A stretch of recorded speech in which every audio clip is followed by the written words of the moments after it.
Though the odds aren't in my favor, I will soar above the mountain. I won't give in nor surrender. I'm the phoenix in my head. All the scars beneath my armor, I will wear them like an honor. They remind me to be stronger, like the phoenix in my head. And they can try to bring me down or push me to the edge, but it won't work. Oh no. And they can try to bring me down or pull me to the deepest grave, but I will rise 1,000 times. Oh, rise 1,000 times. Oh, see, my blood is in the shade of a burning scarlet sunrise. The end is my beginning. I will rise 1,000 times. I've fallen and rise from ashes. This time I'll come back stronger. I know life is getting harder, not like I would choose another. My tears need healing powers, just one drop to recover. Can't stop me 'cause I'm the phoenix. I will rise 1,000 times. I've fallen and rise from ashes. This time I'll come back stronger. I know life is getting harder, not like I would choose another. My tears need healing powers, just one drop to recover. Can't stop me 'cause I'm reviving. From the ashes, from the brokenness, whoa, and all the pain. They can try to bring me down or push me to the edge, but it won't work. Oh no. They can try to bring me down or pull me to the deepest grave, but I still see my blood is in the shade of a burning scarlet sunrise. The end is my beginning. I will rise 1,000 times. I've fallen and rise from ashes. This time I'll come back stronger. I know life is getting harder, not like I would choose another. My tears need healing powers, just one drop to recover. Can't stop me 'cause I'm the phoenix. Rise 1,000 times. I've fallen and rise from ashes. This time I'll come back stronger. I know life is getting harder, not like I would choose another. My tears need healing powers, just one drop to recover. Can't stop me 'cause I'm reviving. Rise 1,000 times. I've fallen and rise from ashes. This time I'll come back stronger. I know life is getting harder, not like I would choose another. My tears need healing powers, just one drop to recover. Can't stop me 'cause I'm the phoenix. Rise 1,000 times. I've fallen and rise from ashes. This time I'll come back stronger. I know life is getting harder, not like I would choose another. My tears need healing powers, just one drop to recover. Can't stop me 'cause I'm reviving. Rise 1,000 times. From the ashes.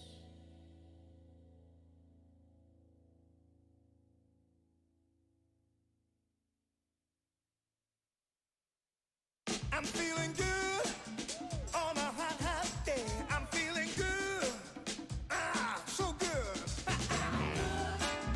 On a hot, hot day, I'm feeling good. On a hot, hot day, I'm feeling good. On a hot, hot day, yeah, yeah.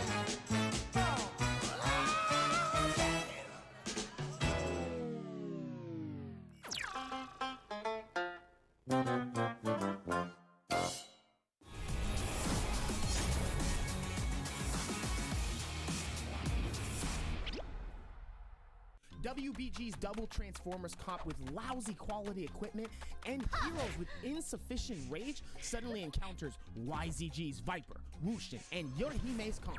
WBG's Sleepwalker, who first had ult, used Titan's Call but was surrounded by enemies and instantly defeated. And WBG's Jing escaped with more than 200 meters after attracting fire from two rifles, which were YZG's QGG and YZG's CXZ. Then unfortunately, knocked down.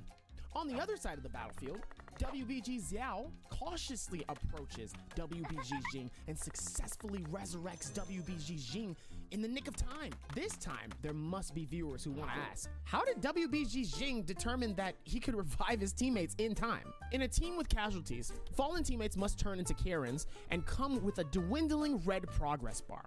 Before the progress bar goes dark, if a teammate approaches and uses the resurrect, it will fulfill the red progress bar and bring the hero back to life. If two teammates perform a resurrect 2-1 at the same time, it will double the rate of reviving. The speed at which Karen's red progress bar decreases will also relate to Shadow Corruption's progress. In the first Shadow Corruption spreading, the red progress bar decreases at the slowest rate, and in the second time, the red progress bar falls at a somewhat faster pace. And in the third to the seventh Shadow Corruption spreading, the red progress bar depletes at a consistent rate, which is about twice as quick as in the first Shadow Corruption spreading. As the first healer on Moros Isle, Kurumi is naturally mighty regarding resurrection skills. Other heroes who want to perform resurrection can only do it close to a Karen. Kurumi's binding player can connect with Karen from a distance and perform a revive to avoid the battle near a Karen and avoid damage from Shadow Corruption. It is worth mentioning that all three forms of binding player can also link Karen, and the speed of resurrection is the same. Because of WBG Xiao's unhurried efforts to revive team WBG Jing at the last second, the team was able to enter the final circle with no casualties and win the championship of 2022's Nbpl Season 1 Trio game. 能拿下2022 Nbpl S1 单排总冠军，首先感谢我妈妈当年不减网线之恩。虽然我不是冠军，但是冠军是被我击败的。听说2022 Nbpl S2 赛季来了很多新人，我就想知道有没有比我帅的。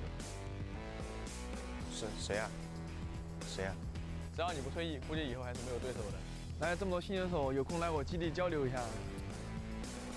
我们队里有个40敌带2娃的，如果你们打不过的话，可以退役了。一个捷杯冠军，一个联赛冠军兼 FMVP， 还有比这更稳的东西吗？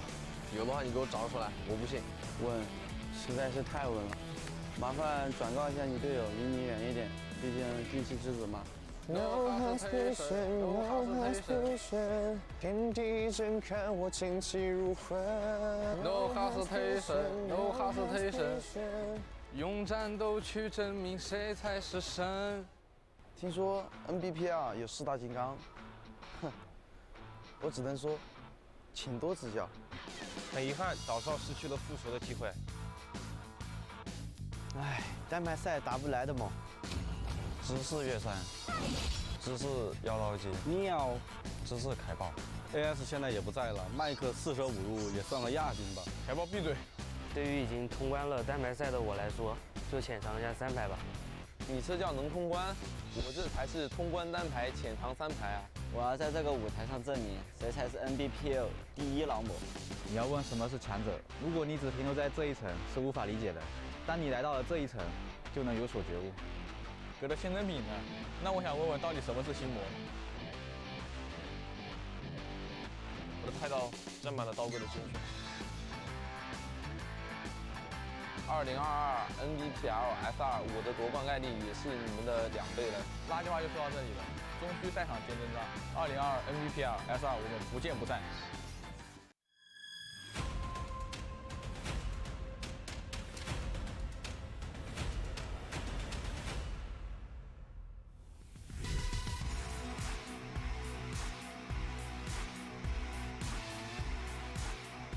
It's a very parryable ability. If you can catch somebody with it, it's a ton of damage, though. AOW's Mike still on the run here. Massive bow shots come out. There's going to be WBG Spider, who finally cleans up the kill.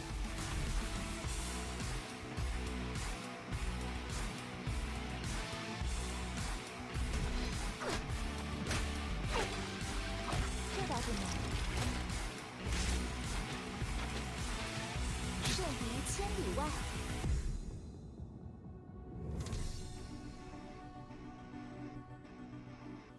It looks like AOW's Mike X in. Looks like he's going to be able to get the advantage, though. He's going to be able to go for the juggle. Mike is going to be able to recoup some of his heals, but it might not be enough, though, as Zin is going to be able to keep the damage high as possible. Mike could be possibly eliminated from this, but the trade comes in, sends X-Zin back on his back, but it looks like Justina is going to be able to knock this out. Beautiful, beautiful finish coming in from that.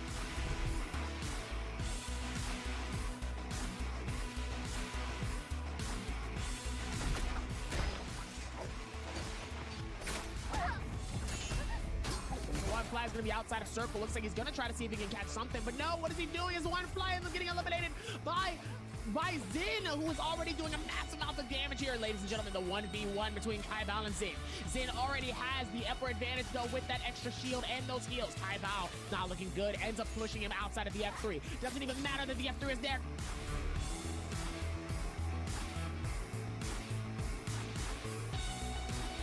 Trying to use that dagger to create a little bit of space, trying to take control of it. They get the charge right click off. They're gonna go aerial. Action goes super low. We're seeing the bow shots come out from Wang Liang, who's trying to secure the kill onto Kaibao. Kaibao needs to be very careful, even though he's in his ultimate. Wang Liang just needs to land one more shot. Can he make it happen? Doesn't look like he's gonna get it. Both these players, 1 AP in a dream. Is it gonna be Kaibao? The F3 comes out.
everybody, and welcome to the Naraka Bladepoint Pro League. My name is Hiprain, and I am joined by Moxie as we're getting ready to go into the trios here. Yesterday we had our solos. Today it's all going to be about those trios.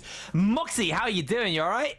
Oh, I'm doing really good today, Jay, because I've been looking at the roster shuffles that have come through after we had Season 1, and some of these teams, some of these lobbies are going to be absolutely stacked moving into 6 games of trios this time around. So obviously we had a little bit of a shift around. We used to do 3 games of solos, then 3 games of trios. Now it's going to be each day stipulated to 1 game mode. Yeah, I think that overall, as they probably talked about on the desk yesterday, you know, I think it gives the teams more time, the players on the solo side of things, more time to kind of focus on what they're doing. You don't have to worry about playing tomorrow. You can focus all your energy into today, get that day off to kind of relax, recuperate, and kind of regather yourself going into your next game, your next 6 games. It does mean the players have longer games they have to play, which, you know, in turn does mean things like, you know, by the end of the day, you've played 6 games and you're coming into, well, you played 5 games, you're coming into that 6th, you might be drained. But in a way, it's training for the playoffs and for the kind of finals, because they're long days. We had really, really long days where the players are playing constantly, and it means that they are kind of more practiced and more ready to go into that. I'm just super excited to get going with Season 2. Season 1 was so much fun. Trios was brilliant. There were so many teams jumping back and forth. Eyes were very much on it. The likes of FPX as a team who were gonna take it all, and they fell short at the end, and it was WBG who came up big here in the trios in Season 1. And now we got one more season before World Championship. All those points are gonna be very important going towards that. So this season is where a lot of players, a lot of teams have got a lot to prove.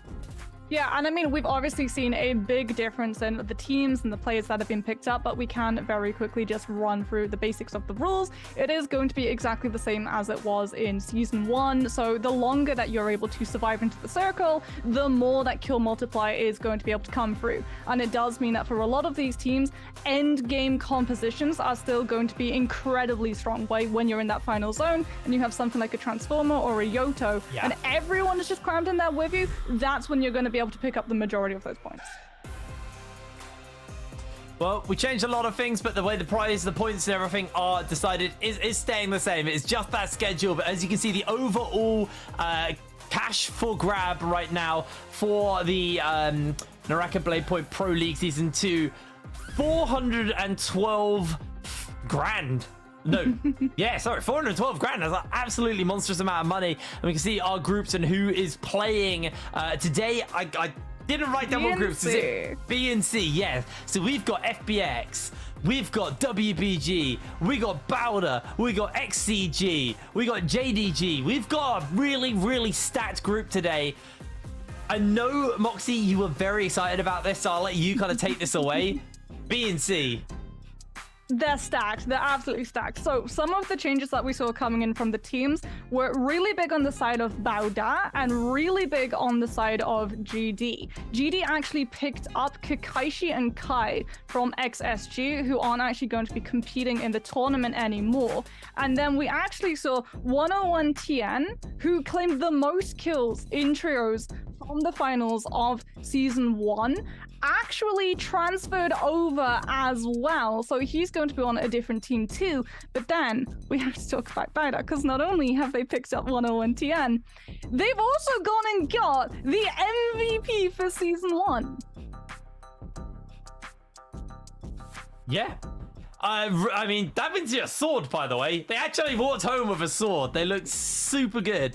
I'm very excited to get going into today's games. I'm curious to see how things have changed, what the meta's going to look like. For today, we are just going to be playing on the Moros Isle. Next week, I believe, is when we're switching to Holoref as well. So we get the new map in there as well. So, you know, I believe it's 50-50. I can't actually remember exactly how we're doing that, and maybe I should have checked before we went live. But, you know, what that means is we'll get a little bit of a kind of change in pace because the maps are very different. I was lucky I got to cast the show match. I saw the big spiky ball rolling thing run over 2 players who were dueling on the tracks for whatever reason. It ended with someone walking onto one of the new spike traps that are just on the map. as well, and losing because they stood on the spike trap and got taken out. Overall, you know, the map is very different. There's puzzles. There's very different kind of overall. Well, just the map state, very different. You got the zero gravity zone, you got traps, you got puzzles, you got lots of cool ballista places as well. I'm super excited to see, you know, how that is going to be looking, and you know what the game's going to look like on that front. But I'm not going to say the meta hasn't changed, because we had yesterday over in solos Zipping showing up quite a lot. This new hero who's obviously come into the game in between season 1 and 2, and she seems to be changing up the solos meta quite a lot, Moxie. Yeah, so we were actually having a talk about why exactly she is so strong in solos at the moment, and it is because her kit just allows her to relentlessly attack. She's one of those supports who, yes, does a lot of healing with that F ability, having the spiritual twig so you can get that regen, but the second version of that ability also allows you to have that shield bubble, that when you get hit, it has to break first before you can actually then take damage until you can't be interrupted. So you can literally just relentlessly chase after those picks. And then when it comes to the ultimate as well, having that Aegis for the second version of the ultimate, knowing that if you do take one of those one-hit fatal strikes, you're still going to be able to survive while also having 5 seconds of damage reduction as well as healing, really allows her to just relentlessly pursue and go into engagements knowing that you don't really have to worry about being third-partied. Instead, if everyone sees that the Zipping is coming in with those abilities intact, they're going to really have to make themselves very scarce, because they're not going to have a way to be actually able to shut her down.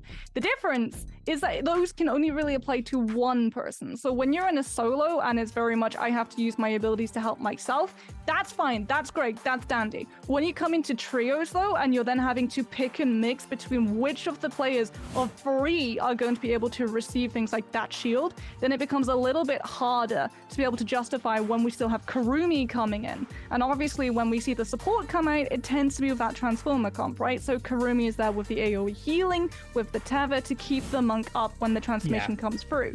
And if you want to try and add Zipping in, you can. The 30% heal increase also affects the Kurumi heal too, but then you remove the Yueshan. And when you don't have the Yueshan, you don't actually have that second transformation to cover the monk when that ult form collapses.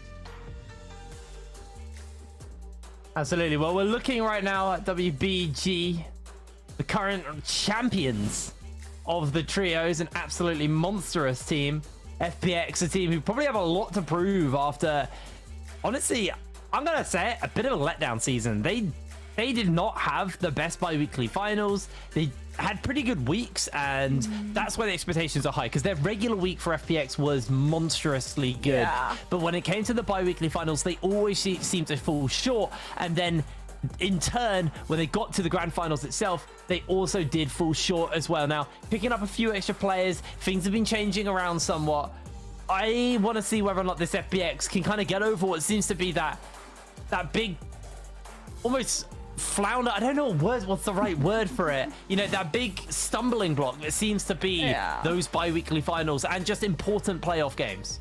Yeah, so the big difference for me is that FPX actually managed to nab VVV from J-Team. So J-Team lost not only 101 Tian, who moved over to Bauda, they also lost their star Viper player. And I think FPX were really missing just having that stun, that concussive, which allows them to either play like really defensively, knowing that if you get third-partied, you are going to be able to rely on that one, but also really aggressively, because FPX, we know, are a team who their mechanicals are on point.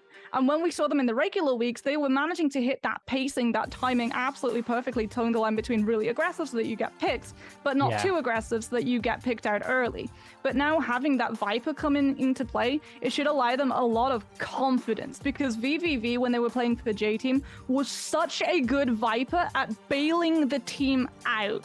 And I think that is going to be something that VVV brings to this team, that confidence to be able to stay in engagements knowing that the Viper has your back. Do you know what was interesting? We were just looking at Wolves, and Wolves genuinely impressed me towards the end of the season. They're a team who we saw occasionally having like really good games, but most of the time their aggression kind of bit them in the rear end a little bit. They would overextend, get taken out, but they were very on it, and they were a nuisance for the top end teams in the finals because they were constantly hunting to try and deny them points and take them out. And in the end, it didn't serve them well. They were able to put together a fair amount of points for themselves. So I definitely on Wolves coming into this season because I think we saw quite a lot of growth from them, from the team we had from in week 1 of Wolves versus by the time we got to the finals, Wolves finals form was very different. And I feel like if they can kind of kick off from where they were at finals into season 2 and continue on that growth path, they could be a real contender towards those finals for season 2. Yeah, Wolves and Aces were the two teams that I remember just sticking in my mind that always seem to go a little bit too aggressively. But we can also talk about GD because there's all of the swaps coming on through. Kakaishi and K both brought over from the now defunct XSG. And they've still got Don King, who, remember, was that player who was really innovative as well. He was really the first player in Naraka who started playing both solos and trios, which was always a talking point when we mentioned him. But looking at the rosters and looking at the players that have been singled out for solos and trios, there's suddenly a lot more crossover for a lot of other teams. Don King is not the only one who's actually playing both.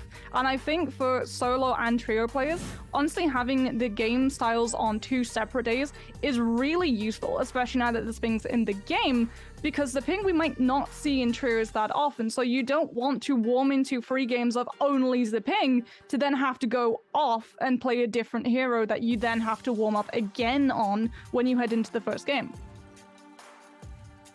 Yeah, absolutely. Looking at some of the other teams who are obviously playing today, it's a very stacked day. We got a lot of teams with a lot of history. Teams I'm very excited to kind of see as we come back in to our second season of the Pro League. I think, you know, the fact that we got WBG, that's very hype. I think Ventus, actually, I'm glad we got them on our screen now because they were a team who, honestly, I didn't really know much about. I think they were just a team who were in the lobbies and were kind of there to serve as points for the better teams.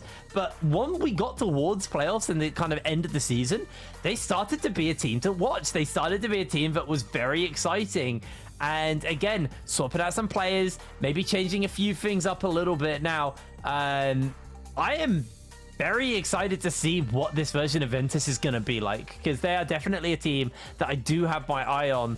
And I going into this split, I definitely want to look at some of these kind of middle/lower teams a little bit more and track their progression across the season. Because season 1 was very much us watching and figuring out who are the best teams right now here in the Pro League. And you know, we got that answered. We saw teams who showed up, teams who we had expectations on. I'm looking at the UJ team who fell short, and then we kind of switched on the other side. And I think this season, I want to see how some of these bottom teams serve. Are they just going to be here to serve as points for these better teams, or are they here to play? Are they going to prove us as, you know, one of the top teams?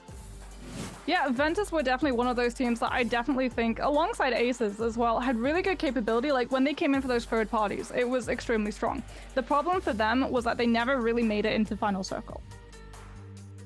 And both Ventus and Aces were running comps that were really reliant on making it to full circle. Because when you're running Transformer comp, if before Final Circle you're able to get into that Monk form and find a couple of these teams, you might get a couple of picks, you know, a couple of players scattered around the map. It's very big. But when you go into Final Ring, suddenly it's an isolated space. And you're going to run into multiple players. You can look for those double slams with that Monk, and that means that you're getting multiple kills, multiple parts of value for when you have every single ultimate, as opposed to maybe getting 2, 3 if you're lucky with 1 ult back in first or second circle. Well, we are waiting to get into game, hence why we are just watching over the players, taking our time, kind of hitting on some of the storylines of these trios teams. But you know, we can hit on them as much as we like, but realistically it's going to be about who is here to play. Day 1, if you come in with a banger game, you are setting a precedent. You could also be setting a J-Team curse. I'm just going to throw that out there. If you have an amazing game, there's always in that back of the mind, well, J-Team actually scored the most points of the season in the first week on the first day. Maybe that's a curse. I don't know. I guess this season we'll find out whether or not who takes the kind of first couple of games falls short or not, because we had a lot of teams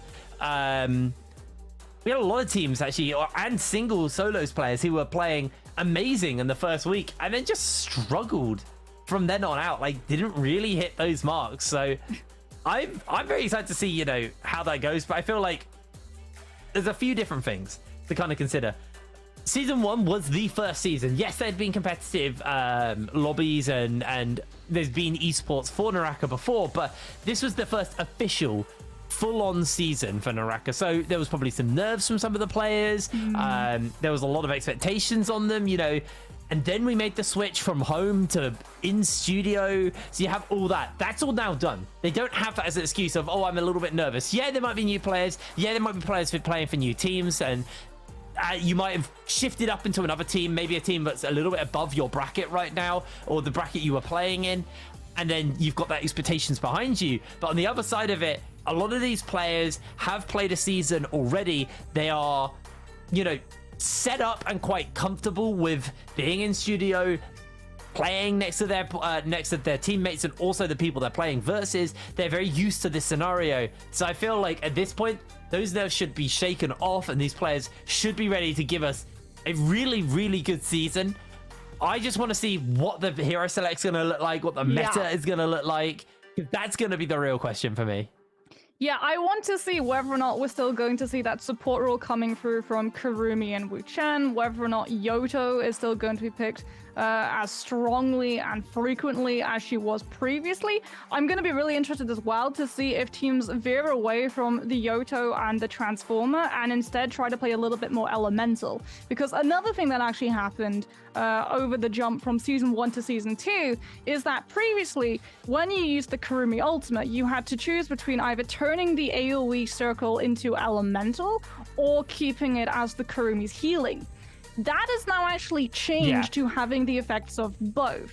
And Rune and I, we actually had this discussion last night where we were just spitballing about like, okay, how exactly can you make just the absolute most filthy, inhumane, damage-dealing composition with this change that has come through? And we ended up on Kurumi, Valda, and Taka. And I mean, it's gonna take like the stars aligning for this to happen, but it is absolutely insane the amount of damage that you can rack up. Because what you'd have is you would have the Kurumi going like finding a building, and it would work brilliant if it was Final Ring or Amora's Blessing either that you need to contest. Then the Taka turns the AoE circle into fire element so that you get the fire tick damage whenever a person is standing in the circle. And then you have a Valda use, and this is something that we never actually see, the second version of the bubble, so that instead of having 1 or instead of having 3 with that backstep, you get 6 dotted around in a very small enclosed area. And what happens when you actually have that fire tick damage and the interaction with a Valda bubble is that it's horrible. It's like she's dousing you in gasoline. You take the full amount of damage left over with the damage ticks, any of the damage tick that's left over, you take it all, 1 hit. And if you take the second ability of the ultimate from Taka, every single player on your team does 15% extra damage.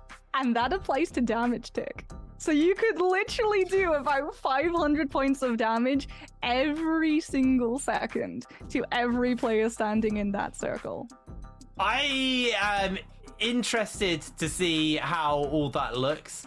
I believe we have a video. I think that's what I just heard in my ear. I didn't quite hear, so we're just gonna run that and see what happens. 我觉得火罗国，那种高低差的地形吧，比巨库州是多很多的。到时候追人的话，可能会比较难追。对，然后现在也还在摸索地图，也不是很清楚，各个建筑物的细节。对，然后英子屏的话，这3排里，我觉得。还有待开发吧，现在，也许要等到它第3个技能出来再看一下。我一直都觉得 FunPlus 一直都是一个很强的队伍，对，所以在他们仍然变动之后，我觉得他们会变得更强，对。In there from Wolves one thing. Like I said, Wolves are a team who interested me because they were playing a very aggressive style all season long. Didn't particularly work at the beginning. But towards the end of the season, Wolves look like a really solid team. You know, I feel Solid actually might be a little bit disingenuous because they didn't do amazing. Synergized. But at the same time, is probably, they also say, they looked all right towards the end. You know, their playoffs run, they were a scary team. They weren't a team who were in contention for taking like the top spot, but they were in contention for interrupting the teams fighting for the top spot because they were a bloody good team fighting team. Yeah, they're a sort of scavenger team, is what I would say, right? They see a weakness and they try and pick apart it and take advantage of it. And they did have a real good shot of being able to knock one of those teams off of the top spot.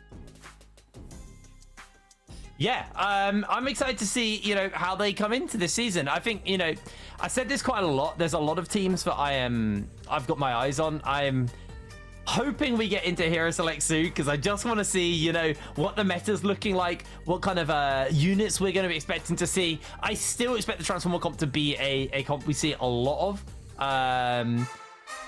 So here we go. We are into our first game and we're going to see what is going to be picked up, what the comps are going to be looking like here in our first of the Trios games on Season 2 Naraka Bladepoint Pro League. Let's see what everyone is going to be looking to run here. Are we going to just see more of the old faithful, the old Transformer teams? These comps that have been showing up all throughout Season 1. Or are we going to see some of this adaptation, but we did start to see a little bit of towards the end of the day. You can see 6 games of Trios. Things are changed up a little bit coming out from Season 1 to Season 2. No longer will we be starting on solos, moving into Trios. We will have Trios all day, and then we'll be moving to solos all day tomorrow, and then back to Trios on Sunday. Having a quick look over some of the teams here. I'm seeing a Yipping potentially getting picked up here by AOW, so we are maybe gonna see some of these new heroes showing up as well within the the Trios games itself. But over, if you look at FPX, they're sticking to Old Faithful here. The Transformer comp is being hovered by them. You can see the same thing from Ventus as well, except there's Justina instead of a Kurumi on the Ventus side.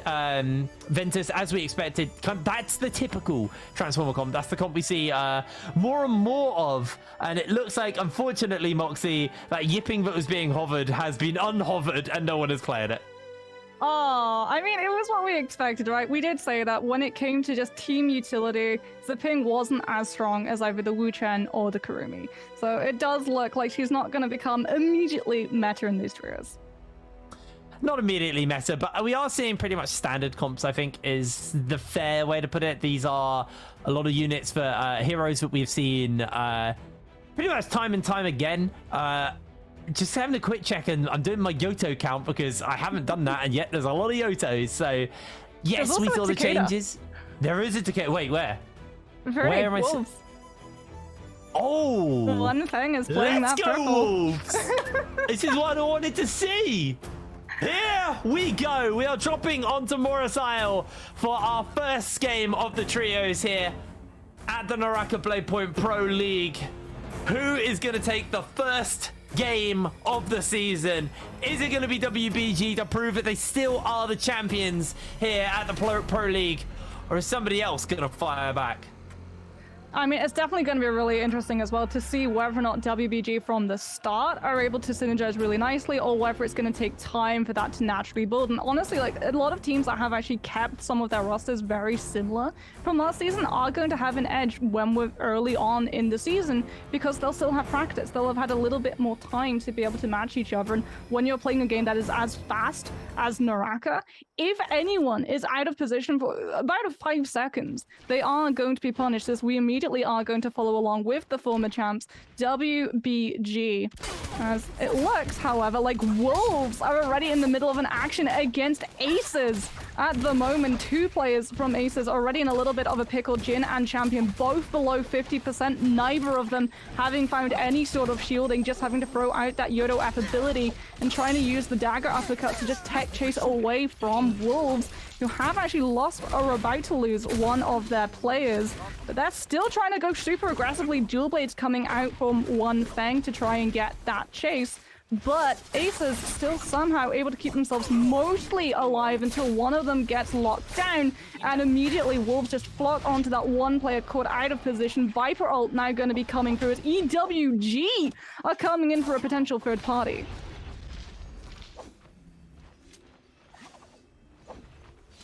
And then it seems, yeah, Uran still going to be looking for a couple of those players. Wolves so low because they stayed in that fight. They had a little bit of those blinders on. This is a problem that we've talked about with Wolves suffering, as sometimes they can just get locked into those fights a little bit too much, lose attention from the teams potentially around them, and it does mean that EWG are able to come in with that Viper ultimate and get that third party to connect successfully, as 17JL now have been able to find AOW. A little bit of reshielding there coming out from AS. AOW already losing 2 of their members. It is just going to be Cuckoo left alive with that Temi at the moment, but it's only going to be temporarily. That Temi will go down, as unfortunately 1 versus 3, 17JL are going to be able to find that pick as a Yoto ultimate comes out from JDG, just trying to get a little bit of damage to connect onto those players trying to escape that Yoto. Has been able to establish the high ground as well, just using that as a sort of spacing zone, as well as trying to grab a little bit of damage. But JDG, they have the bows out. They're still trying to get a little bit of exit damage onto NAD,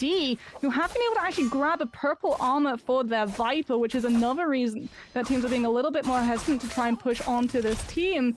It's going to be RZ now, gets caught out. The freeze comes through very early on just to try and sustain through it, but NAD is immediately just going to rip through them as soon as that shielding goes away.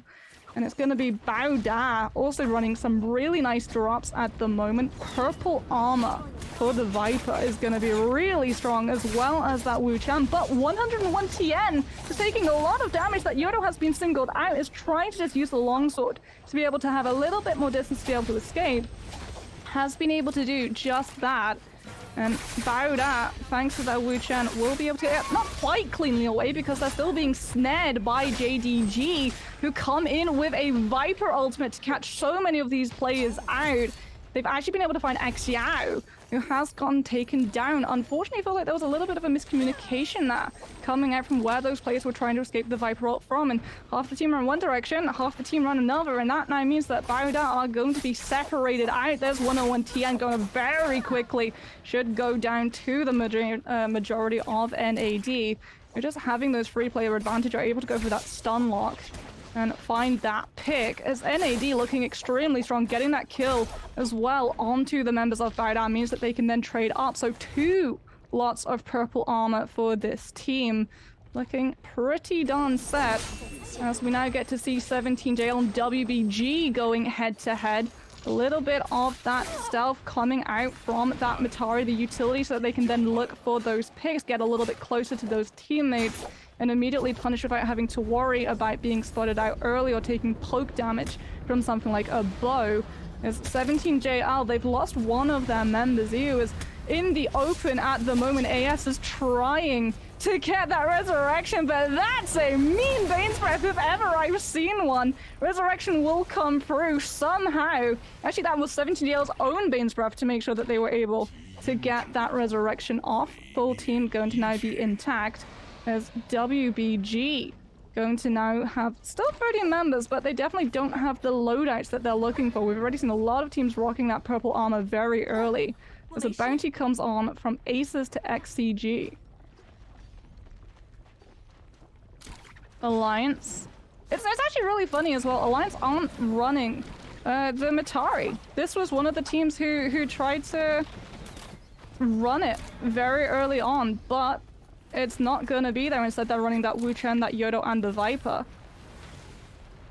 I mean, it was definitely not really working out for them last time as well. It was one of the things that they were trying to like experiment with the pacing with.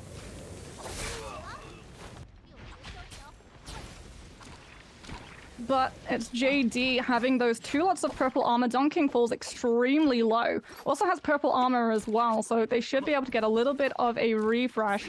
Nunchuck's not quite as charged up as they want to be able to go for that aggressive meter dump style of play.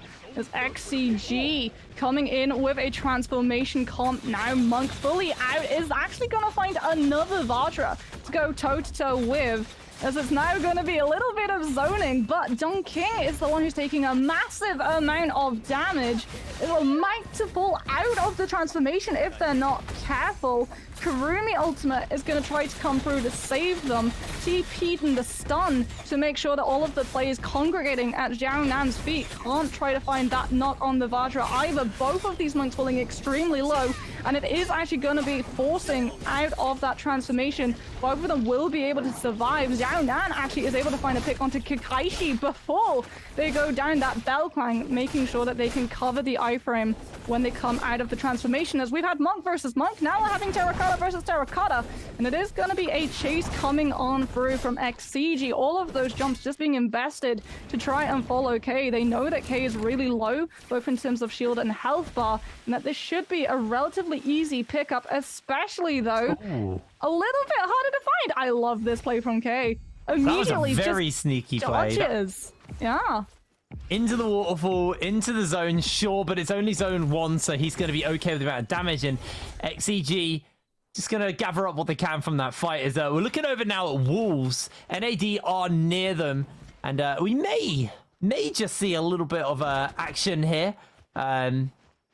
Totally didn't notice that we got a Tamulek as well here for NAD. That kind of went over our head, to be honest with you, Moxie. We were a little bit more excited by the Takeda that you can see right now. Zhao is running here on the side of Wolves, and actually got a pretty good team to kind of set him up on that front as well. We're going to cut over 17 JL as well. Pretty close to them as well on that front. So far, everybody is still sitting quite pretty. Haven't really lost any players. Revive's still capable for a few teams, or available for a few teams to be able to use. Here come the cannons. Is essentially what's about to happen. Everyone has just got one of those players that is just assigned cannon duty when things start to fall into a lull. FPX actually have a nice corner of the map to themselves at the moment. Morris Blessings do come online. AOW though might just be able to grab one straight for themselves, but that is a mean zone. That is a nasty zone, because the first zone, by the way, a big chunk of, like, I'm just going to call it real estate, was water. So basically unusable space. So the zone was smaller than it looked. Then the zone hard shifted even further north, keeping most of it within the water as well. So I think it's about to get very explosive now, because there's going to be very little room for these players to hide in. So they're going to grab as much loot as they can on the way to the zone, and then there's just not going to be enough space for everybody. So I expect it to get really messy really fast. And Aces is Alex already looking to chase here for a potential kill himself to take and get a few points on the board. His team already have one, and they are going to absolutely obliterate the health bar of Ji Zhengyang as they are taken down. That juggle, but yeah, you're right. All of these players know that that final circle, there's not going to be enough room for 45 remaining survivors, and they are going to look to cut a couple of the chaff before that final circle comes on through, as it is just going to be GBL coming in, trying to find another one of those picks. XCG's now HQ gonna have to actually pop that Terracotta Warrior, the ultimate, to try and escape the hit squad that is after that Uatian's head and get back to the rest of their team. But this could actually be really smart. This could just be a big old bait, trying to lead them to the rest of the team so that GBL exhaust all of their resources and then find themselves coming toe-to-toe with a transformed monk. But transform runs through, and no one on their team is actually close enough to be able, they're not even on the mini-map, Jake. They're not able to come and bail them out. This is my major criticism, but I've seen a lot of teams pick up as, Alex is grabbed in the zone. He's gonna lose a lot of HP, can still get away potentially, trying to deal with them as the repeater crossbows are absolutely destroying the health bar. Xiaonan, who's looking for the grabs, not able to get it. The Viper Sun may just lock him down. He's in the zone, he's going low HP. If he's down, he's dead. He finds himself the double grab, but he can't get the slam off. He's so low, he's down. Aces somehow clinging on to life here with this monk just getting taken down. Aces find themselves 2 kills, nice and easy. That's the second player as well from the side of XCG that we see missing their other squad mate. And normally, like, if that's the situation, you can be like, okay, yeah, they're just going forward to get information. They've got the transformation. They should be able to jump on out.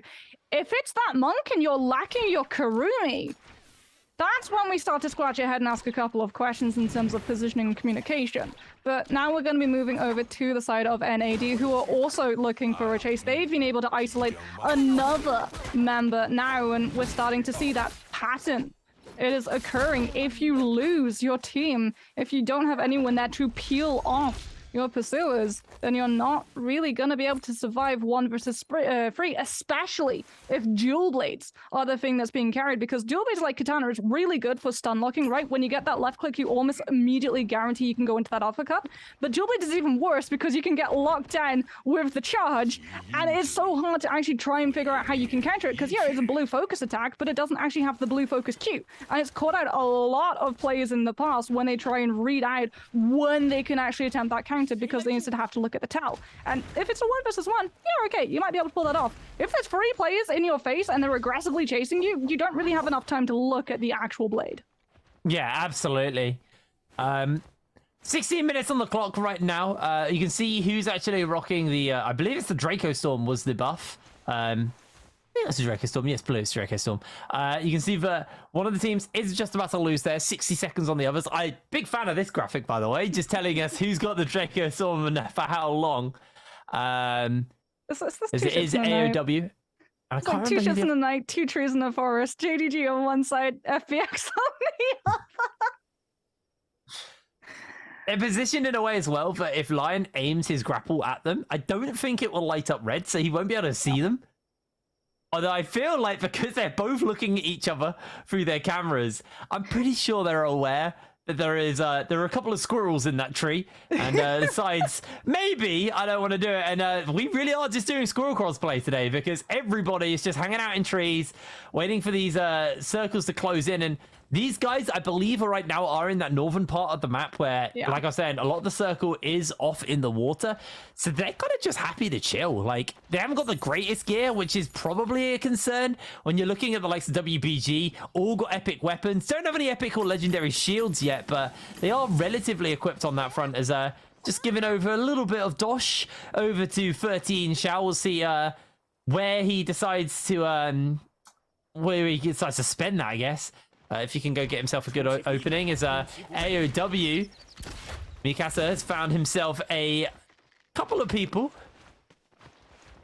from Bowder. See if he can actually take this fight. It looks like Bowder aren't interested in taking this fight at all as the bow shots are coming in. That's the spread shot on the bow from that Soul Jade as well. So has got that kind of AoE bow to work with as AOW. They want to feel it as Miss Kia got that cannon. Is going to land a cheeky shot and a grapple to follow, but into the flames he goes and going to lose a lot of HP. But on the other side, Wen Long taking a whole bunch of damage. They're caught out in the air though as they both tumble towards the ground. Wen Long needs to find the distance, but he's been knocked up and he is in a whole world of trouble. Miss Kia's shield is going low, but it's not going to be taken out quite yet, and they're going to keep the pressure up. Wen Long looking for a big old stun onto these members, and it looks like Bowder going to be able to whoosh in out of there with a teleport. But AOW, they're not done. They're hunting for blood. They can smell it in the water, and they are looking for these kills. The cannon shots coming in, and now Zhao has found himself separated from the rest of his team, a little bit of a distance away. The grapple hooks come in. Miss Kia goes for the evolution, goes for the transformation on the monk, and is looking for those grabs now down onto the low ground as he's going to drop down and look for the snipes. He's going to find himself a grab, but it's not going to happen because it's a Yoto in her ult form landing the damage here from 101 TN. He's making it work, but he's been caught mid-air by this grab from Miss Kia as he's trying to find the slam in time, but he's not going to be able to do so because he is going down. Bowder are wiped. Oh, beautiful chase as well from AOW. Like, not losing that focus even when the Witch and TP comes through, because they know they don't have the TP and they don't have the Viper stun. They don't have the ultimate. So out of ultimates, in terms of having those defensive capabilities, they're done. They're gone. You can get one of the strongest teams in the lobby out so easily and not have to worry about them, and they're able to retain their monk too. Takes so much damage from that ultimate coming out from 101 TN, but doesn't actually cancel the monk bomb, and that's massive. And now we're actually seeing FPX also able to get out of that monk bomb, still alive. It's going to use the spear to just get a little bit more distance on the vertical, so you can distance yourself from the fight, get that reshield, and then come back on through. As WBG having control of a little bit of high ground, there is a Morris Blessing up on the low ground. Sleepwalker might think about maybe trying to take a couple of drags, actually using that Temi just with the Zephyrs, making sure that you're not going to get hit by projectiles from the cannons, because we are in current cannon phase for a lot of those players up in the high ground. But on the low ground, we're still going. It's absolute sashimi, as FPX are going to very quickly lose one of their players as they just get locked into that combo from the dual blade, and the two remaining members who could have maybe tried to help out also just got absolutely shattered to smithereens. NAD are leading the charge right now with 7 kills. They got 8.2 points. Obviously, multipliers haven't been fully added yet, but are set up fairly well. Alliance, on the other hand, being a very quiet game from them. Feels like we're maybe returning a little bit to what we've seen previously from them. WBG, the current champions, are also holding fast with those 5 kills to themselves. And Aces, a team who you noted felt like they started to come a little bit back towards the end of the season. Moxie currently got 6 kills, so Aces may be set up for a good game. Yeah, and honestly, like, their biggest weakness previously was that they would get third-partied when they were trying to third-party. And what I've seen from Aces currently is that not only are they able to survive that initial engage, but they're also keeping an eye out for when a third-party comes through, so they have resources to put towards in case it's a trio comes in and tries to capitalize on them going a little bit too aggressive too quickly. And speaking of quickly, 17JL are looking to try and push into Ventus right now. Pixel just going for a little bit of a pop-up, trying to just get a couple bits of damage in with that bow.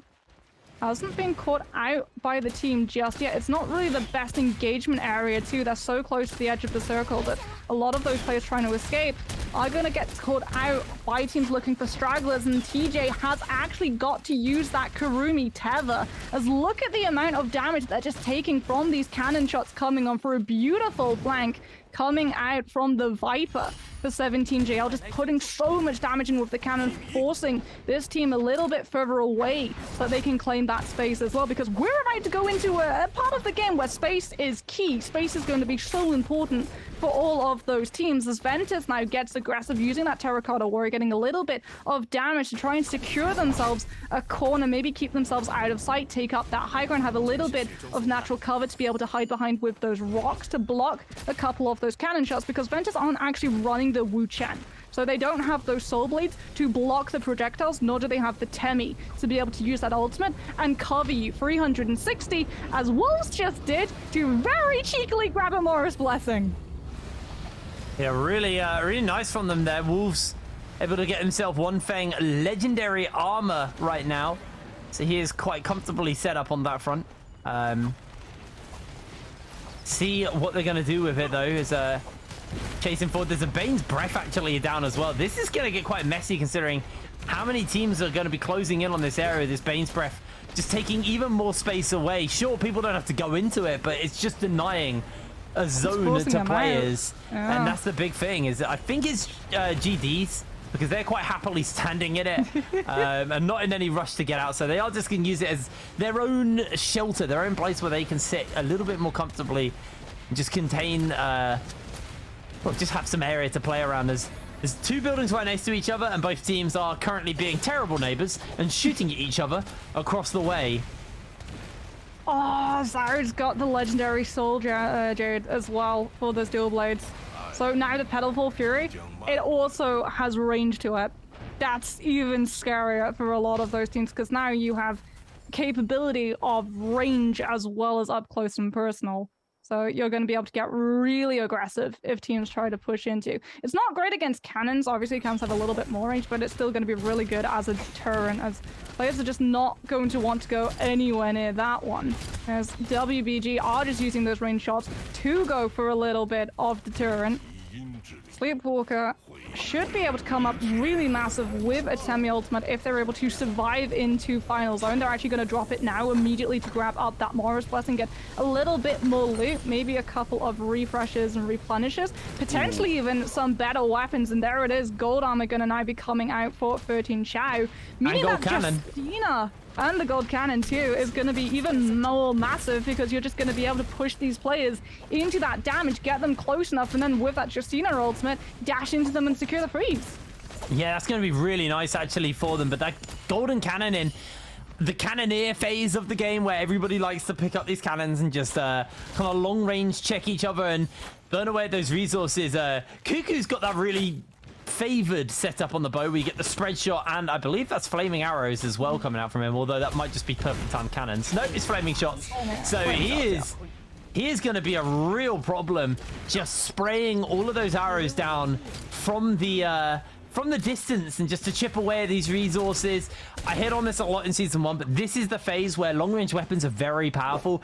There's a lot of players and there's very small places for players to hide. So what you do see is everybody switch to these long range weapons and try and eat at each other's resources. Non-committal fighting effectively, where you're not getting yourself in a position where you're going to get yourself taken out or third partied, but what you are doing is you're forcing people to use their healing, use their shield recovery, you know, burn through their weapon recovery as well, so that when you get into that final circle, there's not a great place for them to hide. Jin, unfortunately, that wall is within the circle. Is oh, Xiao in a little bit of trouble here. Has got himself a nice little kind of cubby to hide underneath, and will be able to recover his shield and health. So he's going to be a-okay. 13 Xiao has actually popped the Justina ultimate, just getting himself nice and high to kind of scout out who's about. And it's with Matari too, so you have the stealth. Oh. Which means you've now just been able to entirely change up your position, and no one had any idea where you were until now. Xiao has been caught out, but should still be able to secure just rooftop control, and with that cannon put so much damage in. Look at JDG. Look at the amount of bunny hopping that we're seeing when those resources need to be replenished, because those cannon shots are just absolutely brutal right now, and it's really dangerous for these teams to just try and take control of one of those rooftops if players already know that you're going to be there. But if you use something like a Mistari stealth to just pop up randomly, no one is going to be waiting to splash damage. And it does mean that you're able to get a lot more damage in and then get noticed and get out. So it wastes far more resources on your opponent's sides than it does on yours. As 17JL somehow are entirely uncontested at the moment. I see you hopping. No one else apparently does though. No, they are quite happily just chilling now. There's still 32 players, Moxie. So most of the lobby right now are within here and within these circles is going to start to move towards the players and close in. And I think this is where the action will start to break up between our teams. As we cut over to GBL, they've got NAD close to them, and everybody is just trying to get as much space as possible. You're going to see anyone who's got a two-handed sword right now probably set up quite comfortably, because the amount of space for that weapon can buy for you. With the amount of players about, you could be hitting quite a few people as things get really, really tight. It's a very open circle as well. These kind of bamboo trees giving some cover, a couple of rocks as well, but those buildings being fought after so effectively. Is Lucky jumping down with the tactical nuke, and Miski is going to lose their entire shield. They are going to get obliterated. Going to have to go for their own transformation to stay alive. Alliance forcing that out from Miskia early, and now he's looking for the grabs, unable to hit them though. And Dabao coming in here with a big stun to lock Miskia in place. Miskia has to pop the bell to try and stay alive, but Dabao is on him. Another transformation comes away, and he's yoinked away from the fight.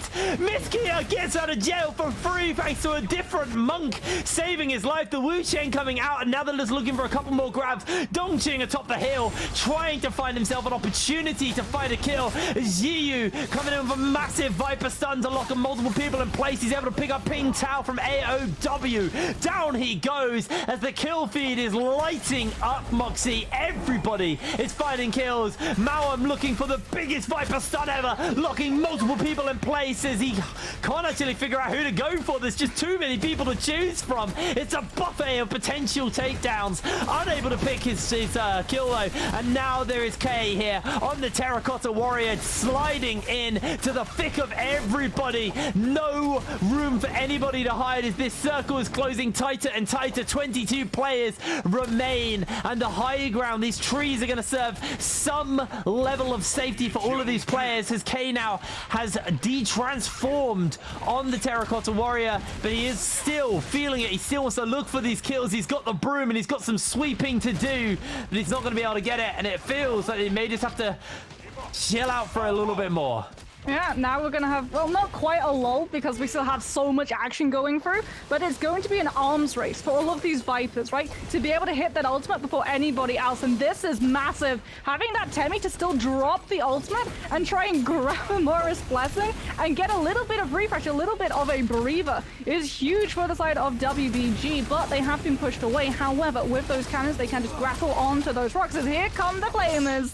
It's barbecue time. 17JL coming in with so much just threat, pushing away all of those players, not letting anyone really get close, with one player going for zoning and two players behind and immediately just grabbing up all of the space behind them. Is talking about grabbing. There's a grab. Alex goes immediately down. Champion gets yoinked alongside Donkey's now. Empty palm slam connects. The re-grab! He got him on the re-grab! Take a second slam as it's just ping-pong at the moment. Champion gets bounced against the ground, bounced back into the palm, bounced back, and then yoinked a second time. Oh, and my he's word. still getting a slam. Oh, Pixel's monk transforms are just something else. What is Pixel? He's like he's apple picking. He's just plucking them out of the ground. 17JS has used the Yoto and immediately gonna get himself in trouble. Jin from Aces will lock the entire lobby down, but he's locked down in return as well. Ventus are gonna try and jump a little bit further forward as WBG are picking kills at 13 Shao now with the ultimate freezing everybody in place. Lion TT has popped his own Yoto ultimate and he is looking to pick up a couple of kills, but it is all 17JL picking up kills left, right, and center. Ventus is Jiu trying with this Terracotta Warrior to get a little bit more damage, a little bit more kills for his team right now. 10 players left in the lobby, but that number is going to be evaporating momentarily. Jiu, stunned within the zone, is going to lose a fair amount of health, but can get himself a bit of a recovery in time and hold fast, as now we see GBL get knocked out. WBG's 13 Shao knocked into the zone, but he's able to hold fast. NAD are going to be taken out of the lobby, down to 8 players now, as it is getting hairy in this final circle, as Lion TT being unleashed with the nunchucks there from AS from 17JL. Ventus up on the high ground. Pixel has found himself Lion TT and has him in the zone with the counter coming up. Huge. Pixel with that legendary soldier sends out the dual swords and secures himself a kill. Pixel coming up huge, and he transforms in the nick of time. 5 players standing. WBG's Jing has been grabbed, and Ventus will take the first game of trios here at Season 2. When we talk about monks, there were always players on the tip of our tongues, and we were like, yeah, they have just the best transformations. Eagle was obviously one. Pixel was another, right? Pixel, honestly, some of the grabs that he had, some of the transformations, I think there was one time in Season 1 where he was actually to grab 5 players or something in one transformation, and we talked about Ventus and we said this is a team that can really impress. If they're able to make it into Final Circle, Pixel comes alive, and Pixel not only came alive, but lived about 5 different times in that last engagement. Just absolutely massive with those monks. An absolutely colossal win for a team who, you know, were all in all fairly middling in the finals. They didn't have the greatest performance. Yes, it was better than what we've seen from them all season long, but it feels like they've taken what they learned in Season 1 and they are executing on it in Season 2. Ventus do take first in our first game of the trios here at the Naraka Bladepoint Pro League, and WBG getting themselves into second. I'm sure they're going to be happy. That's decent points for them to start off, but I'm sure this is a side of them that kind of wanted to stamp their authority on the trios. They are the reigning champions of trios here at the Naraka Bladepoint Pro League, and they probably really wanted that first, just to kind of prove a lot and, you know, set the precedent that they are that first team here in the group. Yeah, and I mean, one team, honestly, that's surprised. So Ventus taking the win, absolutely massive, also a surprise. But we have to talk about the other extreme, right? BIWEEKLY went out so early. They were one of the first teams just immediately evaporated, and you really do have to feel maybe it's the sort of mentality for them, like, okay, we're so strong on paper. We have all of these players who were so good and known for their aggressive playstyles. Maybe they bit off a little bit more than they could chew. Yeah. And like we saw, teams would see that they were down their resources. The fact that they had to use both the Viper ultimate and the Wuchen TP in the same fight means that you're immediately going to gut your economy. You don't have anything to really rely on other than maybe a Yoto ultimate and that zoning ability. But it's a Yoto ultimate, which you can tap dodge through, or if you're just freeze through, and it's the zoning ability. It's not that threat level that is a Viper stun, where if you come near, you're going to be decimated with a couple of follow-throughs from the dual blades, or it's nowhere near the panic that sets in when a team is going toe-to-toe with a Transformer comp and that transformation comes out. Instead, it's a Yodo, and they just chase them down, know that they have nothing in the pocket, and BIWEEKLY go out with a whimper. Yeah, I mean, you have that invulnerability frame on Yoto where you can't be grabbed, but I think it's only the first slash. Once that first slash has gone down, you're getting grabbed out of that air. And, you know, it's weird because, like, in some way, Yoto handles the monk because she can dodge the grab and kind of bait it out and play around that. She has the ability to dodge them with her F ability while she's in that ult. You also just have the damage to kill him in the ult as long as his Kurumi's not there. It's one of the units that can handle that. But if you play it wrong, and you play it right on the monk side, monk can also handle Yoto very well because it's very easy to grab girl with big sword out of sky. There's nothing for her to hide behind. You can just pluck her out, and at that point you stop the Yoto, so she's wasted it, and the fight is pretty much won from there. So it's always really interesting to see how people handle that, because you have some Yotos who are just better at it and able to play around the monk really well, and then you have some monks that know exactly the timings and know what to do and just really go with their predictions on where the Yoto is going to go so they can pluck them out the sky. But we can see our points for the first game of the trios. Ventus take 29 points, a absolutely killer start to the day for them. WBG get themselves 19, 17 JL 15.5, and then I'm gonna scroll all the way down to 12th place. FPX 3.8 points, not a great start for them. Yeah, and we know as well, FPX in Season 1, like, their biggest problem that they suffered from was honestly when things started to go wrong, they weren't able to pick themselves out of a slump, and it just got worse and worse and spiraled into an absolute tailspin. And I think this is going to be something that we need to see adjusted from them, and this is actually going to be what we're mainly looking at, what I'm mainly looking at, to see how much this team has improved going from Season 1 into Season 2. Whether they can pick themselves up, take the fact that they came in 12th, that they only found 3 kills, and they can still put on a performance that we know they're capable of. Similar to Wolves as well, to be fair. Wolves didn't have a particularly amazing game, but somebody did was Pixel from Ventus, our MVP from that first game. Got the Universe Slash. The Monk was just clean. 15,000 damage coming out from him, 7 kills. You know, he did a lot of work there. Why is rescue? Did he do 6,565 rescues? That might be a little wrong. So, I mean, it's definitely really good at rescuing, right? You pop that transformation, you're going to zone everyone away from the cans. No one's going to want to try and intrude in that space. But yeah, there may be a little bit. A light bug there. Maybe it was like 6.5. Really nice stuff, though. Like, moving forward, I mean, one of our main questions when we were coming back into Season 2 was, are we going to see meta change? Are we going to see a movement away from the transformations? Is Yodo still going to be prevalent? Are teams going to try to slot in the Zipping Yin?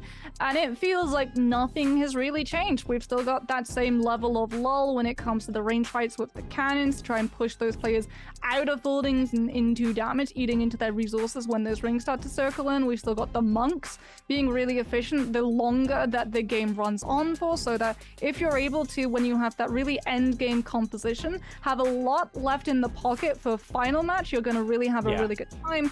If you burn out far too quickly, those transformation comps are not going to find that value that they're looking for. And that's why we're seeing, when we look at that leaderboard, all of those teams towards the latter end of the rosters, it's because they were mostly running the transformer comps and they got taken down too early, so their kills reflect it.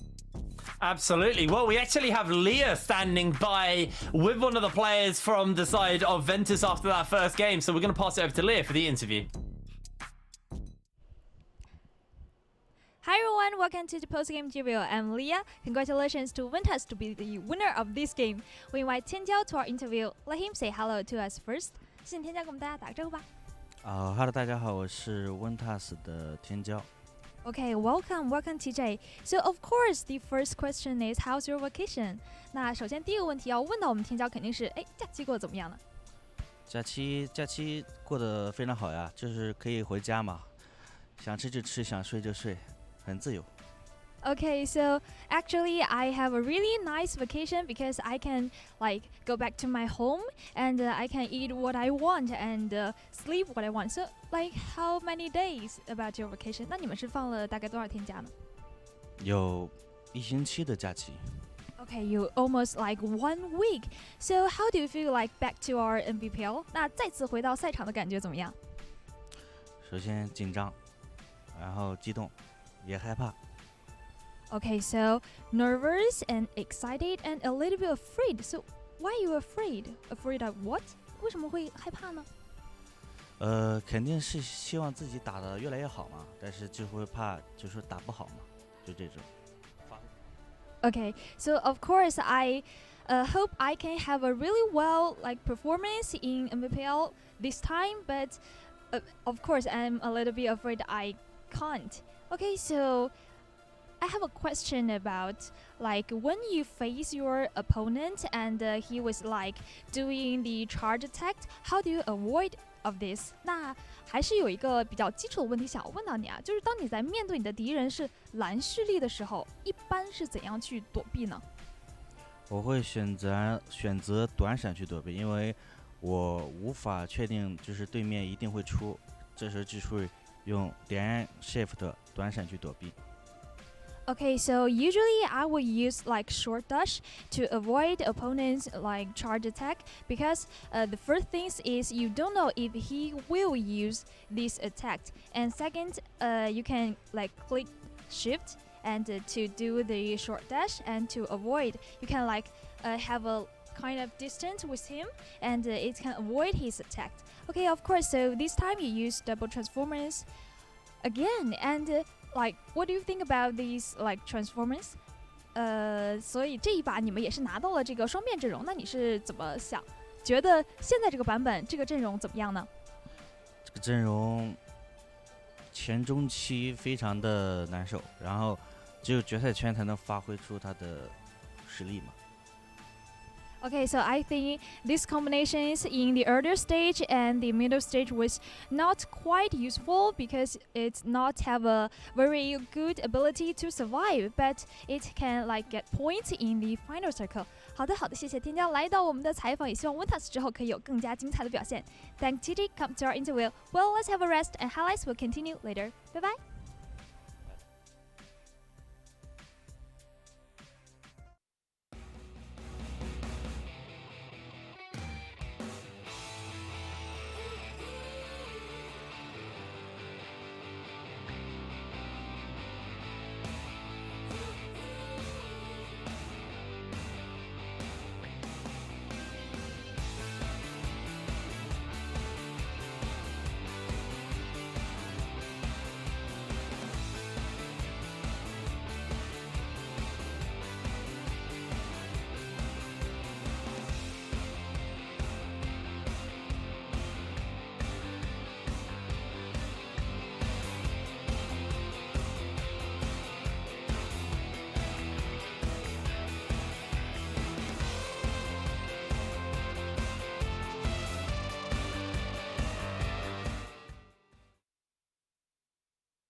I'm feeling good on a hot day. I'm feeling good, so good.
Hello everybody and welcome back to the Naraka Play Point Pro League. We are getting ready to go into our second game of our six game spree here at the Trios. Ventus took game number one in a pretty dominating fashion. They look very, very good. 29-point game for them. We obviously hit on FPX having a bit of a disappointing game. WBG taking second. But something we didn't talk about, Moxie, was the team that you were very excited about. And a team that you were picking up as being very stacked was Bowder. They fell very short. They were lower than FPX.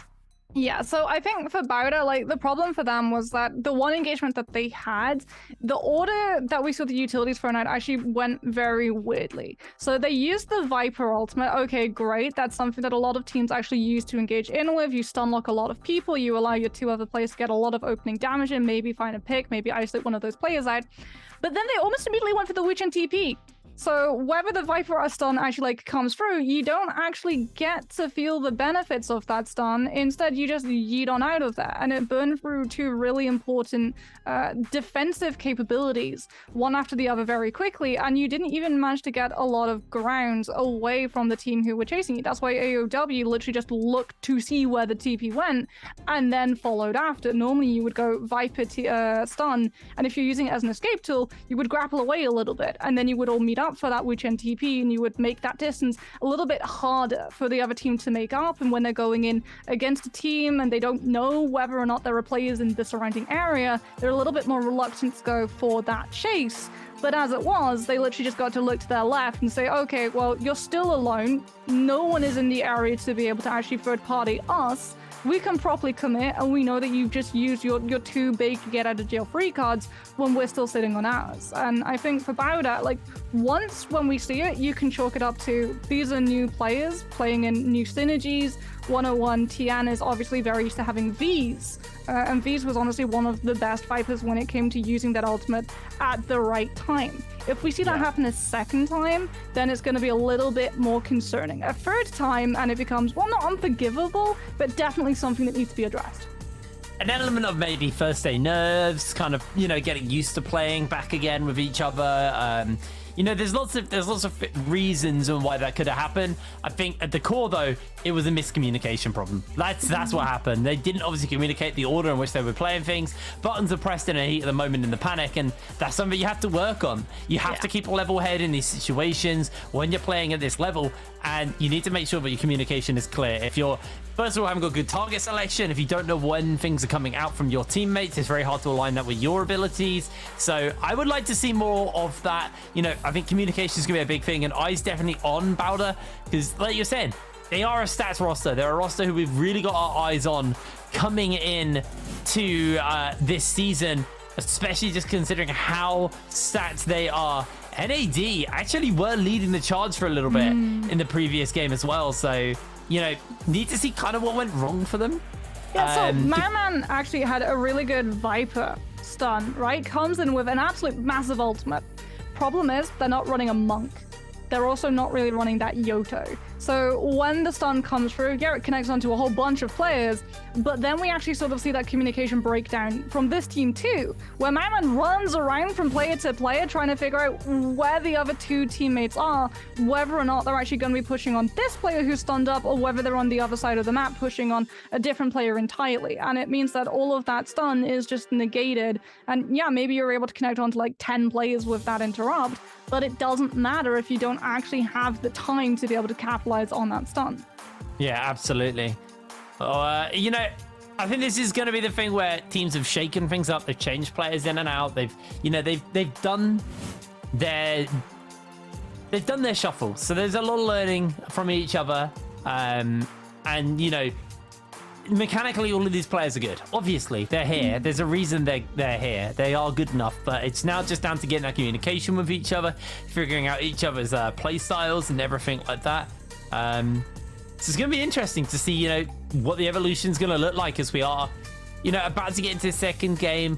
Are Ventus going to remain a team to be scared of and maybe putting their name forward as one of the front runners in this tournament, or are they about to suffer the J team curse and be the team who take that first game and fall apart? Maybe we've cursed FPX because, you know, last season we were like J team in the first couple of weeks and they fell apart. This time it feels like a little bit like with Bowder and FPX. We're like Bowder, FPX, like these two teams. Maybe we're just caster cursing them, Moxie. And actually, now I remember, you are the queen of cursing. So there's actually a good chance that you've just cursed these players. I thought I'd escape this. In Valorant, I have a 5-map curse that just follows after me wherever I go. In Naraka, whenever I pull out like a cicada, which I pointed out and we didn't actually get to see much of today. Back in season 1, whenever it was the solo Valda, and I was like, oh, that's great. We've got a Valda in the lobby. I can't wait to see how that interacts with all of those other players in Final Circle. And then they were like the second player to go out. Maybe it's just my English literature background, you know? Maybe I'm just the Macbeth of Naraka when it comes to these players. I mean, like, my first memory casting with you was when you're like, we finally got a Valda for the first time in solos. You were so excited. You're like, let's go see what the Valda's doing. We cut to the Valda and they immediately get taken out of the lobby. And I'm like, oh, Moxie's just cursed. Okay. I don't know. You're a bad omen for some of these players. I don't know what to say on that. Oh man, yeah, that's probably not a good sign. I'm hoping it's just a coincidence, but maybe to just make sure that we have full impartialness, I just have to like get excited for every single team and just list out every single player. That's what's gonna happen. I'll just like have the full roster and do a speed wrap of every single team name and every single player before we go into a match, so that every single person gets called out and we then balance it out. Well, we are waiting to get into second game. I'm curious because it did feel like, I think today I expected to be kind of a day of comfort. I expect to see lots of Yoto comps, lots of Transformer comps, and that's basically all I'm expecting. I think because, you know, these players, they've had about 3 weeks, I think, off in between splits, so they've had some time to kind of relax and come back. You know, I feel like, especially when you're playing with new lobbies or new rosters and, you know, you're trying to figure out the strengths of teams and lobbies, the safe thing to do is just to go for comfort, because these are picks we know work for them. And then next week, we are changing patch. We'll have Holorif on the map as well. Maybe then we might see something a little bit more exciting, something a little bit more different coming out into our trio games. I mean, I think for Holorif, honestly, Wuchen might become really meta. Because if you think about it, right, the TP, when you're able to just immediately swap positions with another trio. Yeah. At the moment, it guarantees that you can get an attack on them when they go for that lockdown as they hit the ground. What if you apply that to the traps on Holorif? I didn't think about that. You set up a trap, you TP exchange with another party, and they get hit by it. I mean, now I think about it, we did see mostly Wu Chens on the show match. A lot of teams were going to the Wu Chen. Oh, I really want to see that where you get like the big, you know, the kind of the pastry roller. And that's what it looks like, but with spikes. The pastry roller of death. And we saw 2 players getting taken out because they're 1v1ing on it. I really hope we get that. Also, I haven't seen anyone solve the puzzle yet. I haven't had a chance to actually play Hollow myself yet. Yeah, that's something else you could take advantage of, right? You wait for a trio to solve the puzzle, and then you TP swap with them and grab the loot right from underneath their fingers. But it's not going to be Holoroth just yet. We're still going to be seeing a whole lot of Wu Chen, though, because players have really identified that if they do get stuck in these buildings, especially when there's cannon fire constantly going on outside, you want to have that TP. Oh, I saw it hovered for a second. FPX still have it. FPX it's still there for have FPX. it. It's potentially still there. They've also swapped out the Kurumi, but they don't have a Viper too. V's would be picking it up if they do play it. So if they do go for that transformation, you are going to need either the Kurumi or the Zipping to come through and heal up that monk. And even if you do go for the Zipping, because you don't have that Kurumi still there, it's going to be actually really hard to keep that monk active, because the spiritual twigs, great, they last for 10 seconds. It's really nice that you get armor regen and shield regen.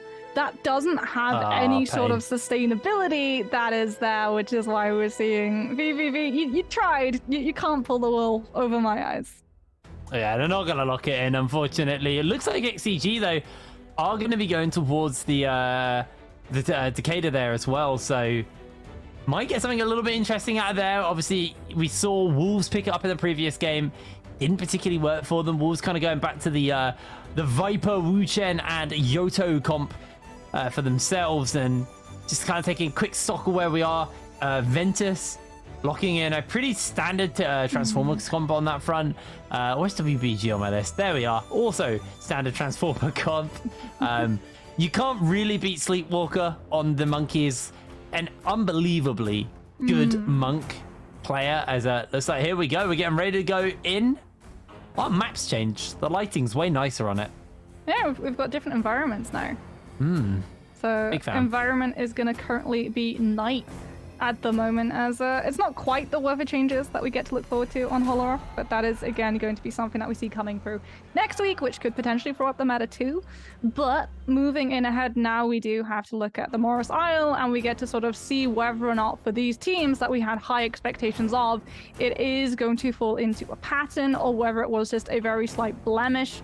As we talked about, you know, they've only had about 3 weeks off, so 3 weeks to integrate into a new team where communication has to be so snappy and everyone on the same page. It really is very unforgiving, especially if it's not something messing up in the first ring where you actually have those resurrections. If something goes wrong, you want it to be now. As we're going to be seeing Wolves immediately into a fray with KZ.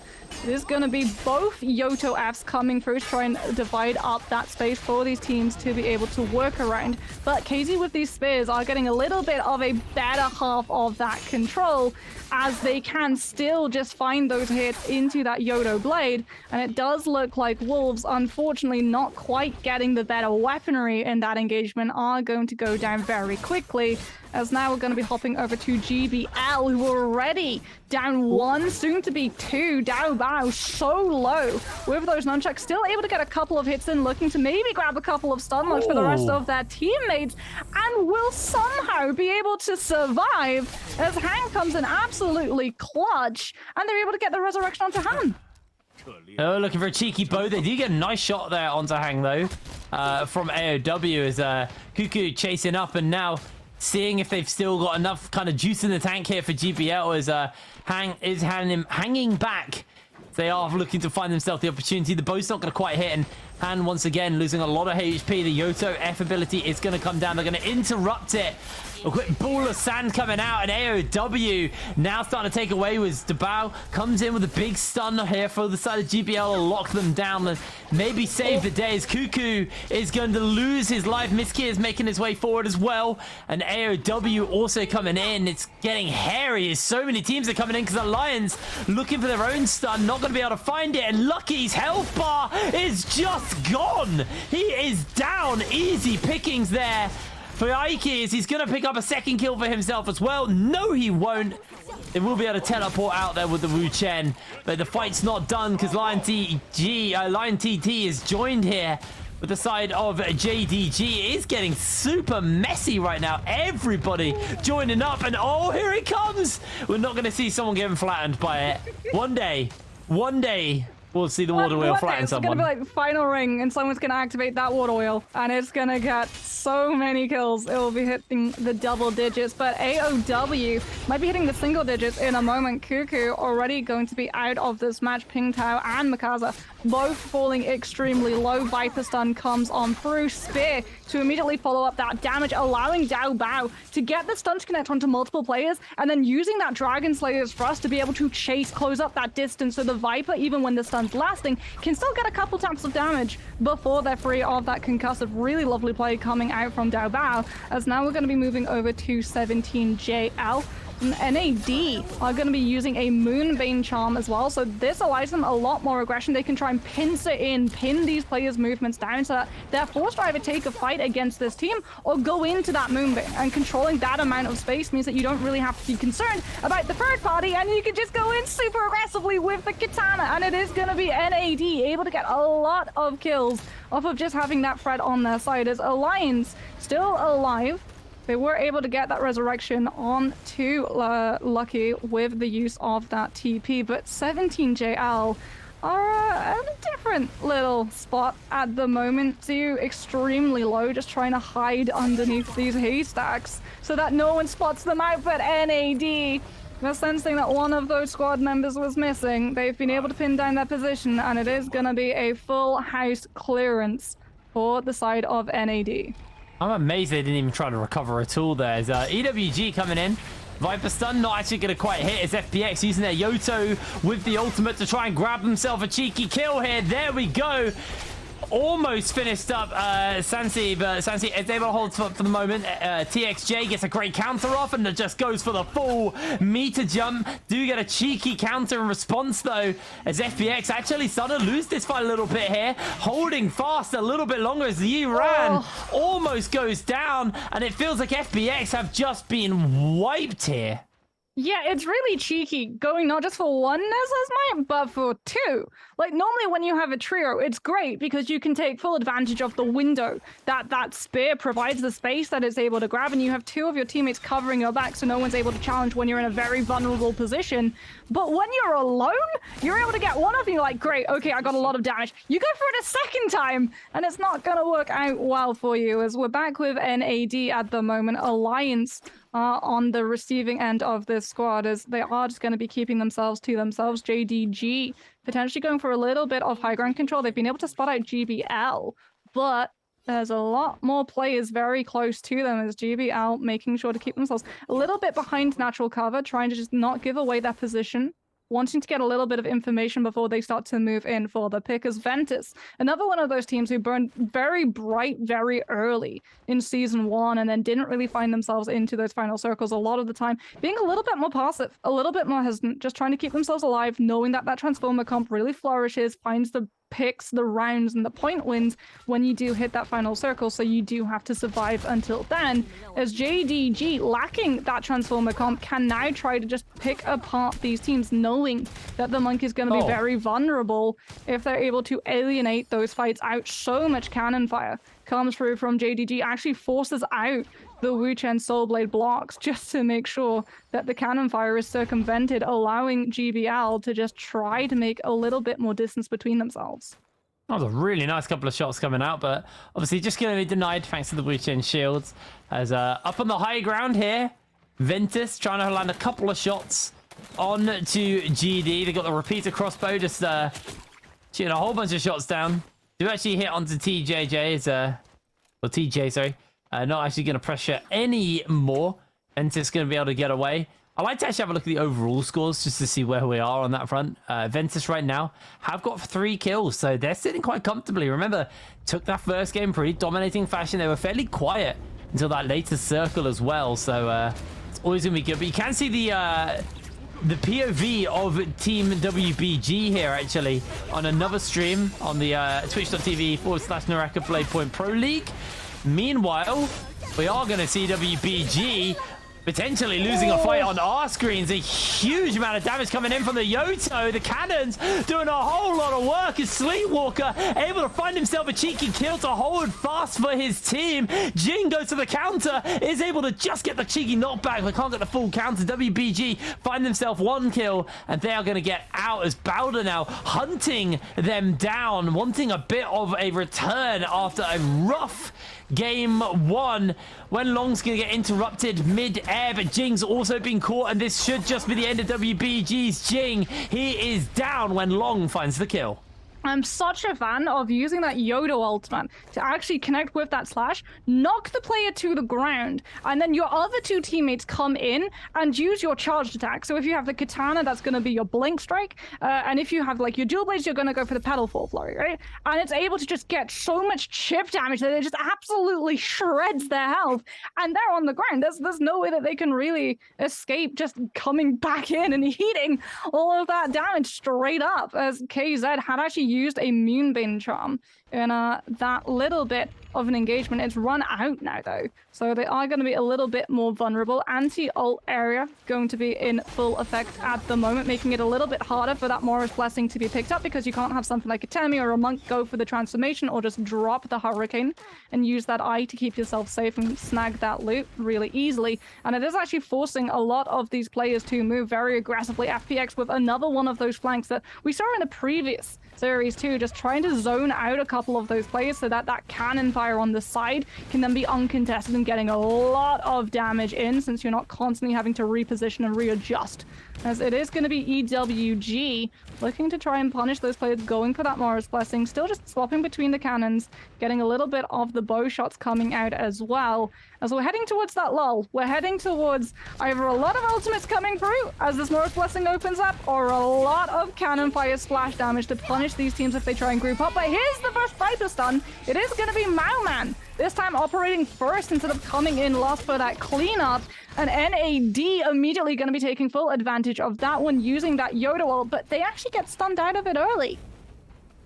Yeah, that's really rough for them actually, but we're able to get out thanks to that Woo channel. As you can see on the kill feed or the scoreboard on the left side of your screens, GBL are leading the charge right now. FPX looking to try and get their first couple of kills on the board, and they quickly just jump up the rankings, getting 2 cheeky kills, catching NAD, who just falling out of that tree. FPX though not quite done. GBL looking to chase for a kill onto them. The repeat to crossbow coming down, and VVV with the cannon just getting a couple of extra shots off as Han was thinking about jumping into the middle of FPX. It's actually going to play a little bit more reserved. Just got that blue dagger and blue musket to work with, as he is going to pop the Yoto ultimate and look to chase. Actually cancels out early, or gets it cancelled out early, as it is on cooldown. Just going to switch again to the musket, as FPX will lose TXJ in the meanwhile. Leo is running away with VVV, being chased down by the rest of NAD.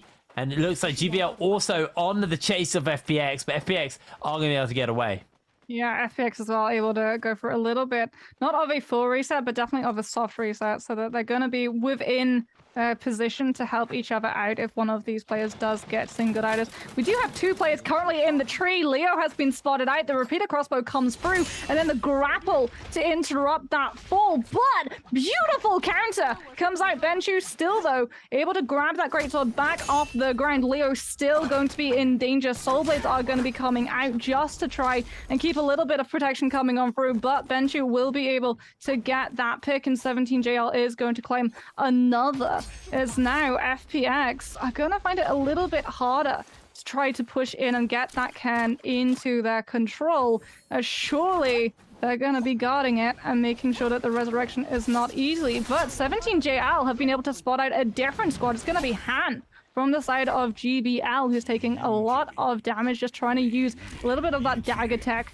to keep themselves out of not just distance, but also making it really hard for them to be hit by the cannon fire. VVV was actually so far out of position. FPX had no choice but for the remaining members to try and hide in the zone and get a little bit of a reset, but they've been hunted down. In WBG, there's Sleepwalker. This is the monk that we tout as being one of the best monks in terms of this tournament, already getting so many just punches in. There's the first grab, looking for the second and tap dodges behind the rock to break line of sight so it doesn't come through, but still gets the slam, and now half HP, does not have to get that Karumi heal just yet. Another grab comes through, the slam not quite there in time. Bellclang to try and cover the loss of iframe when you come out of that transformation, and WBG are able to, well, unfortunately lose their monk because Ping Tao is still able to survive and gets the kill of the night. Yeah, really nice stuff coming over as we look at XCG. Gets a counter here from Sansi. He's trying to get a whole bunch of damage off of that charge attack. Can't quite get it, but he is going to jump straight into NiHQ's face to try and finish up this kill. Has got the ultimate available as well as the Sandstorm has been thrown out, chasing into the middle of it all, and actually jumps a little bit too far forward, so it gets cancelled out of his ultimate nice and early. Not particularly the play they needed, but only lost half of their ult charge off that, so they will be able to come back up fairly soon. And it feels like XCG may just be getting themselves in a whole world of hurt here, as down goes a member from WEG, as XCG actually doing a pretty good job of holding on, but now they're being chased in, and deeper into the circle they go. Very little options for them. Sansi will be able to find that kill, and EWG will be able to pick up their teammate, recover their health, and get back into the circle. Yeah, gorgeous stun lock as well. Just straight juggle, uppercut. It's absolutely brutal. There's no way you can really try and recover from that unless you have that Bellclang available. As now we're going to be following JDG, one of the teams who actually have been able to keep their members intact, but the loadout is definitely not what they want it to be at the moment. Blue armor, not even a purple. Yeah, they've got the Yodo, so that means a lot of damage without actually taking into account the loot that you're running. But when we think about all of these Morris Blessings that have been online, a lot of these teams are going to be set as, oh, here comes the cannon fire. You can try to hide in those purple bushes, but players now have actually started really checking those spaces. It takes about 2 seconds, but it can just mean that you're able to win a series and not get taken out early, as 2 Morris Blessings are going to be scrapped over. Northeast, not so much, but the one in the south, that's a different question entirely. As now we're seeing so many of these trios fighting, scrapping over that chest to try and claim that loot, whether it's going to be a buff, whether it's going to be the Vermilions, so you can go really aggressive knowing that that resurrection is going to be there and you can use it for a reposition too. Or whether or not it's just going to be something like those gold dual blades that we know can do so much damage when those fights get close and personal, as it is going to be a Temi ultimate that allows AOW, who are already rocking full stack purple armor, to be able to claim this chest, and that just means that this team is even more stacked. Yeah, realistically, just looking at those weapon upgrades, that's probably the next really big thing for them. GD going to get their hands onto this blessing themselves as well. Okay, I assume it's going to be the benefactor of any armor in that crate, but I guess not, because there is no armor to grab. Purple dual sword here for Dongqing. Still 37 players left up and alive, and we said it in the last circle, but when you have like a tight circle with lots of players, great swords are really effective because the amount of space you can buy for yourselves. I mean, NAD are still alive, but they only have one player. Does actually have that Dragon Blessing, so will get additional lightning AoE damage, but you don't actually have 2 of those players, and they've just been stun locked into an absolute blitz. This is just unfair. This is bullying at the moment. They're not really going to be able to escape either. That TP is too far away. They're just trying to last this fight out for as long as possible to potentially hit enough rage to be able to TP out, because it is just a matter of survival at the moment, as somehow that kill has not actually come through. Beautiful use of tech, just using that greatsword to carry the momentum over the top of that tree, making it really hard for this chase to properly find that player that it's looking for. Oh no. As now we're seeing, they're yeah, close. there's the full, there's the shot. They've got it available, but they're getting press the button! Do the thing! Do the thing! Just to try to survive, just to try and find that little bit of knockback, that little bit of window, just needs to be able to find any little bit of second to be able to activate that. It's not going to be there, and you have to feel for that Wu Chen, because they tried everything. They did such a good job of surviving for what, 35 seconds on 35% HP. But the stun lock and then the grapple lock was absolutely brutal, and they just didn't have the downtime to activate the ult. Nothing they could do about that one, as KZ now have got aces right next to them. We'll see whether or not they actually decide to go for any skirmishing here. For now, are just playing it relatively relaxed. Aces may look to pull that trigger though. They have got the Yoto ultimate up and available to them, and if they've got that Viper stun available as well, and the Wu Chen, it's pretty much a free fight. Even if they lose it, they can just Wu Chen out. Yeah, the thing is, like, if you open with a Viper ult in how open this space is, if a party comes in, like, say, Ventus, who are actually at that flank, and GD, who are almost directly behind them, then you do burn being able to use that Viper ultimate to negate if a third party comes through. So I would much rather they sort of just play their field a little bit, make sure that they have the information on where these teams are going to be, wait for that ring to settle, and then come in with the aggression. Looks like Aces here. Holding fast as Alex going to jump in to Dongqing. Dongqing has been caught and hasn't really got anything he can do. He's just losing a lot of HP. He's able to put a bit distance away. The freeze comes in, and now we're seeing the Yoto ultimate come out. K jumps away. The Matari invisibility going to do a lot of work for them here on this front. They are chasing for the kill onto these members, but KZ able to break away from Aces. Aces, though, they're not done. They have still got these members of GD in their sights as they're chasing desperately for the kill. Not going to be able to find it.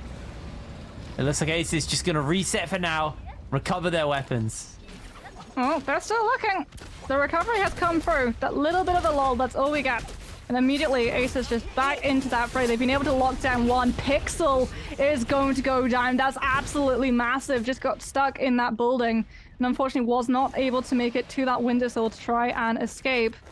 And now, without that monk, it's going to be a little bit harder for Ventus to be able to make that final circle work out for them, as Wolves, another team that have been able to survive pretty darn long, going to be looking to try and engage in onto this team, as there comes a couple of shots just with the musket over the shoulder, making sure that they're able to very quickly just swap into those soul jades. EWG, on the other hand, also have been able to recruit a nice little bit of loot. They've got a little corner too, with that structure, making sure that they're able to block themselves from line of sight in case someone on that higher ground wants to just use that cannon fire to chip away at that damage and allow them to push forward aggressively. As now we're seeing that Viper stun come through. Aces are actually going to use it to immediately kick off their fight. They've been able to lock down Dongqing immediately, but this is what I was talking about, right? When you move in with that Viper ult and you don't win the fight and then immediately back out, how are you actually going to be able to survive that third party? So GD, yeah, they've lost one of their members. Unfortunately, Kakaishi actually has been left behind in the action too. A little bit of miscommunication coming out from the team, as it seems like Aces, even using that Viper ultimate very early, have been able to pick up two.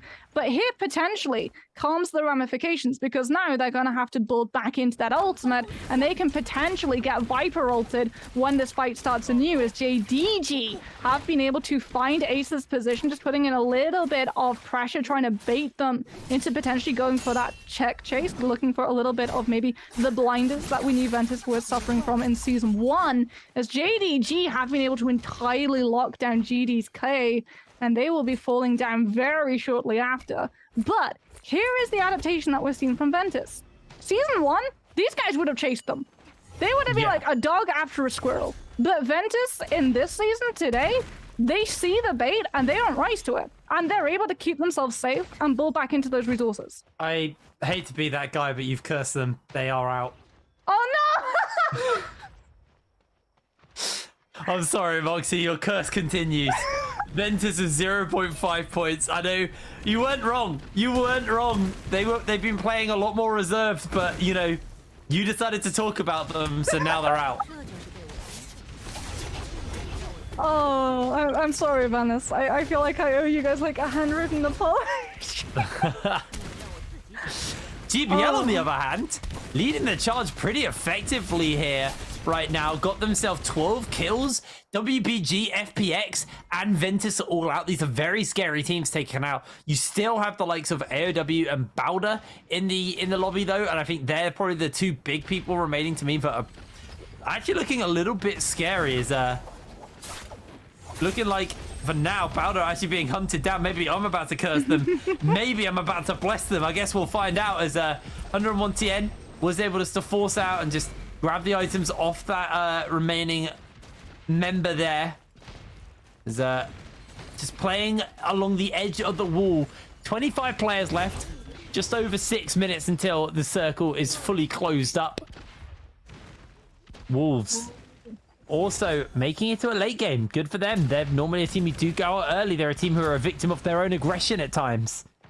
Yeah, they've got themselves a nice spot too. It's really hard for BIWEEKLY to actually try and scale up that cliff and just find that cannon fire, because at the moment they're being sandwiched in between 2 fights. So they're losing the sort of structure on this low ground by exchanging this cannon fire. Beautiful soul blades actually comes through so that they're able to mitigate the next brunt of it. But Wolves now up on the upper ground are actually opening up with that Viper ultimate. 14 trying to find the stuns, but Aces are actually the one who are really going to be in control of this. Jin already able to find 1, able to find 2, as it is going to be a very clean pick apart from the side of Aces. Even though Wolves were the one to come in with that Viper ultimate, unfortunately it was their best shot at being able to win that fight, at being able to flip it around, and they burned it a little bit too early as EWG, falling extremely low, are forced to invest the Viper ultimate, but the freeze comes through from 17JL's Justina. AS gets the immediate dash through and is actually able to secure another freeze onto a second player too. Just using these nunchucks as well and that dash to be able to control a lot of the tempo of the fight. Gets what they need, then immediately just yeets on out of that. Very little punishment, and no one wants to chase. AS for the moment, just getting himself onto that high ground. 22 players still left in the lobby. The cannon phase has well and truly started.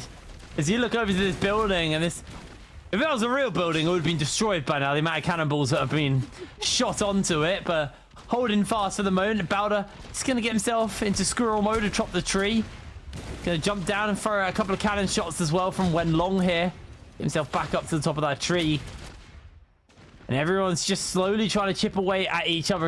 It's a final circle, but a lot of verticality, a lot of hills to climb. So going to actually be fairly interesting to see how controlling the high ground is going to be going down for some of these players. As Wenlong jumping in with the Viper stun, looking to lock Han down, has been able to do so, but he instantly gets stunned up himself, and Bowder able to slide in and steal away that kill onto Han, taking him down. GBL are going to be able to get the revive off onto Han, and Han immediately is going to go down to Bowder. So Bowder just got himself 2 cheeky kills off the back of that, and a whole bunch of kills. But here we go, champion from Aces throwing out the Yotu ultimate. It's a little bit hairy for him, and it's taken down to the Flamer. Wolves one Fang able to take him out.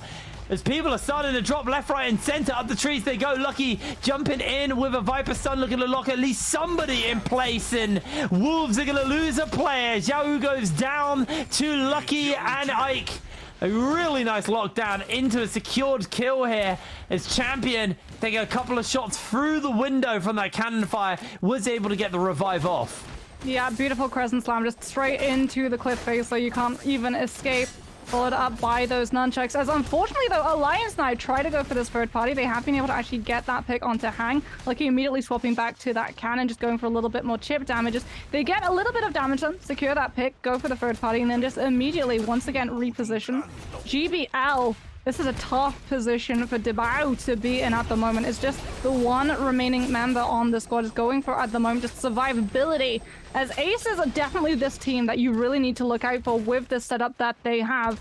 That is legendary dual blades. So anyone comes close to them, they're taking so much damage so very quickly, and combined with something like cannon shot pepper spray come through, that's just going to be absolute decimation.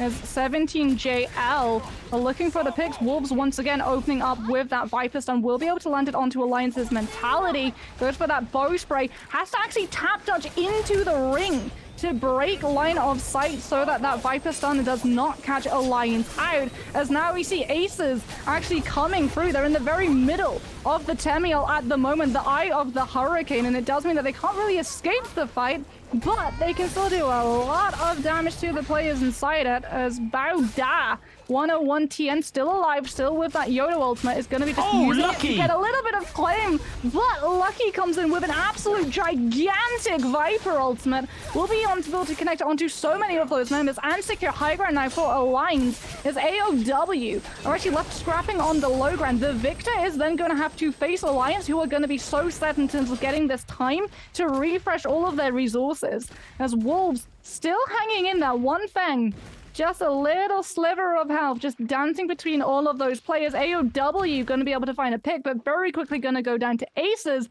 And all the while, Alliance are just putting so much pressure in from the side, from this high ground, being so hard, making it extremely difficult for these players to actually be able to push onto that high ground and challenge them for this position. So Aces at the moment, they're just having to use this building to be able to circumvent line of sight and stop that damage from coming through.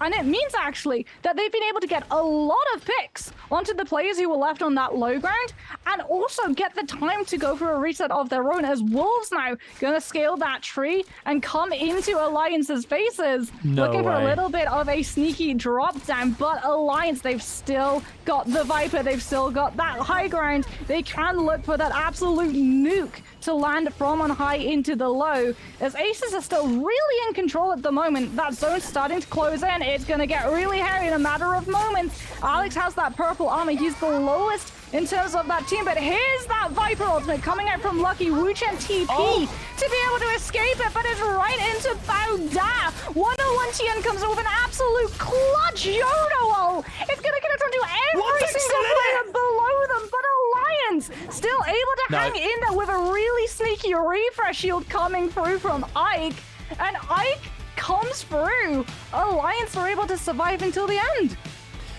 I mean, One Thing played that so well to come second for the side of Wolves. Aces coming up huge here in our second game of the day as well. Really, really good stuff from them. And, you know, we've had Ventus win, we've had Aces win. We haven't had any of our big teams win. WBG knocked out very early. FPX, again, knocked out very early. Bowder, they made it a little longer than they did previously. But at the end of the day, they still were knocked out fairly early in this game. And today feels like a lot of the teams who were kind of middle of the pack last season are showing up and proving that they want to be more than just middle this time around. Yeah, and this is something that I was like talking about too when we were coming into the start of the broadcast. Teams that have kept their rosters relatively the same are going to be so strong when it comes to synergy and coordination. And at the moment, what we're seeing, the problems for those big name teams who have had those roster changes and have like now got that star power, they're getting alienated from each other. You look at the positioning in season 1 from those teams, everyone was close to each other. If they had someone scouting for information, you could still see everybody on that mini-map. They were still linked in a sort of triangle, that they would just have that positioning where they would forge ahead. Normally something like that Yuashan being at the front to get the information and then having that ultimate to jump back in case you bit off a little bit more than you can chew. You look at the positioning from those teams like FPX and Bauda and GD in terms of today. When we've seen that mini-map, it's taken a while for those players to actually come into sight of the mini-map in terms of everyone else on their team, and it's costing them. Everyone's being alienated, everyone's being stun locked, and especially when you have the new weapon of Dual Blades coming through, which flourishes in just being able to stun lock and set the stage for your other two teammates to come through. Teams that are sticking together are really getting a lot of damage in with very little return. I think the kind of sticking together is a big thing as well, because I think we've seen a lot of the best teams, you know, they were very good at being, like you said, within minimap range of each other, being able to see each other. But we've seen so many teams isolated from one another, kind of almost playing their own game, and they're getting ego checked effectively. They're cocky. They think they can take the fights. They think they can hold out or escape back to the team if needs be. But these teams, especially the ones that are playing as groups, are very, very good at stun locking, very good at grapple locking you and keeping you locked down. And here we go. The points after this game, Aces walk away in first place with 21.6 points. Then Alliance with 19.4. Then GBL with 16.6. Alliance coming up's a big one. I'm happy to see our, our boys from Europe showing up. Only European team in the Nbpl get themselves a second win, and they felt like they got a second wind coming into the season last time around. Like the tail end of the season, like I think it was the final bi-weekly, they actually started to look like a good team. So maybe they're just kind of carrying that weight and carrying that kind of momentum from the first season into season 2.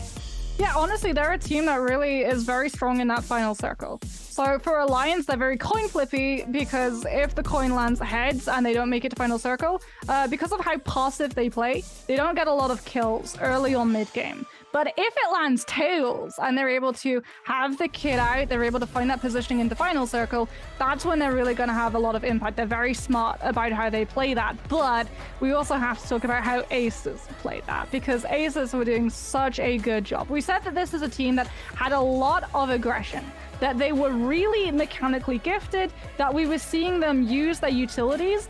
The problem was that they would burn them very quickly and they would run out of resources, so that when they went in for third parties, they themselves would find themselves being third partied. That's all changed. Aces are looking very put together. The communication is there, and the pacing too, of knowing when to go aggressive and when to play a little bit more passively, really means that this team is just coming into its own and being one of those real contenders that we're looking at potentially being one of the strongest regions and maybe stealing that crown from someone like WBG. Absolutely. Well, Alex, your MVP for that final game. Well, sorry, that was second game. We've still got 4 more games to go after this. 20k healing coming in, 14,000 damage as well. This time, didn't get quite as many rescues as our previous MVP from Ventus. Not 6,000 rescues, but, you know, was stepping up pretty big there for his team, and Aces do take that second game under their belt. I'm curious, you know, what we're going to see coming into game 3, because I feel like it's really time for WBG to step up, FPX to step up, BIWEEKLY1 to step up. Yes, WBG took a second, but they got knocked out very early this game, and realistically, they really want to take a first. And they only have a couple more chances to do it. There's still only 4 games left to go, so, you know, WBG, I want to see something a little bit different from them coming into game number 3. Yeah, there was improvement definitely on the side of BIWEEKLY1. Like, we talked about it. They went out very early in that first game because of a communication issue, which resulted in a full squad wipe. So that happens once. You can then move on forward, and being able to come in not quite in a podium position, but definitely like in the top 6, you're really happy with. We also have to talk about Ventus, because they're on a seesaw at the moment, right? They go from one extreme of winning to another extreme of being the lowest in the lobby. So that's something else that we're going to have to look at. But for now, we get to look at Leah, who has an interview with one of our winning players. Hi everyone, welcome to the post-game interview. I'm Leah. Congratulations to ASE to be the winner of this game. We invite Jin to our interview. Let him say hello to us first. 先小金给我们大家打个招呼吧。Hello， 我是 ASE 的金。Okay, welcome. So, like in this game, we see there was a lot of Yudo, Viper, and Wu Chen's combo. So, how do you think about that? 所以这一把比赛，我们看到有这么多的队伍选择了刀红尘这个阵容，你觉得是为什么呢？首先刀红尘这个阵容，因为有无尘体系的话，是可以保证前中期的容错，就是可以稳进后期，就一般没有失误的话。然后刀红尘首先妖刀的梅花桩能力也挺强，然后红叶控场2个大控场，对于后期的团战也强，所以这套阵容比较就是全面的前中后期都比较强势。Okay, so I think this combo was a really great combo because you can see that we have Wu Chen, so this hero can make sure that we can through past the earlier stage, middle stage, and get into the final circle. So Wu Chen, this hero, have like really high fault tolerations in this combo, and you do have a high damage, and Viper have her ultimate, and it have a really good like controls ability in the final circle. So of course this combo is really powerful. So in the final circle, and we see that there was a fight like between BIWEEKLY and Nbpl. So your team have a really nice time and get into these fights. So how do you like adjust about the time? 那其实在决赛圈里面的时候，当BIWEEKLY和Nbpl有一个对决的时候，你们的队伍选择一个非常好的 timing 去切入，当时你们是怎么决策的呢？因为当时我们应该是踩在那个小房子下面，然后完美规避了宁红叶的晕嘛，然后就是耳机是听到了外面已经被晕了几个人，然后当时听到晕人了，我们就3个人一起冲出去了，而且我们3个当时是应该有2个奥义的，所以有无尘奥义就可以随便去收分嘛。Okay, so like in this time, at first we like used the building to avoid another Viper's ultimate at the time, and we heard that there was a like several people was be controlled by the Viper's ultimate. So we choose this time to get into the fight, and at that time we also like have 2 ultimates in our hand. So we think this is a really high, like we can win about this fight. OK， 好的，谢谢小金来到我们的采访，也希望 ASE 之后可以有更加精彩的表现。Thanks Dean come to our interview. Well, let's have a rest and highlights will continue later. Bye bye.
Hello everybody and welcome back to the Naraka Bladepoint Pro League. We're getting ready to go into our 3rd game of the day here at Trios, and so far we've had Ventus, we've had Asus take victories, but we haven't really seen much from the teams who we have high expectations on. You know, your WBGs, your FPXs, your BIWEEKLY1. You know, I could go on forever about that, but at the end of the day, a lot of these teams aren't quite hitting their marks. It is day 1, yes. Is that forgivable because it's day 1? Yes, but at the same time, I still want to see more from these teams. I think you nailed it, Moxie. The teams who haven't really done too much swapping seem to be playing way better at the moment because it just feels like they're playing on the same page.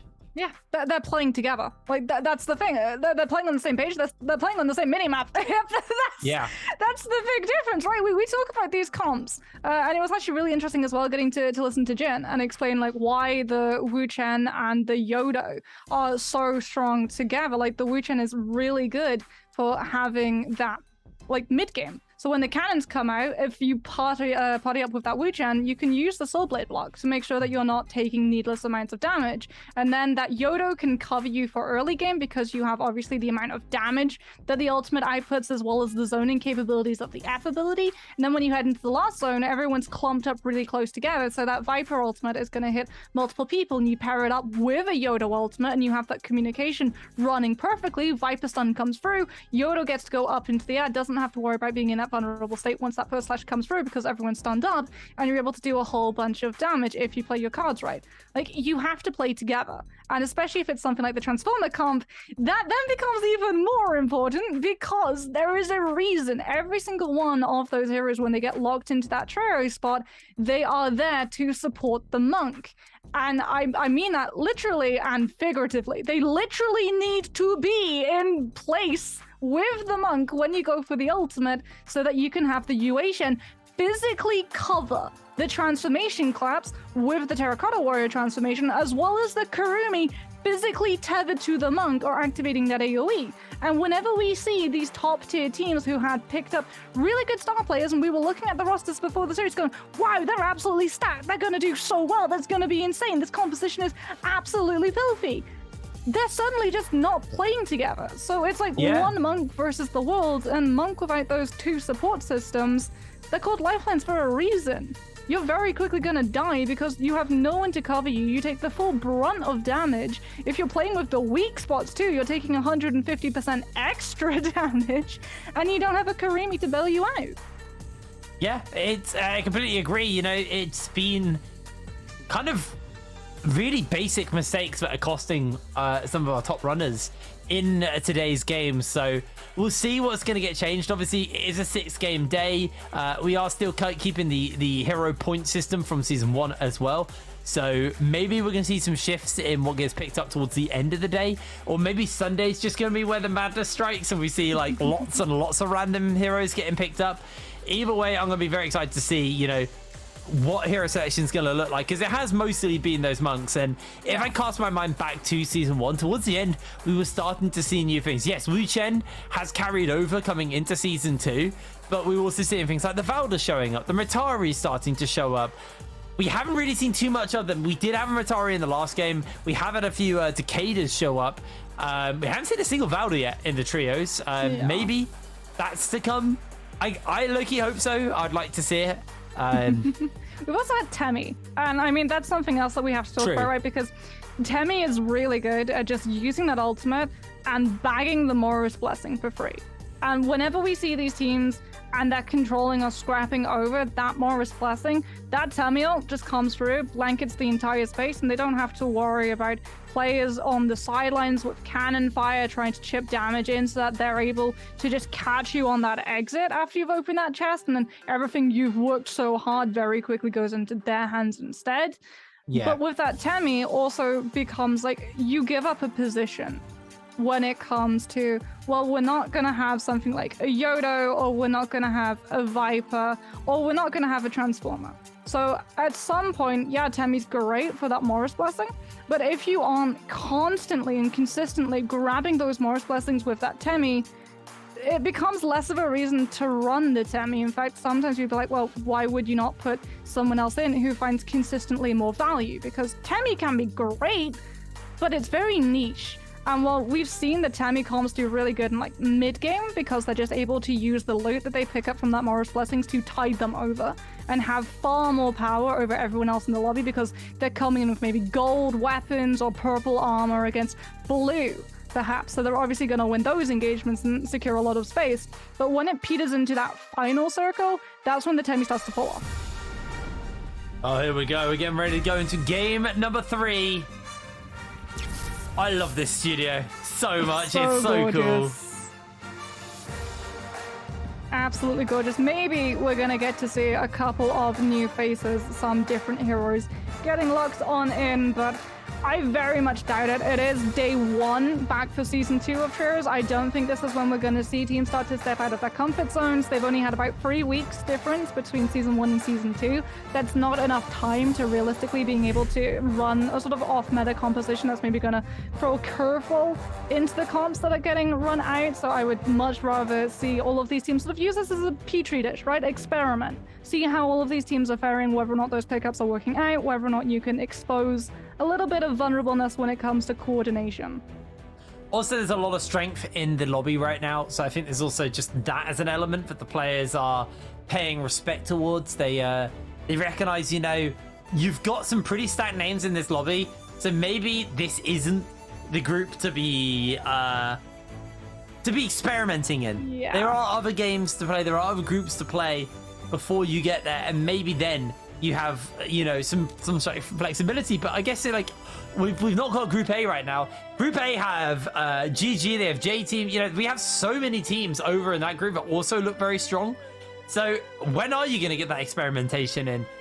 Maybe it's better to do it early, maybe it's better to do it late once you've got an idea where you're standing. I couldn't give you the honest answer to that. J-Team actually picked up Eagle as well, so they lost 101 Tian. They have to then replace that player. And they went to Q9, and they were able to nab Eagle. So Eagle is probably one of those other Monk players that is missing in this lobby. That is just so good at playing that hero when it comes to that transformation comp. But as it is, we still get to see the likes of Pixel, we get to see 101 Tian just come in, Sleepwalker too. Interestingly, Ventus aren't actually running Pixel this time around on that Transformer comp. Instead, they're once again going to run with that Viper, Wu Chen, and Yoto, which does mean that they have a little bit more consistency all through the game to try and go for those aggressive plays. But it also means that for Final Circle, like, you have to still have all of your players. If you lose that Viper, any interaction in Final Circle is just straight out the window. As we head straight over to the Isle, it is going to be dawn, so a little bit of light. And I look forward to shedding a little bit of light to see whether or not these teams have been able to improve in terms of that consistency, and whether or not Ventus are going to be able to consistently be good or consistently coin flip. There we go. We're getting ready to go into our third game, that halfway mark in the day. If another smaller team, or one of our smaller teams who've already won, win again, that really puts a statement into a day where we expected it to be dominated by our top teams, or the teams who we expected to be top, because there are no top teams right now. We're too early into the season, but here we are. Aces, the victors of the previous game, just got themselves a nice drop on their own. They're able to gear up and get themselves as much as they like. Meanwhile, WPG have dropped near both Ventus and GBL, so there could be a little bit of action to actually kick us off here. WBG will spot them out, but they're actually deciding not to go straight into it as we cut over to EWG, who are currently in a fight with Bowder. You can see they have actually taken but Wenlong down. I was gonna say, Jake, my eyebrow just started twitching a little bit closer to my hairline when I saw WBG, because they were actually already starting to split up. The second that they hit that grind, 2 of them went one way, another went another, but we are seeing teams stick a little bit more closely to each other at the moment. As everyone knows, if you don't have that really good first initial drop and setup, everyone just has that RNG. And if you run into something like a Yodo, it doesn't matter if they weren't able to find armor or a weapon, they're still going to be able to just outpower you with that F ability, as EWG just looking to try and grab any resources that they can. Ventus playing very close together too. KZ potentially looking for that chase, but not really wanting to move in just yet. All of their weapons are still common. They've been able to find some purple armor for Rain, which is really nice. You want that Viper to have that survivability factor, so you can get in close. You can use that ultimate to connect with confidence as opposed to trying to cancel it out very early. But there's a grapple shot coming through from GBL, instantly going to figure out into that Yodo F ability. But here come the pistols, so you can't actually use that to zone them. But repeating crossbow connects onto Dao Ba, is able to get a heal, does go for the Clang in case they try to chase, does not actually go for the transformation sequence just yet, as KZ are looking to try and pick them out before that Monk transformation is online. Not enough rage has been built, and they know that that composition without that transformation to fall back on is going to be very vulnerable indeed. I'm gonna be real. KZ have actually impressed me early, but they are struggling from like the wolf syndrome from season 1, where they're just getting picked up very early. They start good, and it goes oh so wrong for them. GD able to find themselves a kill on to a get themselves taken down by a member of XSG. But XSG keeping the pressure up here and looking to finish up all of GD. Just get the full wipe on the team. The kickers off. Xiaonan chasing down with the spear onto Dongjin. They decide to actually cool it off. They're just going to quite happily loot up. Don't want to overcommit, waste too many resources. They scared him away. He's not going to be able to get the revive off, and his teammates are just going to have to use their revives as this. Now we're cutting over to FPX here. Currently in a fight with JDG. Pretty low shields, realistically, for JDG. But they do have the Kurumi Teva coming in, but FPX not letting up on them. But there's a 2-man knockback coming out from the side of JDG onto the FPX members as VVV looking to finish up this Kurumi. The umbrella goes down, and they are able to hold themselves strong for the moment. The transformation comes out from T Jingshu. Trying to find himself a grab, but he's not going to be able to find it, unfortunately, as FPX scatter the moment that ultimate is burnt. Yeah, they see the ultimate and they don't want any part of it. Because VVV was actually coming for a little bit of peel if it was potentially needed. However, by scattering away from that monk, they've now taken control of the ballista. And that means that if you want, you can chase players out in the open. You can have 2 of your members on that ground, and then you can push them into the line of fire.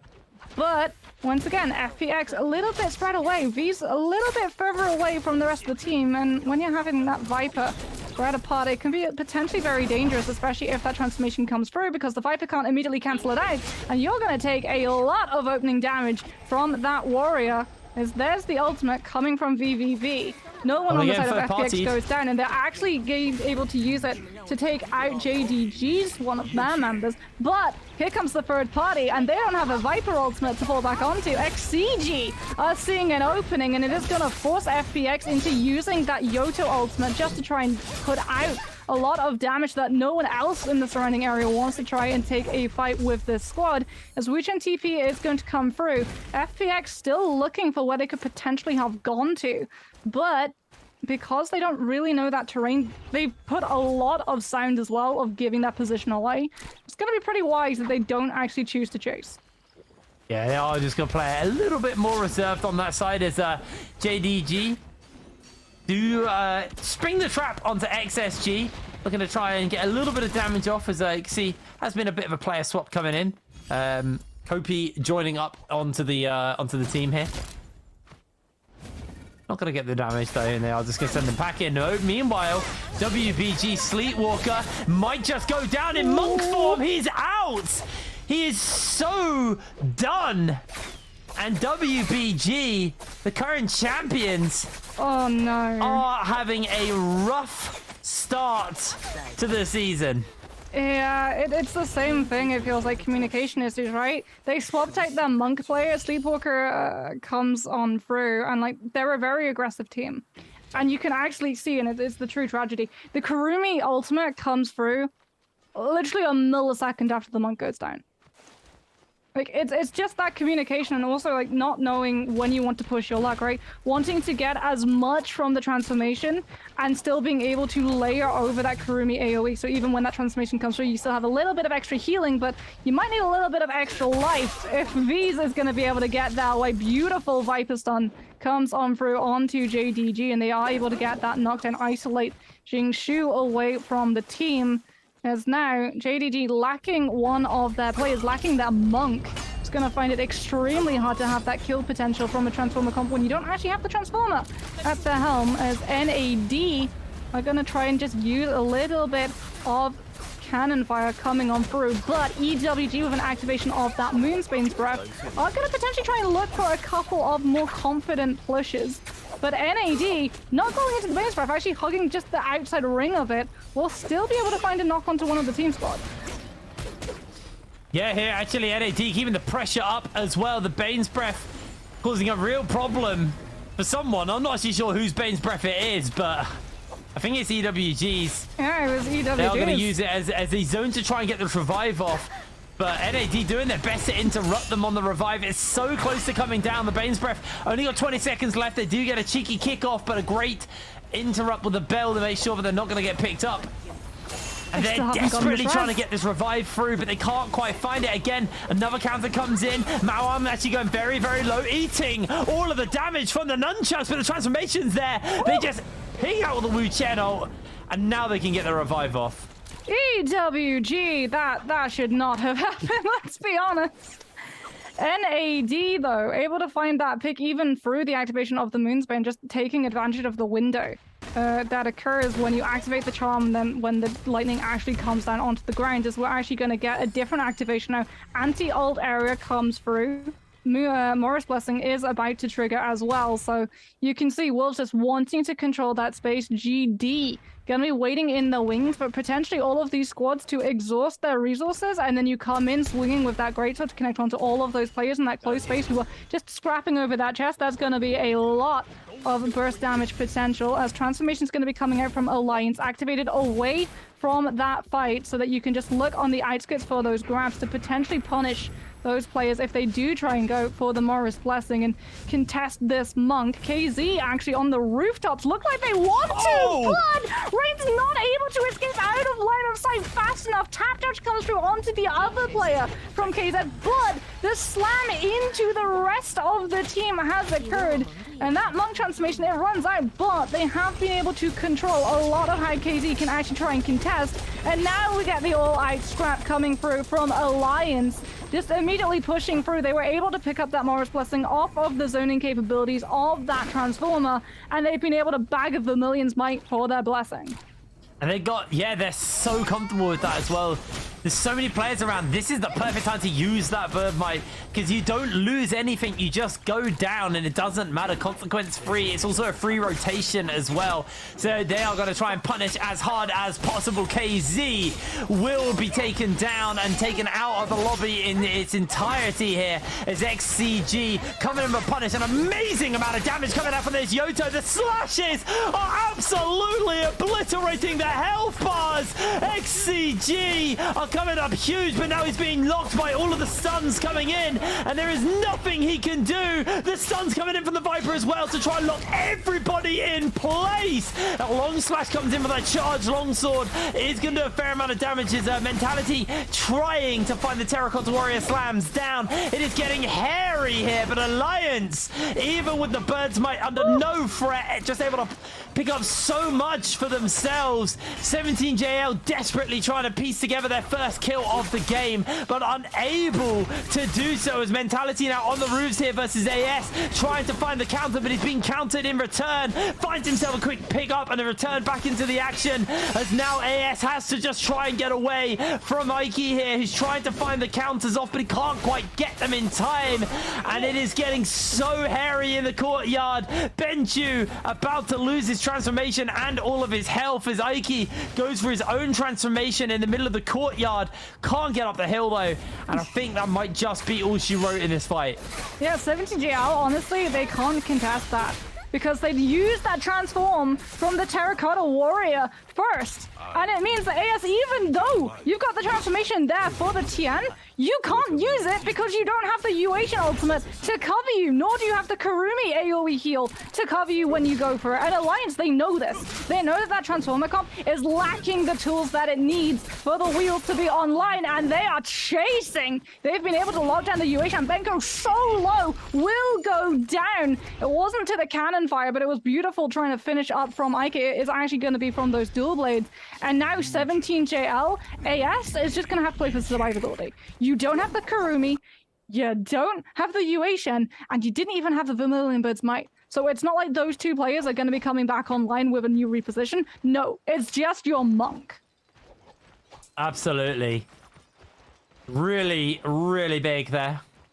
Massive fight coming in on Wolves do also have their own Birds Might. Haven't actually been able to find themselves a single kill, but we cut over to WBG. Remember, they've got no revives. They've been taken out way too early, and they need to have a good game. But Sleepwalker is being punished heavily. Gets himself the counter back. The quick kick comes in. Transformations haven't been thrown down yet, but the Yotu ult coming in from Sansi may just finish up Sleepwalker. He's going down. He is out. WBG lose 2. Jing in the transformation into the zone and trying to get away as Wolves now taking a fight versus GD. 14's going to go for the transformation, and looks like GD may just use this as the opportunity to get away. Yeah, they have to. They don't have that Yoda ultimate, but GD! Oh no! K gets caught out mid-attempt at escape. And 14 doesn't even need to slam them. Just holds them up, and it's a shooting gallery for their teammates. And now it is just going to be GD. They've got the Viper, they've got the Yoda, but Donking is so low. Kakaishi comes in, attempts to save that teammate, the Peel from the Viper ultimate, but all you do is put yourself into field of view. And it is going to be GD taken out very early on. It's a very rough loss for them to be knocked out already this early in. The Birds Might doesn't have too much longer. Oh, we don't unfortunately have the graphic that gives us the exact time of the Birds Might like we did in game number 1. Gonna be a very, very tense game now for some of these players, and tense rest of the day, because WBG, they have just not performed today at all. They have really, really struggled. As they are actually about to get the Draco Storm potentially popping up. Actually, it will be, because that's where the Mora's Blessing is. It's a Draco Storm. Baidar is very happy with their positioning at the moment, as we are going to have 2 Morris Blessings. The one in the north is about to activate, and you can see those players starting to flock towards it. It's going to be Ventus versus Aces, though, and they have met in the middle. They know that the Morris Blessing is going to be there with that Draco Storm, and both of them want it. But in the southwest, we also have a scrap coming on through. Karumi Teva going to be in place for Aces. Alex gonna immediately be receiving a little bit of that healing, but Ventus coming in with a Viper ultimate, and you can just see every single player in the area trying to escape it, but it is not to be. Champion from the side of Aces will go down, gets caught into the tree, and now it is going to force that transformation to come out. But when you're lacking one of those members on your transformation comps, we've already seen, and look at already how low Alex has fallen. The Karumi ultimate is going to be there, but that Helfer, every single time it rises, it just seems to fall back down. However, double grab on the side of Alex means that you circumvent a lot of that damage that you had been taken. It's not going to be enough, though. Ventus able to survive the grab, and now with that Yoda ultimate coming in from Zoo, we'll be able to do a lot of damage. Jin is going to go down, and it is now just going to be 1 member that Aces are going to have left, as it is just Champion popping that terracotta form, trying to get away, playing for survivability so you can at least make it into final circle, as Morris Blessing obtained for XCG. Yeah, they are going to pick that one up. Got the Draco Storm to work with. Gonna be sitting quite comfortable on that one. EWG on the edge of the circle. 12 minutes left. We've still got 32 players as EWG are gonna kind of collect the scraps of the blessing here. Seeing if there's anything good for them to get. Holding fast for the moment. Like I said, still 32 players left in the lobby. Everybody just waiting this out. And it has definitely been... It has definitely been a day of the late circles. They go back into the zone and spy check the purple bush in case there's someone who's down 2 squad mates and just playing for survivability inside it. But someone who's not down 2 squad mates is XCG, comes in with that Viper ultimate. Clang is going to be there to make sure that the stun does not connect onto that Tian. The transformation is still not available at the moment, as XCG are still going to be able to get a lot of damage done. Baudaz Wenlong is actually going to get caught out by it very shortly after. 101 Tian, who had to use that Clang so early on in that fight, is also going to go down. And transformation not going to be there, as XCG, one of those other teams that was sort of middling on Season 1, is really coming alive. As Bauda, another team that we expected to see doing very well, is caught with just Axiao left alive. It's poor Karumi against the world. Normally we see the Karumi singled out first so that you don't have that vein of support for that monk. But EWG have really seen that these big teams, their communication isn't really present at the moment, so they can pick apart the rest of the team before leaving that really defenseless Karumi who has no aggressive playstyle of her own for last. I was seeing Sansi taking out the last of WBG, Jing. Actually, that wasn't the last of WBG, but was there? Actually, no, that was. Was that WBG knocked out? Really early, if so. Still 29 players in the lobby. Not particularly the greatest showing for them. Ventus, our winners of the first game here, are currently squaring off versus AOW.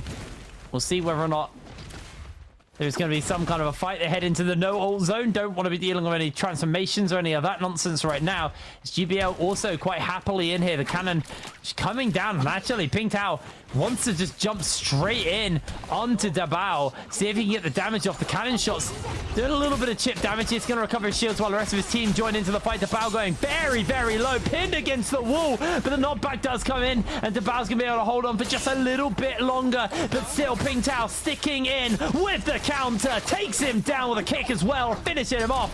Beautiful pick there for Ping Tao and the rest of his team. As they also aren't done their chasing and trying to see if there's any additional available kills for them. They will head out of this ult zone any second now. That Viper Stun available for Ventus to use.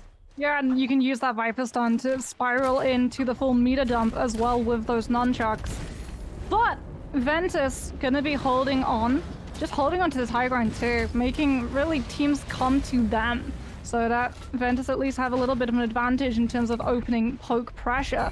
As we're actually seeing XCG just using the outsides of the zone to keep themselves out of sight. Ventus have been able to spot out Champion on the side of Aces, who was able to just keep themselves alive for a little bit longer, but beautiful mid-air snipe comes through from 14, takes Champion down, clips that Yuashen's wings. And unfortunately, gravity is a very real factor in real life, and it is going to be Aces plummeting back to real life with a bang. As they're not going to be able to survive with their final member into that final circle, so kill multiplier not really going to be working out for a second match win for the side of Aces, as Ventus still in the lead, but XCG and AOW, as well as EWG, very close behind them. The difference is none of those comps in top 4 spots have that monk. So things can really shift around. All of those teams who are in like the middle at the moment, a little bit of the bottom, if they're able to survive teams like 17JL and Alliance, they're going to look so strong in that final ring. It's going to be a very Yoto heavy ending to this game. I'm expecting lots of swords coming down as it feels like we're in that lull, but it's less so than what we've seen in previous games. I might just be cursing it because it feels like we are getting into that section where long-range cannons and bows are going to be the meta just for the next couple of minutes at least, just to chip away at one another. But a lot of teams have these Karumis, so they don't actually have to really burn too many heals. Karumi going to do a pretty good job of making sure the team are all topped up, as 14 is going to eat a cannon shot straight to the face. It's Wolves holding on for the moment, just trying to recover as much as possible, trying to get this blessing, but they are taking so many shots for doing so. They will be able to pick it up, and One Fang actually gets legendary armor, immediately loses a chunk of health, but is able to recover back in time. As Ping Tao now looking for a potential opening versus Alliance here. I mean, we might see a domino effect from Wolves actually though, because even though they were able to get that Morris Blessing, because of the amount of poke they were taking from those cannons, they had to pop the Karumi Teva early. So it is going to have to wait for that cooldown to come back online before you go for that transform. But thankfully, we are now in that cannon lull. So they do have enough time to look for a little bit of a reset, not take too much damage, not go too aggressively, so that they can come back in with that Teva and transform in tow. As Alliance have really a pick of a litter when it comes to where exactly they want to put those cannons. FPX, on the other hand, trying to just keep this roof so they have a little bit of cover to hide behind, cover that everyone around Ping Tao is now avidly hunting for. Stun's gonna come through. Viper Ultimate does manage to hit a couple of players and buy AOW a little bit of a space, and Grapple, they are still looking to try and push onto a couple of these players, but everyone's been pretty scarce. They saw the Viper ult come through and they didn't want anything to do with it. Teva should come through onto Doshi as well, so NAD are going to be back full squatted up. situation back in. Klein comes through, and Mauman on that Monk instead of the Viper this time around can look to try for a couple of those grabs. But Terracotta Warrior again popped very early from the team, so it's going to be even harder to be able to cover if that Monk wants to come out of that transform when people are still around. AOW using that Wuchen TP to get back onto the high ground so they can look for a little bit of a cheeky drop down. Maybe try and find one of those players, but they've also just used it to entirely reposition. So NAD now with Mauman just having to use this to zone out players so they can pick out a little space on this map and call it their own, as we know where the next ring is going to close into. And unfortunately for them, it's not by the shack. Unfortunately not. It's a fairly open circle, but AOW looking to get into a absolute blender of a fight. It's hard to see with all the explosions and particle effects going off who's fighting who and how it's going, but AOW holding fast now as we cut over. EWG not going to get their sun off in time as they will lose their Viper, but VVV for FPX here with the golden armor, looking to lock everybody down, unable to get too many, but FPX fighting fast here, fighting hard in the middle of this fight. So many players about, but they're not going to pull the trigger, they're not going to overcommit, and everybody's just testing each other. It's just getting a feel for the water before they jump headfirst into the action. Yeah, anyone shows any sign of weaknesses, that's when everyone is just gonna turn. And cannons are so good as well at swiping kills out from underneath squads' noses. You just have a little bit of that splash damage, you put it in the direction of where you think that player is going to try and grapple escape to. Perfect, bam. Manage to grab yourself a couple more points, as it is going to be lucky with a beautiful cannon skin. Just immediately hold up on this high ground, going for a little bit more repositioning. The tree they attempt to grapple to, immediately going to pull out a lot of fire from everyone around them, and you can see what's going to happen when any of these players show themselves. FPX actually choosing to play outside of the zone for a little bit so that they can try and push in. Wolves, on the other hand, going to be going for a little bit of that high ground control. Karumi Teva, again, very early pulled out for a lot of these players. Mauman so far away from that transform, only above 50% of it. It's going to be particularly vulnerable, so they are going to have to bide their time for when they want to go for this engagement. AOW, on the other hand, deciding that they want to engage right now. It is going to be those nunchucks looking for a couple of picks. Miskia on that Yodo immediately popping up with that ultimate. And Alliance, seeing that the ultimate has run its course, are going to be able to go for the transform. And just, you know, shakes the tree, maybe expecting a bird's nest instead. Like 17 General uses the skill, but isn't able to use the iframe. And he's going to be right back up into the air, into the grab, as you are vulnerable when you're in the air with that bell form. And immediately gets a third grab too. Has to drop it and go for the... Tries to go for the recall, tries to get it in time. It's 0.5 seconds too slow, unfortunately, and will fall. The Monk's health bar also mirroring that of the Vajra. But here we go. Ventus coming in with a monstrous Viper stun. And immediately it's going to go into the Yodo ability. VVV now coming in to try and clean up all of those players who were so low, but it was absolutely gargantuan. And it is going to be Mauman able to find Pixel. VVV with the gold armor, still very resilient on that Viper form. Now it's going to be XCG. 3 players left, a little bit of control on high ground. Cannon still coming out to pepper out the team on the opposing end, as everyone on that low ground is just at so much risk for losing one of these players early. Wolves popping that Terracotta Warrior, trying to just cover for 14 so you can get that reshield and push into these players on the high ground, bully them towards that Monk so that the punches and grabs are a little bit easy to connect with. But look at Alliance at the moment. This is what they do in the final ring. They just find themselves a little bit of a spot where you don't think that they'll be in hole up, as FPX are pretty well set on this roof, but the ring is starting to close in. And this is when we're going to see the transformations, the Yodo ults, everything coming online for all of these players, as here it comes.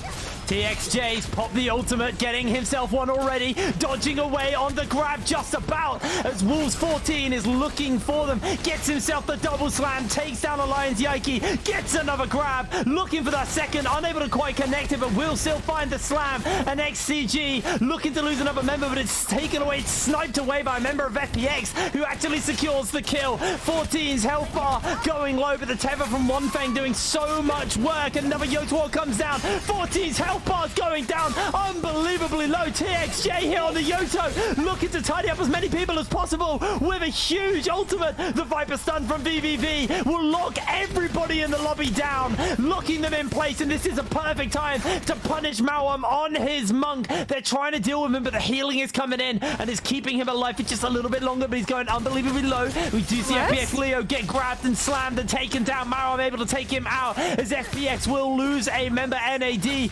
coming alive here in this final moments of the game. 11 players are standing. Mawam's health bar bleeding out. He's going low. He's able to pop the bell. Got a shield. VVV coming in once again with yet another Viper stun. Everybody's locked in place. 14 should just be going down, but no. Ventus finds himself a huge ultimate on the Yoto. Takes out one. Looking for VVV. Unable to make it connect. Unable to make it work as Doshi here on the Transformer, on the Terracotta Warrior, making the damage, making the space for his team. NAD looking to tidy it up as VVV. You said he was resilient with that golden armor, but he can't hold on for long. TXJ continuing to find kill after kill, make it his 8th. He is making some work happen here for the team. One Feng not going to get grabbed, but they are going to keep up the pressure here. VVV once again is looking to lock everybody in place with another enormous ultimate, as it is just FPX coming up huge. XCG though, they aren't done. They still have fuel in the tank. They still have a fighting chance, but it is taken down as Wolves. One Fang is soloed by TXJ. Okay, right. I just want to say, it is a miracle that Wolves make it that far along, because in the entirety of the pop-up, when all of those Viper stuns are going through, when all those transformations are coming through, One Fang is hiding in a tree with a tether onto 14's Ken to get the resurrection. Unbelievable. Has to try it, I think 3 times, but is able to pull it off and able to get that monk into the transformation, and they're able to just get a lot of kills that they should not have had. But what a final circle it was. Unbelievable. That was such a manic final circle. And what I thought was most interesting about that circle was the fact that we actually didn't have as many players in that circle as we had in other circles. The earlier circles of the day, our final circles still had a lot of people in. There was a lot of people in that circle, don't get me wrong, but nowhere near the kind of 32-player circles we were seeing in game 1 and 2.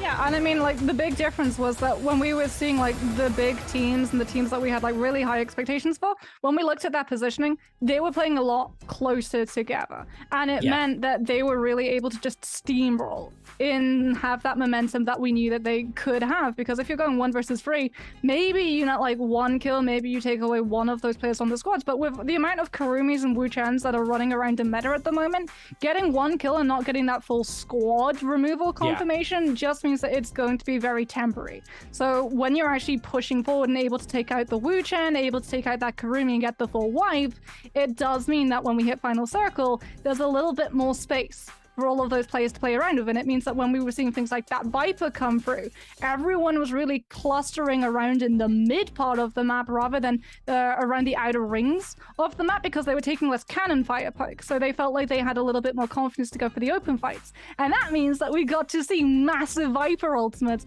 like those coming out from VVV, and then Yodo's just came through. And because everyone was so grouped up together, we got the absolute wombo combo that was Viper ultimate into Yodo F ability, and everyone was stunned up. Everyone was caught in the rotors of the blade. I would agree with you, but I don't know if you've been looking at my camera. I've been getting attacked by a fly, apparently. He's quite attached to me, apparently. Just keeps jumping in front of me. But yeah, very, very good game. I think, you know, WBG, massive errors coming from them. They were playing, I'm now calling it the Wolves style. Taking fights maybe you shouldn't be taking, playing a little bit too aggressively and getting taken out early. That was the Wolves specialty in the first season. But FPX, they decided to stop with the egos and stop going, we're one of the best teams in this lobby. Let's just play as if we are and actually respect the rest of the teams in the lobby. And because of it, they made it into the final circle. And oh my word, TXJ on that Yoto was taking names. He had a death note. Everybody was going out because consistent picks on that Yoto. And the amount of times he got that ult up in those final circles and those final moments of the game, unbelievable. Really, really big stuff there for FPX and a needed win, considering a bunch of the other top teams are struggling right now. For them to then come in with a huge game to ground that out in game 3 halfway through the day, now that's really gonna light a fire under, you know, Bowder, under WBG, under these teams who, you know, are, and I'm gonna say it, are frankly underperforming right now. Yeah, and I mean, for FPX as well, like, it really is. So there are win conditions, and obviously every single composition has different win conditions, right? We know that the Yoto really helps in early stage, Wuchen's really good for mid stage, Transformer's really good at late stage. Honestly, VVV is just absolutely amazing in the final ring. I would go so far as say, like, hands up in the air, full confession, VVV is the best Viper when it comes to those final circles. So for FPX, because when they were underperforming on the first match and the second match, we weren't really seeing them make that final circle. So VVV wasn't coming in with those clutch plays of that Viper ultimate where you could connect not just onto 2 players, but onto multiples. And now that they are making that final circle, we need to see it happen more often before we can say that they're consistently making final circle. But we see the difference that it makes for this team in terms of the standings and the rounds and points that they're able to find if they do make full circle and they have that leap pad that VVV sets them up for. Absolutely. It's definitely gonna, you know, like I said, light a fire under these teams who are currently struggling. Yes, WBG, they did take second in that first game, but the last 2 games for them have been disappointingly poor. They have not hit the mark at all.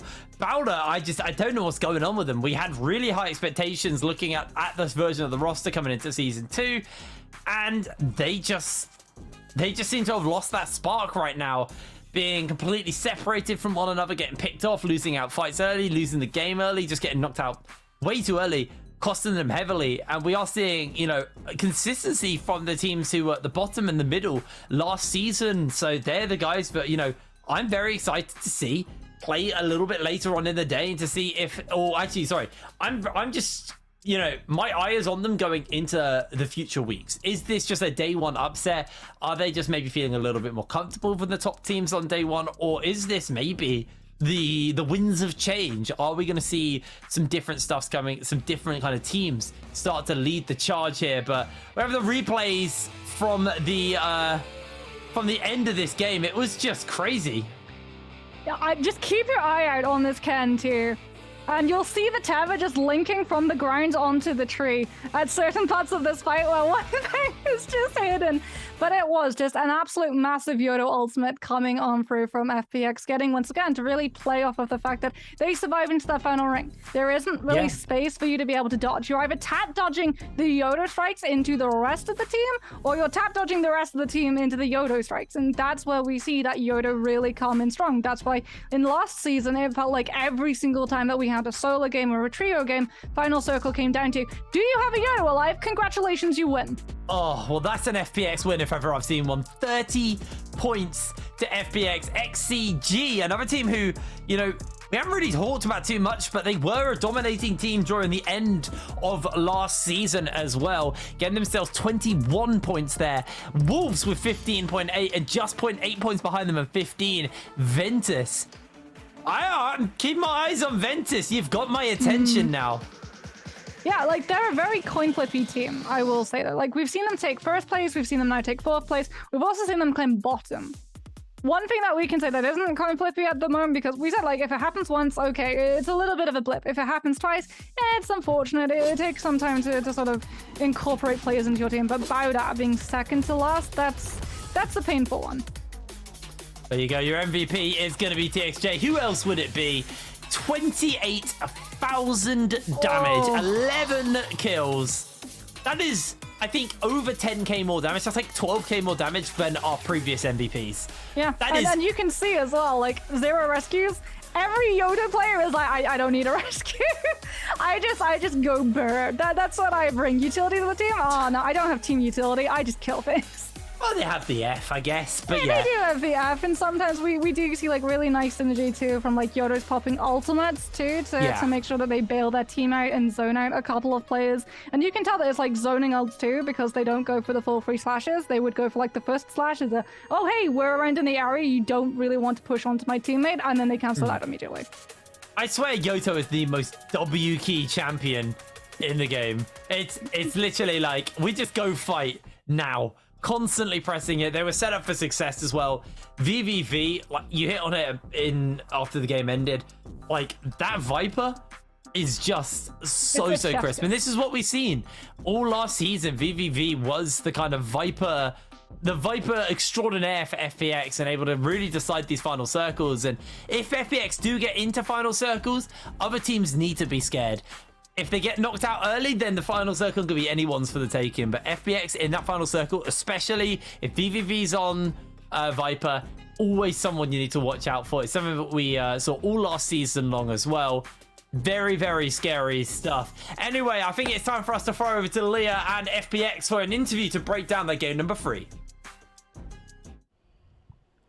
Hi guys, welcome to the post-game interview. I'm Leah. Congratulations to FunPlus DQ to be the winner of this game. We invite Leo to our interview. Let him say hello to us first. 谢谢 Leo 跟我们大家打个招呼吧。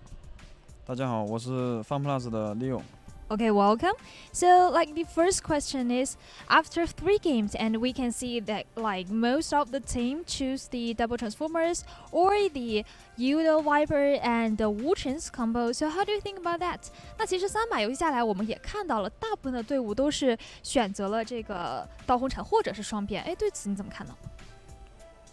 就是妖红尘，其实还相当于是现在版本 T0阵容嘛，就也还是。 基本上拿了妖红尘就能拿个底分，就是要么就是底分，要么就大分。然后双变的话就也不能说纯赌博吧，就是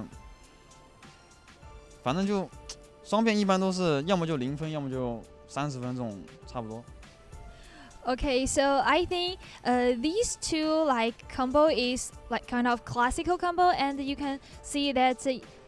For the like Yudo Viper and Wu Chen's combo, so this combo I think is a kind of like the most powerful combo in Nbpl, and if we use this combo, like we can have a really high possibility that to get the point. And for the double transformers combinations, so this combination is quite strange. So if you like survive it from the earlier and the middle stage, and you can get maybe more than 30 points, but if you're not, maybe you're at 0. So we all very like want to know, is there any possibility that our new hero 子平 maybe can appear in our Nbpl? 那有没有可能性就是我们的新英雄殷子平会出现在我们之后的比赛当中呢？现在目前来说的话，强度应该还是不够的。 可能需要加强一波就能上了，应该是用来配合沙男阵容，沙男武田吧。 Okay, so for the new hero 子平, I think this hero was not strong enough to like get into the Nbpl, but if it has, maybe it will like combo with like Temuch or Takuda in our game. OK, 好的，非常感谢 Leo 来到我们的采访，也希望 FunPlus 出去之后可以有更加精彩的表现。Thank Leo come to our interview. Well, let's have a rest and let camera back to the casters. Bye bye.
Bầu trời rộng lớn nơi chập trùng chân mây, giang tay ôm lấy cả đất trời đông tây.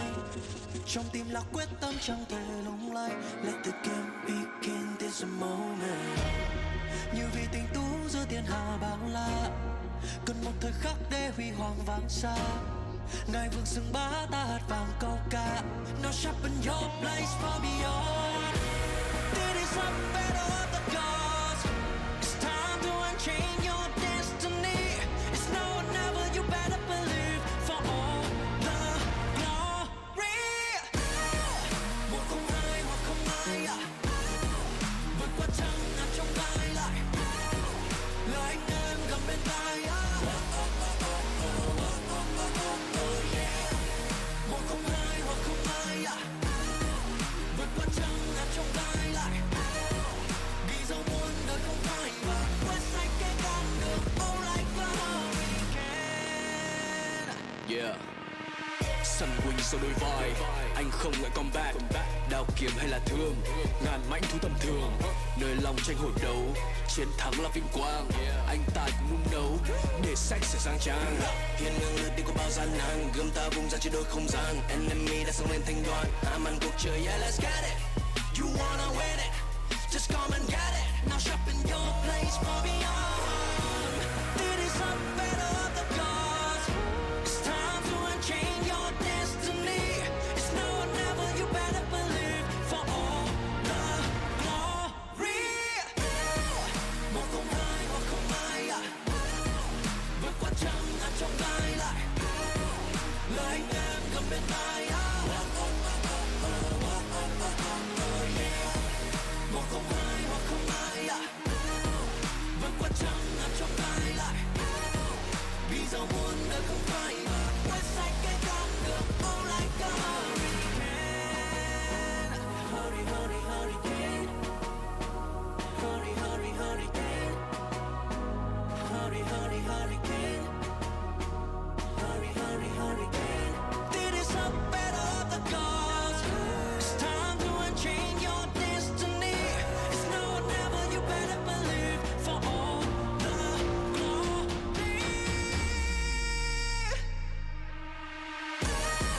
102, 102 à. Vượt qua trăng ngàn trong gai lại. Lời anh em gần bên tai à. 102, 102 à. Vượt qua trăng ngàn trong gai lại.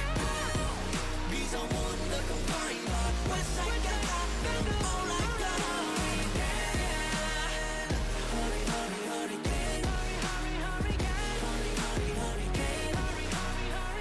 Hurry, hurry, hurry. Quét sạch cái con đường. Oh like a hurricane.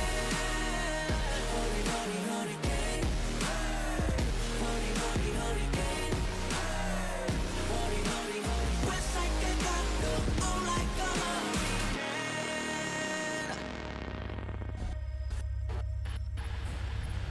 Engine start.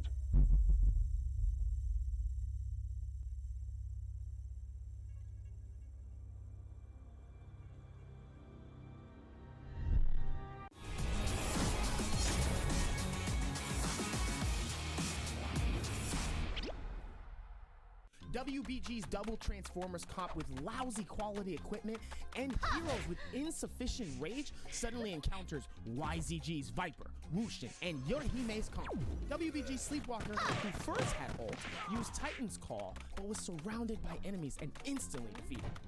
And WBG's Jing escaped with more than 200 meters after attracting fire from two rivals, which were YZG's QGG and YZG's CXZ. Then unfortunately, knocked down.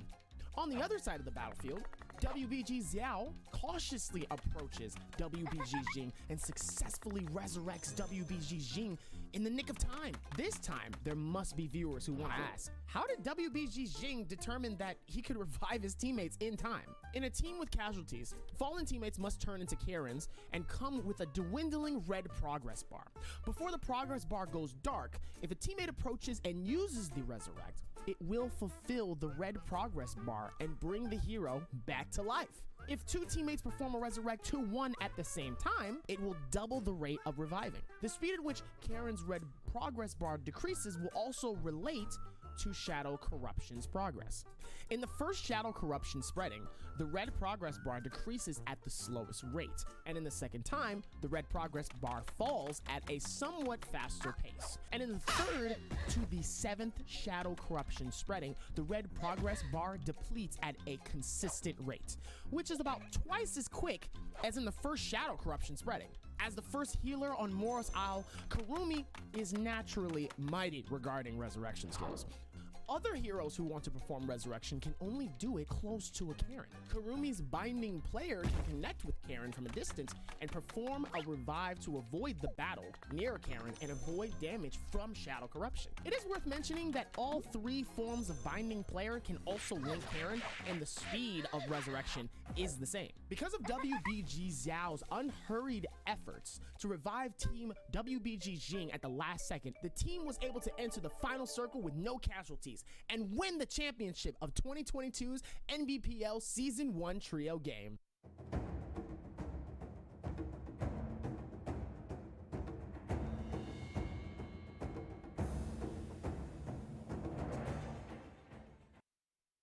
Hello everybody and welcome back to the Naraka Bladepoint Pro League. We're getting ready to go into our fourth game, almost a second there, our fourth game of the day after FPX, one of the teams we have high expectations about, finally found their first win here of the tournament, and they did it in style. They finally whipped out the Yoto. I am so, do you know what I'm happy about? The fact we finally put all these Transformer comps aside for today and we saw a lot more Yotos coming out. And man, did they look good on the Yoto. It's definitely no main bias here, considering we're both Yoto mains. But I will agree, I will concede. It is lovely to get to see those Yotos come through, and it's lovely as well to get to see Yoto play off of VVV's Viper. Because like I said, VVV is honestly just one of those players, and when I was looking at the changes that had been made to J Team, I was like, okay, well, sure, they lost their big like carry in terms of that Monk player 101 TN obviously went to Bauda, rather. Yeah. But they also lost VVV. And VVV was like the unsung hero. Whenever we would talk about how good 101 TN was, a lot of the time, like he's an absolute brilliant player. I won't take anything away from him.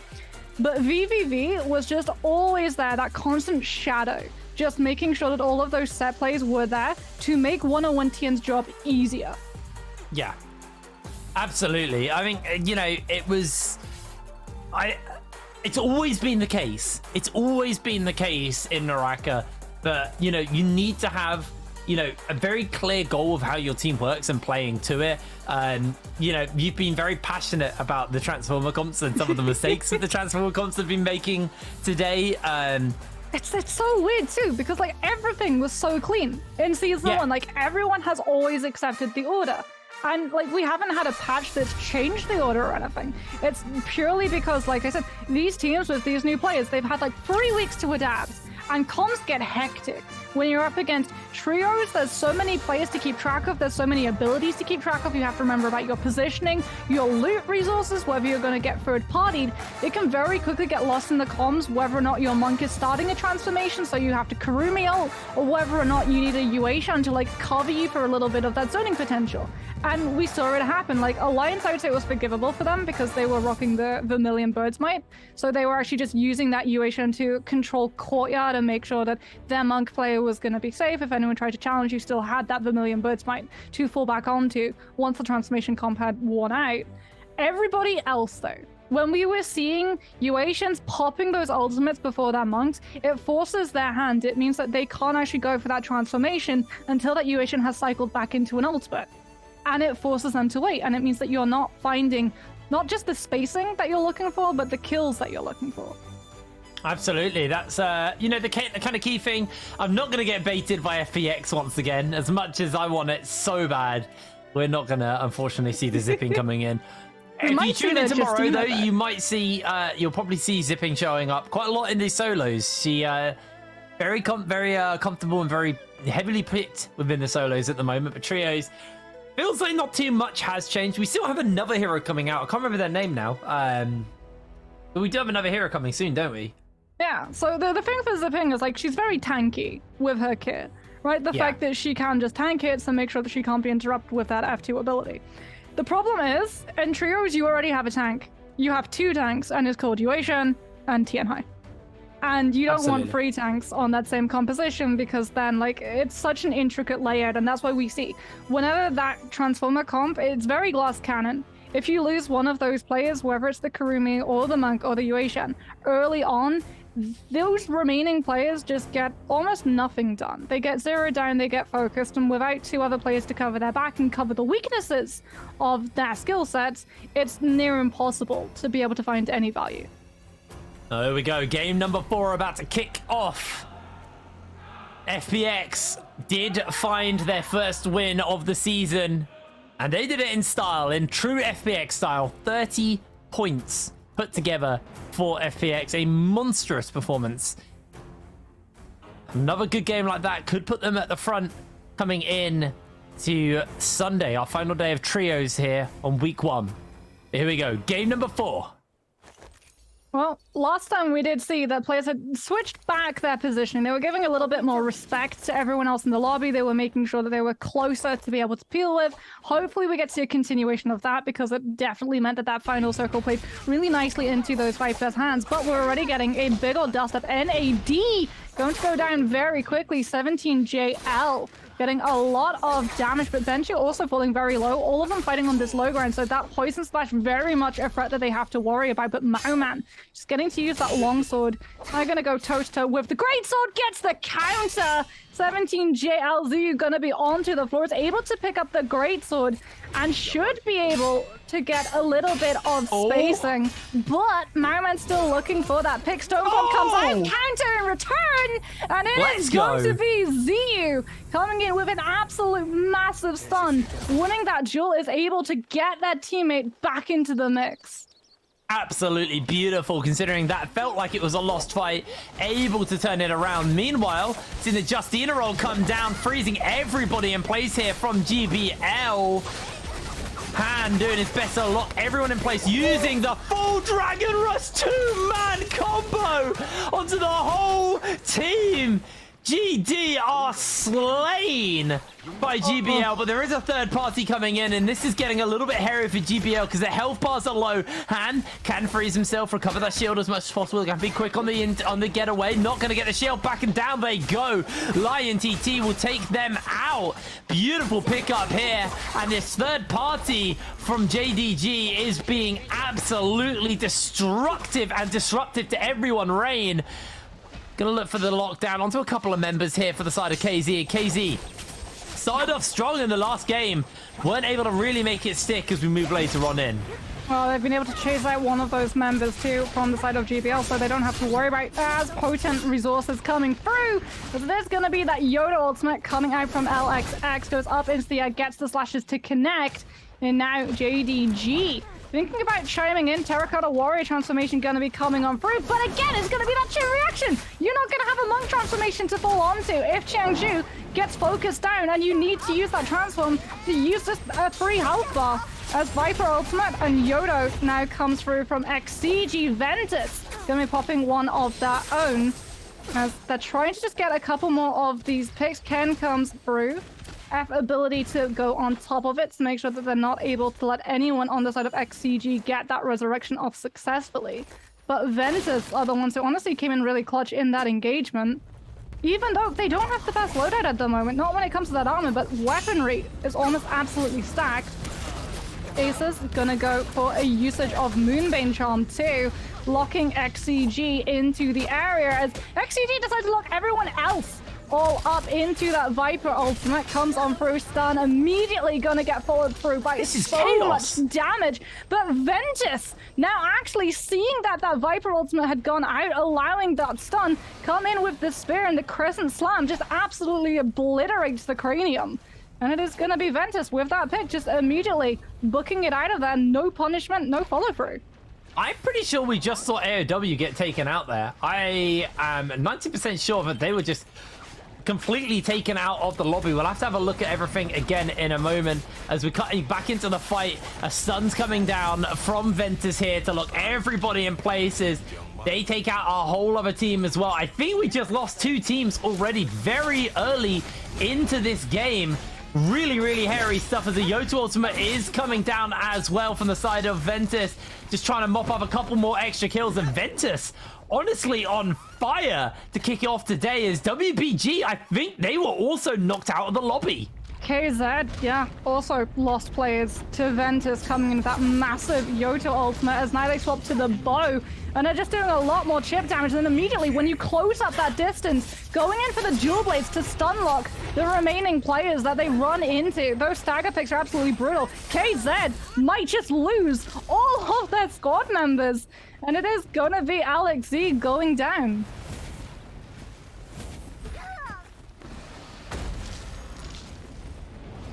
Oh, we've got a transform comp coming on through. Nice, as well Bane's as Breath. the usage of a Moonbane's Breath too, to make sure that you don't have to worry about that Yueshan covering the exit. No one really wants to chase you into that AoE. As FPX, they're still lacking one of their players. And we talked about it, right? For FPX, especially when you're running this composition with that Yoto, early game, you fall off. You need to have that Yoto there doing damage, making sure you have that F ability to zone, and also being able to follow up on that Viper stun coming out from VVV. Without it, honestly, a lot of that potential for aggression falls to the wayside. So FPX gonna have to find some way of making up that gap as EWG are making to just widen this gap from all of the other teams around them, using things like the cannons and the dual blades so that you can, again, have that distance impact. But if they get close and try and challenge you for that high ground, you pop out the dual blades and you stun lock them up. Well, actually seeing GD here. I can't see who they're fighting. Unfortunately, I'm casting on a very small screen at the moment. I'll go in toe-to-toe, though. Looks like a pretty unfair fight, if I'm going to be real. You're 3 versus 1. Able to lock them down, but nope, the Wu channel comes in. It was 2 versus 2. I'm an idiot. I can't see anything, but it doesn't matter because they are still being punished elsewhere as XCG on the run here. Low health bars after being pretty heavily knocked out in one of those fights. Yeah, and the low health bar too is on the side of their Viper. Like, that's the player that you need to have full resources intact, full armor intact, because they're the one who has to get close to use that ultimate to connect on as many players as possible. That's why we see when things like the gold armor comes out from the Morris Blessings, teams actually stack it either on their Monk, if they're running the Monk, or the Viper, to give them a little bit of extra durability so that they can go aggressive and get that ultimate online as fast as possible. Talking about ultimates, BIWEEKLY1 going to be going for that Yoto ultimate in response to the transformation. Good But grab. it gets grabbed out. 2 slashes come through, but the third one not going to be able to connect. Viper stun then comes out immediately, forcing JDG to go for that reposition, but it looked like they were actually able to cancel out of it. And now JDG are just running around with this transformation. They don't even actually need to use something like that Yueshan to cover the collapse of it because no one was really close enough to be able to contest the ult, and it does mean that they'll have that in the back pocket. But when BIWEEKLY try and chase through, knowing that that transformation is not going to be there and that the team is potentially a little bit weaker than it would be, and they have actually been able to turn that into a kill. Lion TT is going to go down, and BIWEEKLY now just chasing the remaining members. But this is something that we've talked about for BIWEEKLY, right? They split themselves apart. It is just 101 TN so far away from everybody else, looking for these connections, looking for that kills to get their full squad wipe right into the greatsword. Now the team is caught up. Now they'll be able to help out. Beautiful horizontal spike actually coming out from the longsword from the side of BIWEEKLY, able to just catch them before they can grapple out. Really nice stuff.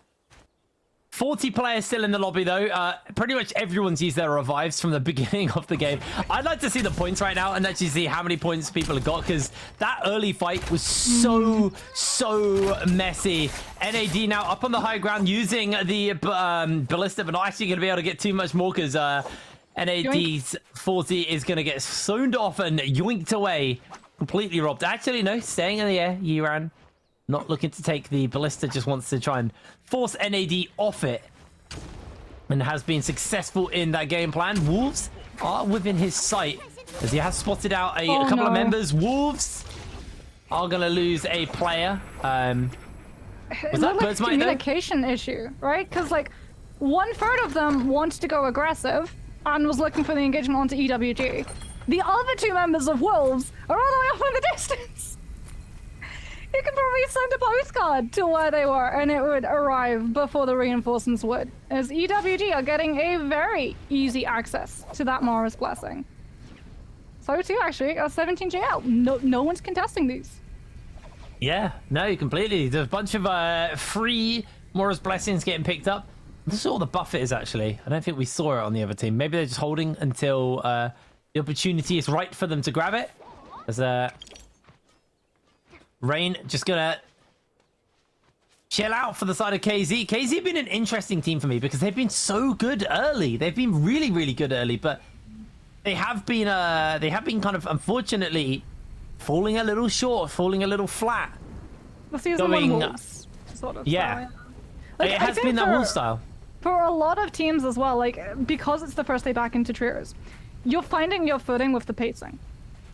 Because like when we came into the latter end of season 2, season 1 rather, all of those teams who had like struggled with trying to toe the line between going aggressive and going too passive, and all the extremes in between, like they'd had time to be able to adapt in, and you had like correct IGLs calling when you wanted to engage, so that you didn't actually have players splitting off in all these different directions. That's pretty much been reset for a lot of these teams, right? Not only have you lost players and synergies in terms of in-game, you've also lost synergies outside of it too. And I think we're sort of seeing that have a massive knock-on effect, where early in the game, teams can do really well, but when it comes to that mid-level and a little bit of that lull where you should see teams being a little bit more passive, a little bit more hesitant to go for that engagement, the IGLs or the comms aren't really there. And so you would have a team who was a player who was coming up from a team who was like maybe really aggressive in mid-game, getting paired up with a couple of teammates who were really passive on the last season. And it results in plays like we saw from Wolves just now. Yeah, no, you're completely right there. Cutting over though to FBX, the winners of the previous game, been relatively quiet on the kill side, but action side not been quiet at all. They are looking to try and get a pick up here, but NAD's Mawam is going to go for the transformation here on the Munkin. Actually baiting that out, FBX should be able to get away scot-free. It's pretty good bait for them. They could just wait for this to time out and then look to come around and refight and re-engage the fight. Yeah, especially if they've got that VVV Viper ult. Like, that's going to be absolutely devastating, because they actually burnt out not just the transformation, but also the Karumi AoE, because they thought they were being engaged on by the full squad. They thought they would have to go for that AoE healing in case the Viper ultimate came through to challenge that space. So you've been able to bait out 2 really important heavy-hitting ultimates for the price of just backing away and giving a little bit of space. But space at the moment is the name of the game, as we are heading into the side of the match, the time where everyone pulls out things like the cannons and the bow and just tries to pepper in the damage, potentially trying to alienate a couple of these squad members so that they're able to collapse in on them, using the ranged weapons to chip away at the health. And then you just need to be there for like 5 seconds, do a little bit of damage left, and then immediately move on so that you don't actually stick around long enough to get third-partied. As it's not so much the full squirrel play, it is just FBX using those trees to get a little bit of height, a little bit of information about where the players are, and then dropping back on these squads when they know that no one is in the area to be able to play off of that third party. There's the ultimate going to be coming out from the side of VVV, able to keep themselves intact. Oh, just goes down. 25% health when that ultimate came through. Unfortunately, the members of FPX not quite able to secure the kills fast enough to save their Viper, but NAD still stuck in a very tough spot, are just going to have to try and get their resurrection off, because FPX also TP'd out of that. So both teams coming away a little bit short in that one. On the other side, Ventus, our team who won the first game of the day, currently taking themselves a fight versus Alliance, and Alliance already on the back end. Lucky, low HP, is going to go for a very good Dragon Rush onto 2 members, but immediately going to get himself taken down. Pixel able to pick that kill up there. secure that for the team. Bit of an awkward Yoto ult come out, but I guess it does get cancelled early. And hey, look at that! 3 Naraka Steam codes. Make sure you got the quick fingers and you can type that in. Ooh. That was me. Ace is just absolutely obliterated EWG. But yeah, be sure to grab those Steam codes, get them in as fast as possible because you only get 1 code. So when one person pinks that out, it's off the table. And it is going to be XCG, not on the table, but on the rooftops at the moment, doing a little bit of parkour to just escape that zone. As now, Drake, I think we're going to get a little bit of a lull. Like, I hate to say it because it's probably just going to immediately spout off like 50 billion rounds of cannon fire and 600 different monk transformations with how we've been cursing these lobbies today. But this should just be all of these squads trying to just find a little bit of better positioning and situate themselves up so that those cannons can come through and do that damage.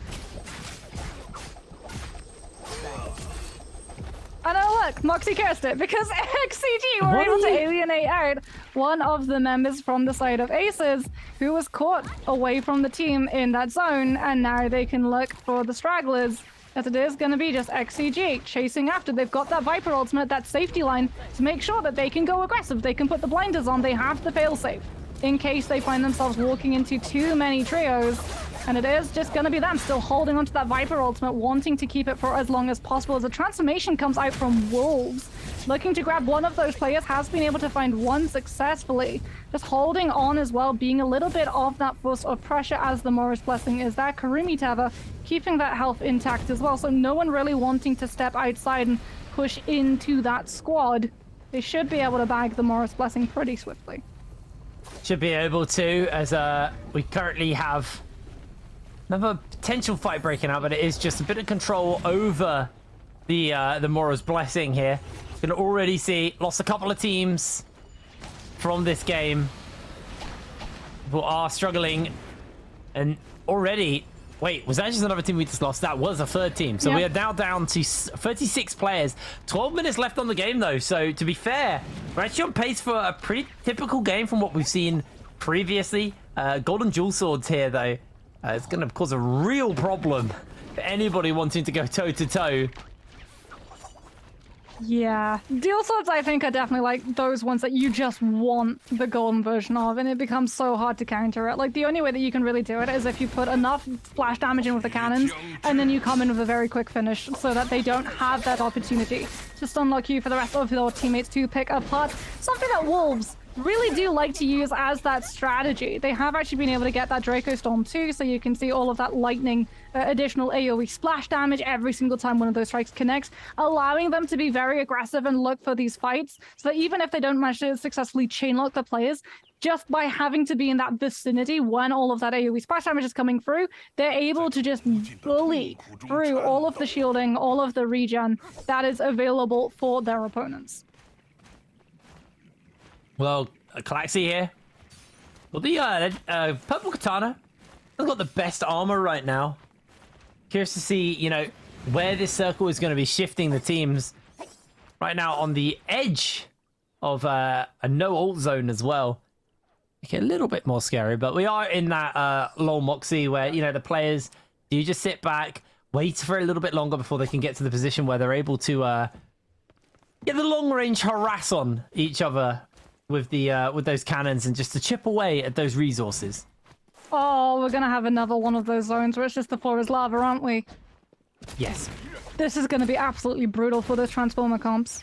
Like, absolutely brutal. You're gonna be lumbering, it's gonna be so hard for you to position yourselves up on that high ground. The Yodos are gonna be doing such a good job just using those TPs to make sure that they're able to instantly just clear both low and high in the absolute blink of an eye, as 17JL not quite taking the full high ground, but just making sure that there are presence on that ledge, jumping up, putting a little bit of pressure both onto the low ground and onto the players above them. And this is actually really smart from 17JL. This is what we would see from teams who, when it was playing in this very similar ring circle, they wouldn't go for the high ground, they wouldn't go for the low ground. They would put themselves onto the middle. Because if a team tried to actually grapple in and push them off that space, they're making themselves even more vulnerable when they actually try to make that move from the players on the low and on the high already, because they're just going to see the movement and potentially yoink you up.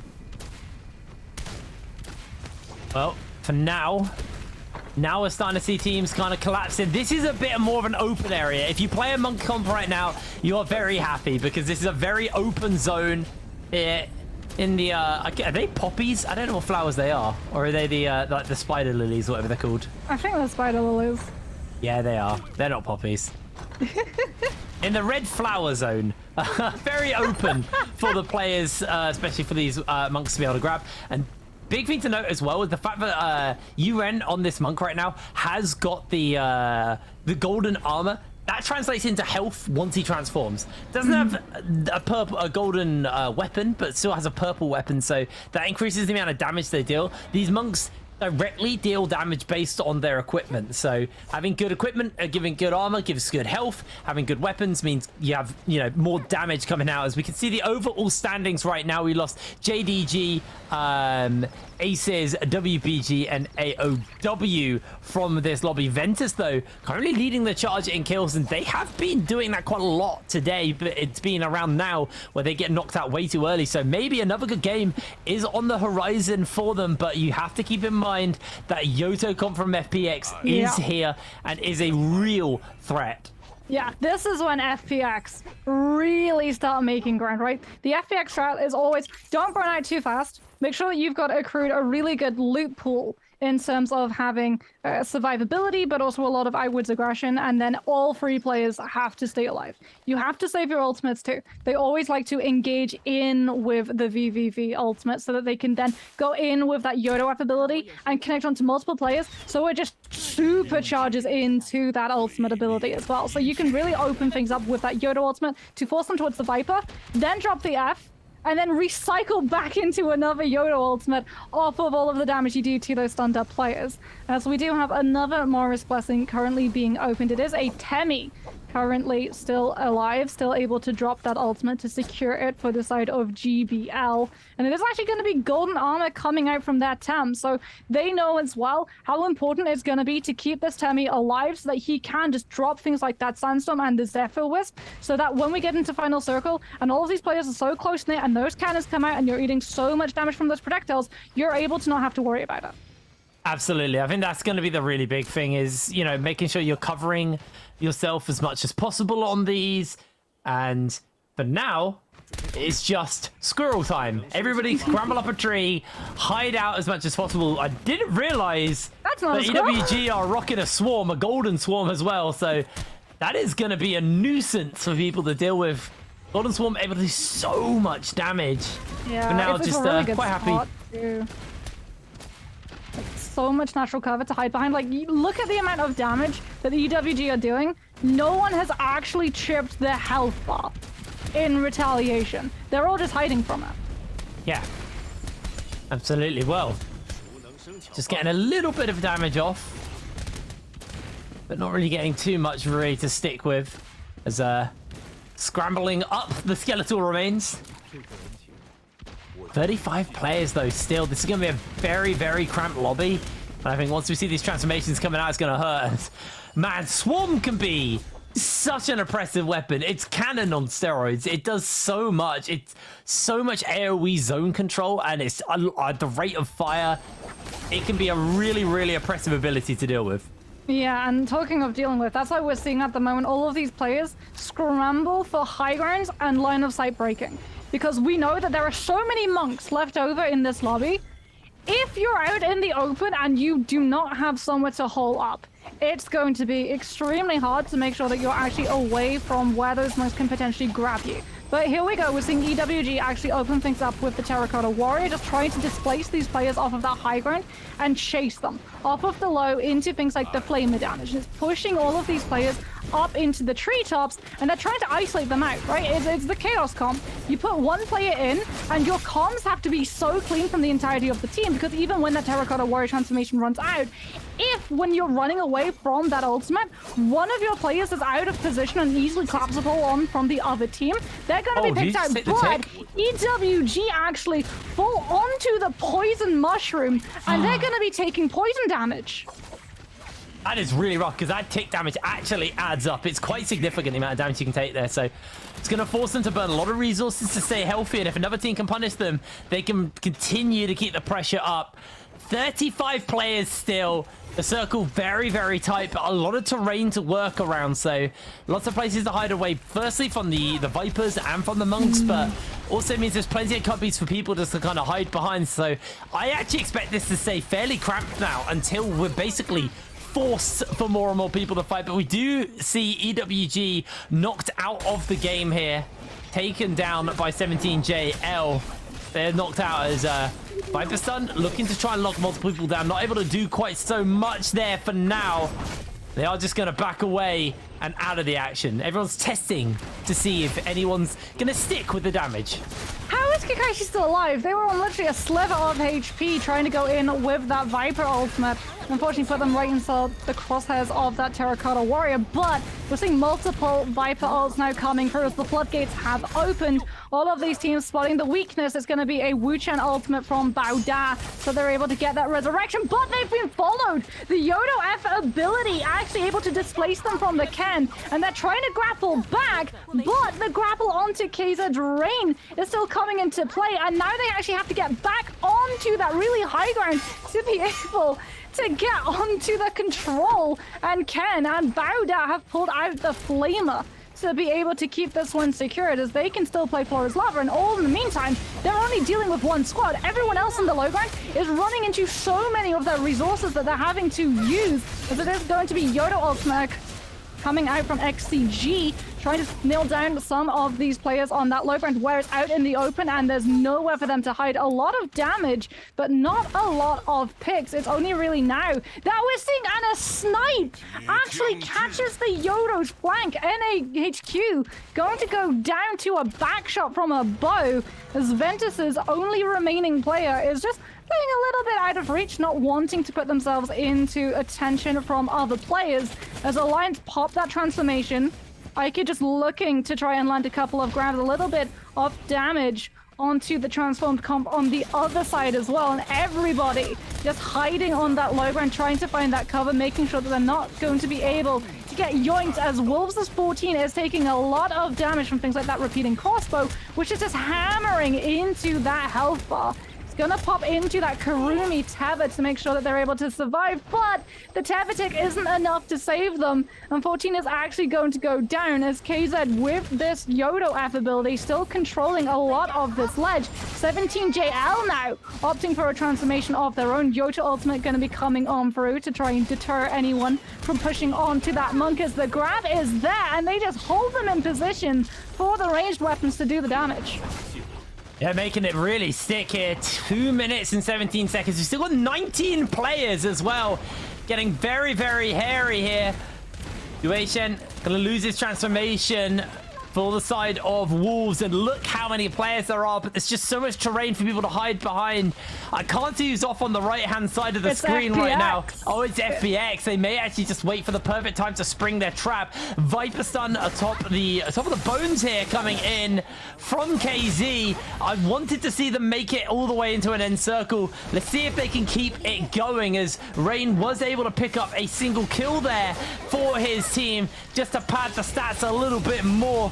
GD already down a player though, and running out of space and places to hide behind is XCG, coming in with a huge Viper Stun to lock everybody down. But I hear a Yota Walt pop off in the distance as we cut over to FPX. It's time for them to try and get as much damage out as possible. TXJ making it work, able to find himself a kill onto XCG in response, keeping the pressure up even more. 15 players remaining in this final circle. It is so hairy, it's so close for everybody involved, as we see a massive transformation coming out from Alliance here. Instantly into the grab, looking for the second, able to land it, able to get the slam, looking for the regrab, not going to quite get it yet, but is still fishing for more damage, for more grabs. We see NED knocked out out of the final circle of Viper Sun coming in to lock everybody in place. What a lockdown. What a finish up here.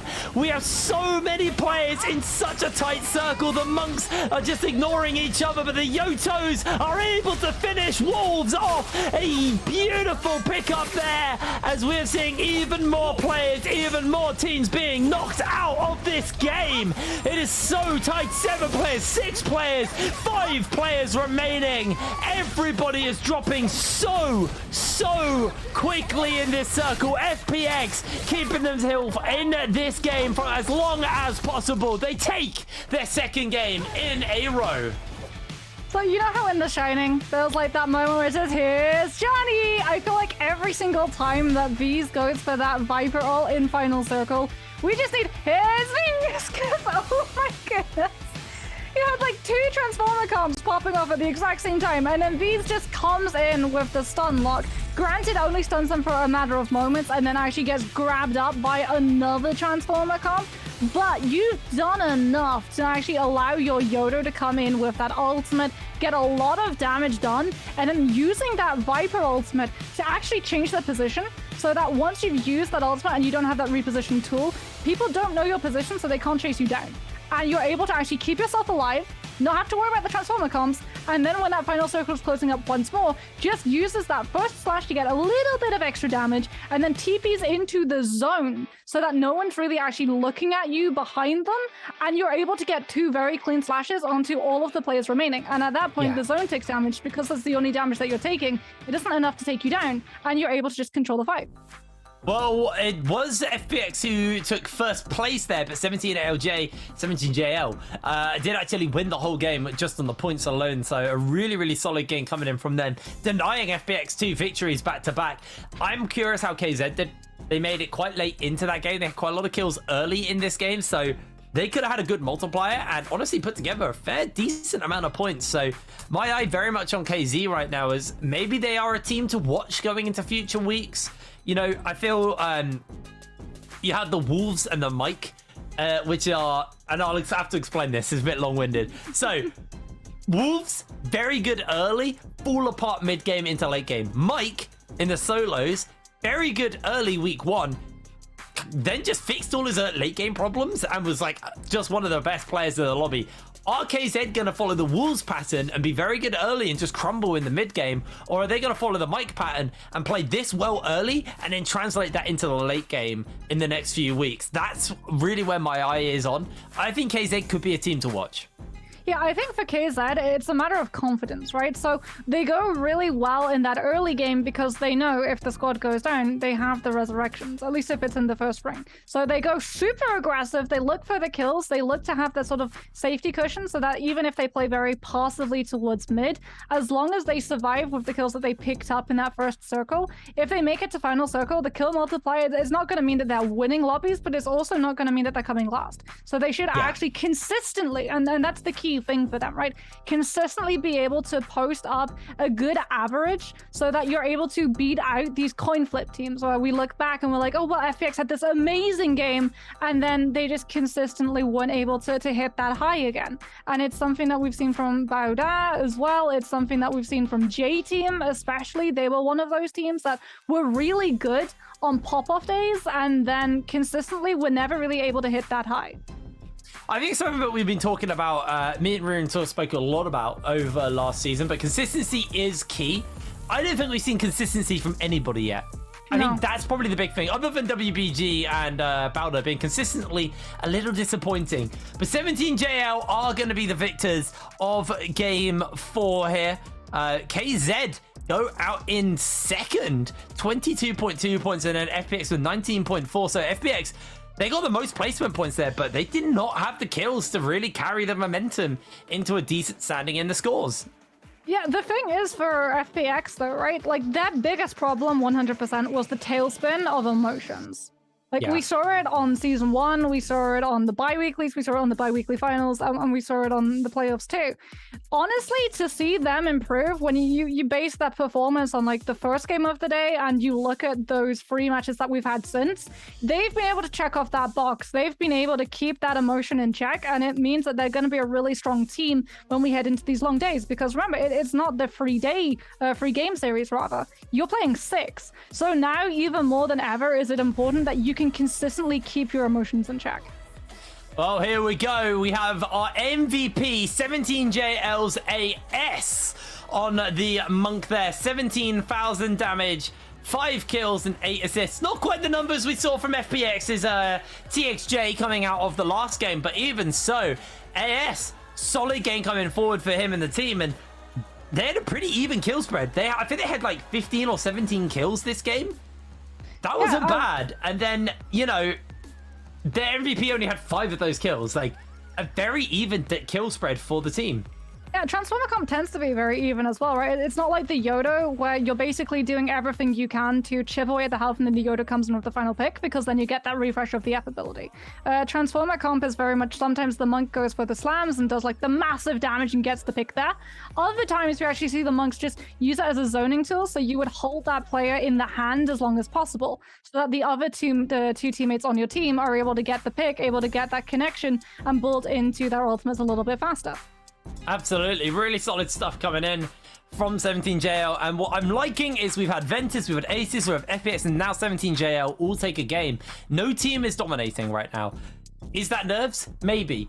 But at the end of the day, what we're getting is a very even spread of teams showing up. I think we are, unfortunately, on the other end, not seeing teams, we're having the same teams not show up. Yes, WBG took second in the first game, but ever since then, it feels like they've had a bee in their bonnet, and they have just struggled to find a single game that's going to work for them. And they've been taking out very early, very low scoring games for themselves. Bowder maybe a little bit more middling, but middling from this Bowder roster is a little unforgivable, to be honest. We have very high expectations for Bowder, and the best I've really seen out of them is maybe 7th, 6th. Not really the best stuff coming out for them. Anyway, doesn't matter about that, because we are going to pass over to Leah. He's standing by with some of the members of 17JL to break down that game.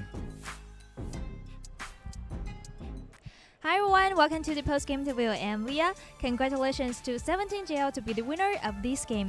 We invite Bunchu to our interview. Let him say hello to us first. 先请Bunchu跟我们大家打个招呼吧。大家好，我是吃鸡瓜的Bunchu。Okay, welcome. So, like in this final circle, I really want to know how's your team to like deal with these so complex ground shape in this game. 那想问一下，你们的队伍是如何处理这一把比赛这样复杂的地形的呢？就这个天上容易掉霓虹叶嘛，这个阵型，所以就防止霓虹叶把我们全晕了。然后大佛在适当时机开大抓人就好了。Okay, so this kind of ground shape was really well to Viper Ning to use her ultimate. So this is the really key point that we have to avoid. And our Tianhai just to choose the great time and to use his ultimate is okay. Okay, so like in this season, and we see that AS was like turn from the solo player to the trios. So how do you think these new teammate cooperations with him? 那 AS 也是从单排转到了我们3排。那本初觉得对于这样一个新队友配合起来怎么样？配合起来挺好用的，因为 AS 刀非常硬嘛，然后性格也挺好的，积极配合3排，我觉得以后能打挺好的成绩的。Okay, I think we cooperate very well, and AS was a player, was really an outstanding player, and he was like really skillful in his skills in the game, and he was have a really well characteristic. So we think that we have a great cooperation with him, and we will get a really well grade in this time. Okay, 谢谢本初来到我们的采访，也希望17 Go Out 可以有更加精彩的表现。Thank Benchu come to us well. Well, let's have a rest, and highlights will continue later. Bye bye.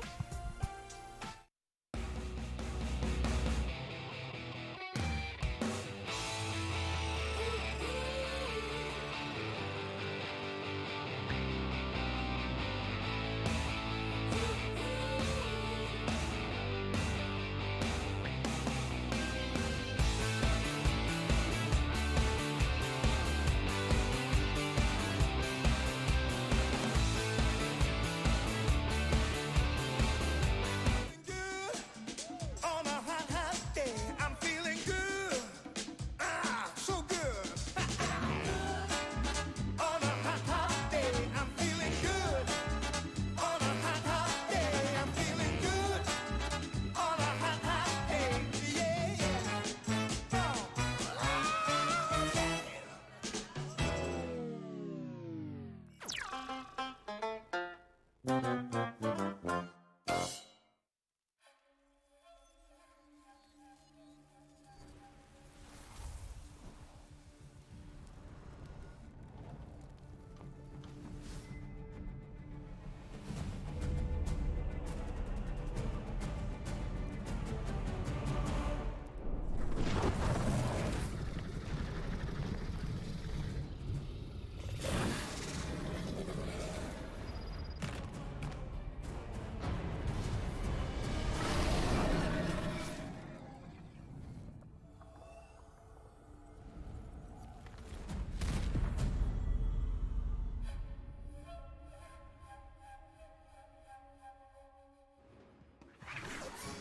左百列就带走黄不来了吗？王良这边是击败了黄不来，拿下本场比赛的决胜。这波能反杀，看一下祥宇的这波操作，他胜了。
Hello everybody and welcome back to the Naraka Bladepoint Pro League. We're getting ready to go into game number 5 after we've had a different winner for every game today. It has been it's been a very back and forth day. We've had some teams show up, some teams not show up, expectations shattered, expectations met. FPX have had a monstrous performance in their win of the day, and they did just get their second first, but they didn't take first in points. They came third because they didn't get enough kills. Yeah, the only thing that's honestly been happening consistently after match 1 is that FPX have been one of those teams that you have to watch out for when it comes to Final Circle.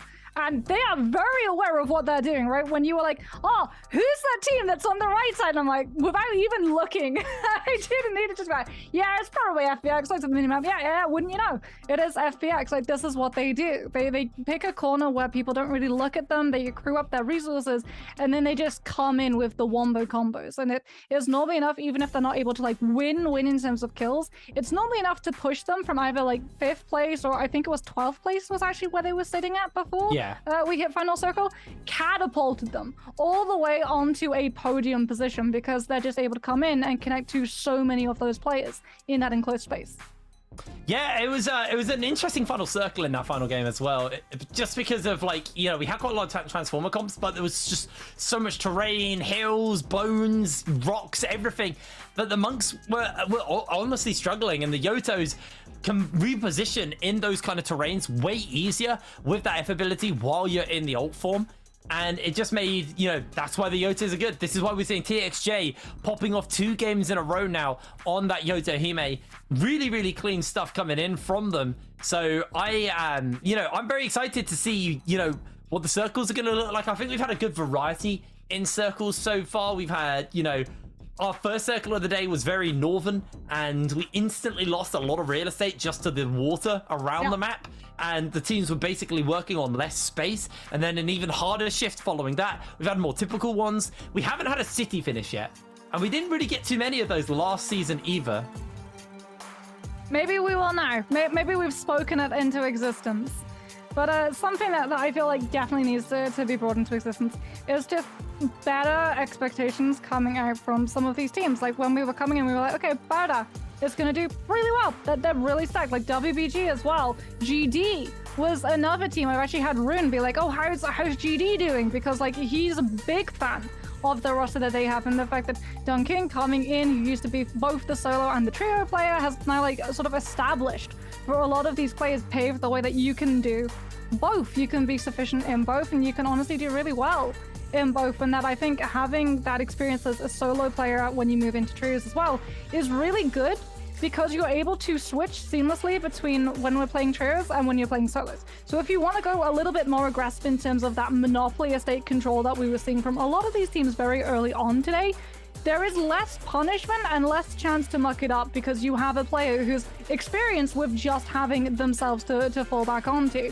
and is used to being third party. So I guess it's not 1 versus 3 in terms of that trios. There is still that experience of coming in potentially into those fights where you are 1 versus 3, 1 versus 4. And it really is allowing them to find a lot of leeway in terms of how much they're able to control and the amount of ground that they're able to cover as a 3-person unit, and shift between having that solo sort of lone wolf attitude to when you're coming back and covering and peeling for your team, because you're very used to having to readjust your position very quickly. So if you see someone being third-partied, you can immediately intercept. And I think, honestly, like that interception is something that Wolves and Aces last year were very adept at. The problem is that we would never really see them survive until that final circle. And now that they've actually been able to hit, both being able to adapt into the interception in terms of that third party, but also in terms of being able to survive into the final ring. So all of those interceptions are actually paying off when you get that pick and it spirals into the triple digits, then it's really useful for them. I think, you know, a lot of teams have a lot to prove coming into this next game. This is really do or die for some of these teams. WBG, they haven't put too many points together. The Battle haven't put too many games together. I think at the end of today, it's going to be interesting to see how many points Wolves have got, because I think they've been, you know, in that kind of like 5th place all day long. Like, they haven't been scoring amazingly, but they haven't been scoring badly. So they could have given themselves a pretty comfortable position to extend the to kind of like put themselves a little bit further ahead of some of the other teams here in the groups. It's going to be an interesting one. I'm gonna be watching with bated breath into the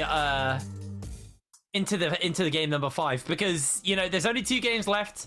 It's gonna be a very important one for these guys to show up. And remember, as of next week, we will have Holoref as well on the map rotation.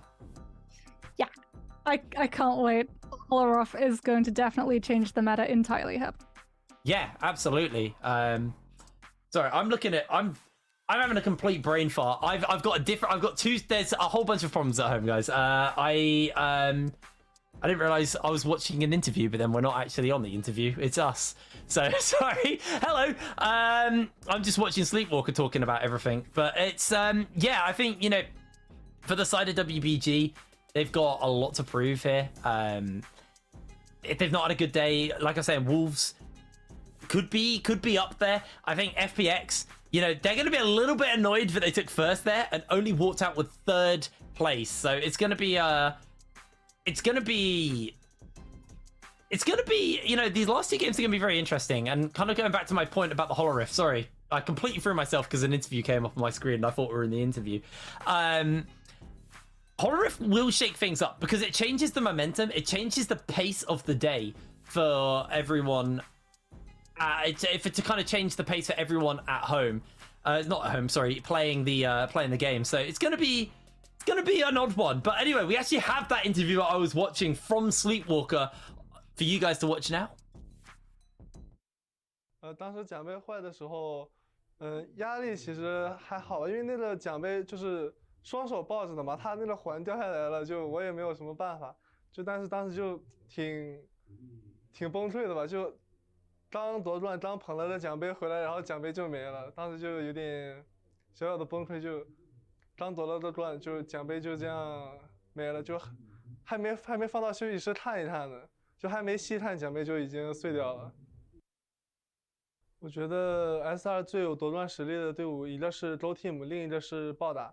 因为 Go Team 之前是一直玩不了双变，没有大佛，然后补进了晴9的雕，所以现在就是所有的阵容都可以玩，而且雕的大佛也很厉害。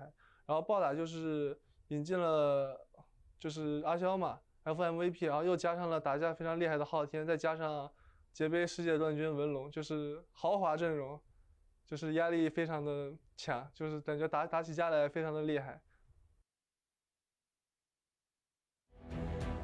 There we go, Sleepwalker from WBG, obviously one of the players who was sitting at the top of the overall standings, as we are now in to our hero selection for this next game of the day.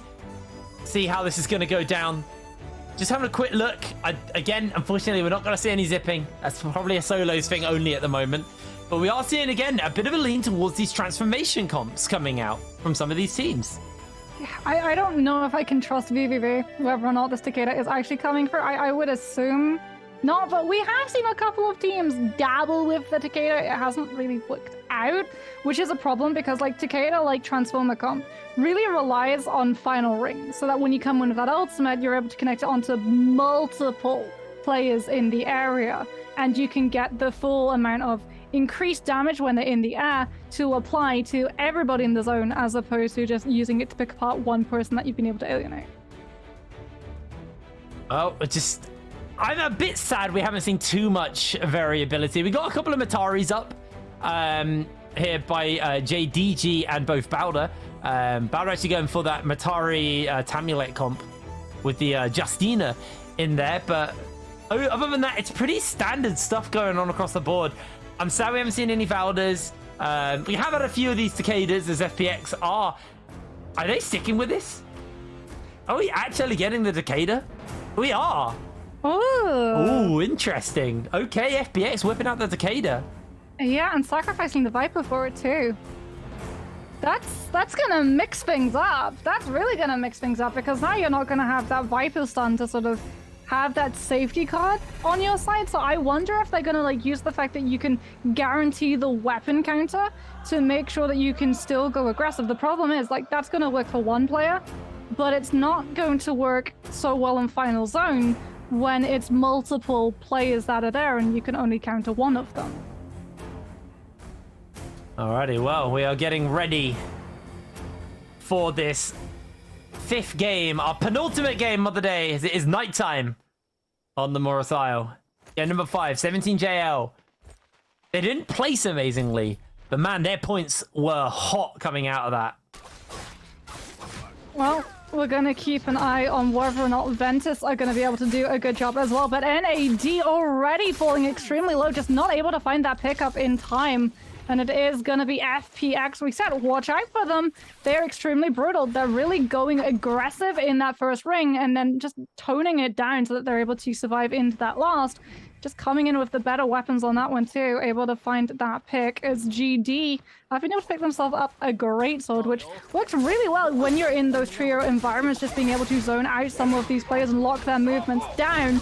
Ace is actually going to be able to try and get this kill to connect. Temi ultimate and Justina self-freeze coming on through so that GD can try and survive, as Champion at the moment on the side of Aces is caught up both in that stun from the Sandstorm, but also in the app ability, and they are actually going to use a Moonbane to try and keep themselves alive and make sure that after all of those stun locks onto the Yodo, they're not going to be able to find a pick with it, but unfortunately Champion's corpse actually goes into the Moonsbane's breath, and so as that AoE activates, there's not really the deterrent, and GD can just keep themselves into the fight long enough to get the pick and then boot on out. But, I'm sorry, Gabe, did you just walk back into the Moonsbane breath?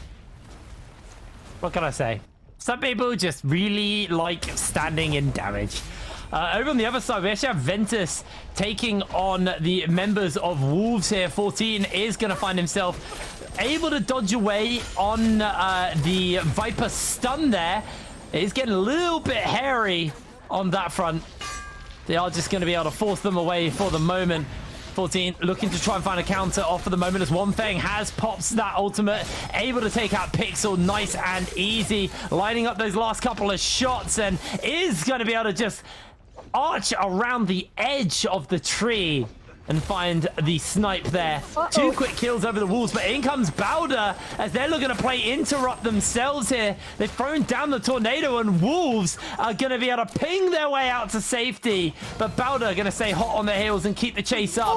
They've got the freeze from the Justina. Oh, the mid-air shot from the musket. Huge coming in from Bowder.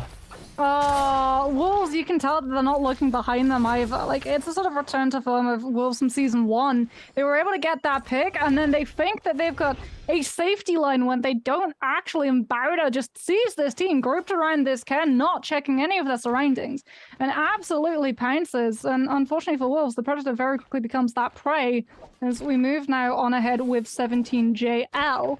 Who are just trying to find a couple of squad members. They are actually being able to find some of these fights taking a little bit of damage. They've got NAD on the run, it looks like, but NAD running into a little bit of cover. Also trying to just bait them a little bit closer, take them away from line of sight of all of those players that when you go out in the open fight, you're announcing your position, you're really inviting those third-party occurrences. But if you go into these more closed-up quarters, they're a little bit more reluctant to actually fully commit into that fight, knowing that it's going to be harder to escape, as NAD going to be going for that Yoda ultimate. 2 slashes comes out from Douchey, just using that first slash as well to get a little bit of a reposition with the TP, and then immediately comes back in with another on the side of 17JL's AS. That Yoda ultimate being just a little bit more potent as we see the Wu-Chen TP come on through as GD activate that Justina ultimate. They have been actually able to catch out one of these players in the freeze, immediately uppercuts them, and will be able to find the pill.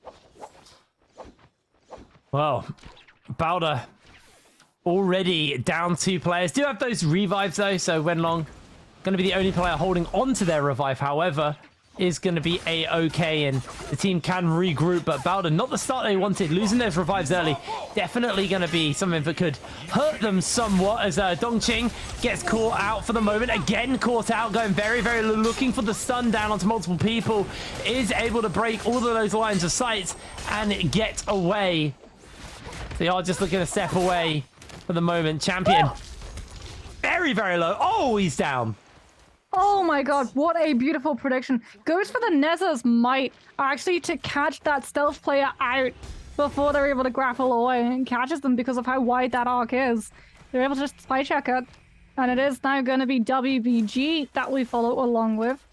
Anti-ult orb in effect, so that they can get just a little bit of downtime right now, but NAD are still chasing after them. Like, they don't have that Viper ultimate to fall back in with, but like we talked about, right, when you're pushing into those parties and you're worried about the third party, you don't want to instigate them with the Viper ultimate. Instead, you can just play a little bit further back, try to push onto those teams if you want. If not, you just take the information, you know where one squad is, and then you can go back to looting, as NAD still just holding onto that Viper ultimate. If anyone challenges them, it's going to be really hard to work around it. As WBG also in that anti-ult area, but by their own choice too, is AOW. I see 2 of these teammates, but a little bit concerned that they're a little bit spread apart, as they are currently chasing Ventus. There we go. The group has been able to get a little bit of a recruit, and now they can try and push in on Ventus, just using a little bit of the grapple, but Miski actually gets caught out by the return grapple coming out from Ventus's Yuzu. And now we're going to see Justina ultimate pop so they can give chase, immediately pushes on through. AOW actually going to be using those Moonbane breaths so that it's going to be even harder for Ventus to be able to escape. Instead, they just have to walk into that Justina ultimate, and Miskia with the Crescent Slam isn't going to be able to go straight into Nessos, because here comes Ventus with a Viper ultimate, will be able to collapse onto the members of AOW. Just having that get out of jail free card, yes, they've lost one of their players, but it's not the full squad wipe.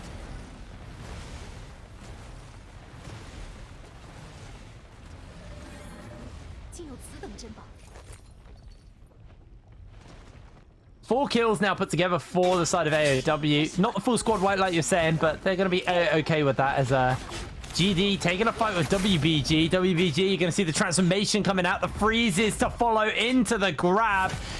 No real damage, though, to actually break through that shield. Just looking for the potential regrab. Not going to be able to quite get it, but they get another freeze down, and no more regrabs coming out. Sleepwalker will find Dongqing, though, in response, and is able to get a little bit of damage off for the moment, forcing them away. Dongqing trying to get out is once again grabbed, and Sleepwalker will find his second kill of the game.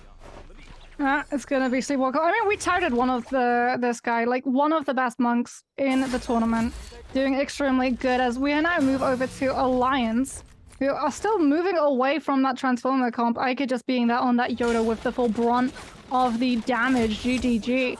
Another one of those teams who started to move more into that Viper, but Matari and Temi actually, so they can go for a lot of control in terms of those Morris Blessings, making it really easy for them to be able to pick up a lot of loot. And then the Matari with that Stealth Edition means that you have a little bit of a get out of jail free card and can put that Viper into aggressive positions too, with that Stealth coming in for the ultimates to connect onto a majority of players. It's a glass cannon bolt though, and it relies on that loot being there, so you continuously and consistently have to pick up those Morris Blessings. As we do see WBG, one of the teams who is still running that Transformer comp, and like we talked about it, Sleepwalker is just one of those monks. Why would you ever run anything else when Sleepwalker is just that darn good? As GD are actually putting Kakashi into the purple bush just to get a little bit of invisibility. Didn't get spotted out, it looks like, so we'll be able to go for a little bit of a reset and potentially regroup with the rest of their players, as now we see just the patrol coming out from GBL and on that Transformer fully Vajra'd up to make sure that no one actually interferes with that chest being opened through. The problem is every single person knows that Morris Blessing was in that map, and every single person in the area will have seen the monk pop that ultimate very early. So you are a little bit of a sitting duck before that one cycles back. Yeah, just a little bit on that front. As you can see, the overall scores right now have just left the screen, but someone had 9 kills. I didn't see who. Looks like the fight for the Morris Blessing's going to break out. However, in the meanwhile, Wolves looking to come in with a huge stun, and they're going to get their hands on to the Blessing. No, they're not. They're getting close, but not close enough. Bowder have joined into the middle of the fray. It's explosive action here right at that Morris Blessing. Everybody wants to get in it. We saw Wu Channel come out as well, but it looks like, I think FPX have also joined in. Yeah, we're on BVV here, jumping through, locking everybody in place. NAD come in with their own Yoto ultimate. It is a bloodbath here at the Blessing, and it looks like Bowder just able to avoid away from the abattoir, but was the absolute butchery that was going on there in that at that Blessing. Oh no, TXJ, they've been spotted out. Oh, they're able to regroup with that team. That was massive. Darcy was trying to get that collateral onto that Yodo, and now TXJ, no, they're running the wrong way. FPX, half of their squad just went north, and TXJ just went south. This is devastating. This is just a massive mistake. These are the mistakes we keep seeing, and TXJ gets punished for separating from the team. I have no idea why he separated from the rest of FPX. It had to be a miscommunication. Right, it had to be. I mean, VVV was one of those players that has been picked up from the side of FPX. You're going to have different ways of chains of command and communicating. Like, they were able to get back to their team. We saw it on the minimap. All the members of FPX were together. And then it was literally just like a light switch was flipped. TXJ just runs off in another direction entirely. And no one on the side of FPX actually tries to follow or bail them out, as now 17JL are just nipping at the heels of Sleepwalker in that monk form. Playing it actually really smart, just running back into that anti-ult area so that the monk can't follow. And actually Sleepwalker has to cancel ultimate early just to try and regroup with the team who were already moving a little bit further ahead. It's going very wrong for them, but over on the other side, EWG about to lose Yiran, who's also been forced to try and ult, but it wasn't going to go off in time. AS able to find the kill, and EWG now, a monk comp without their monk, are going to be struggling into this game. It's FPX. What are they going to do as well? Losing their Yoto player, using their star player from the last couple of games. They were able to grab a rebirth drum, at least, so they should be able to get them back online. Because, yeah, for FPX, like that would have been just an absolute tragedy to lose like your placement with the fact that we talk about it. Like, VVV is the setup, TXJ comes in with that damage, that true kicker. And it is going to be with that rebirth charm, FPX in full numbers. As they are just playing a little bit more hesitantly. They know that there was a little bit of a mistake made. They don't really want to try and push aggressively until that's all been sorted out. And now they can start to move forward and make sure that they're traveling as a pack rather than one splitting off and going another way. Beautiful counter actually is going to be able to deny the weapon. And 17JL are actually popping that Yoda ultimate, knowing that the Terracotta Warrior is there. So now you can actually go for the follow.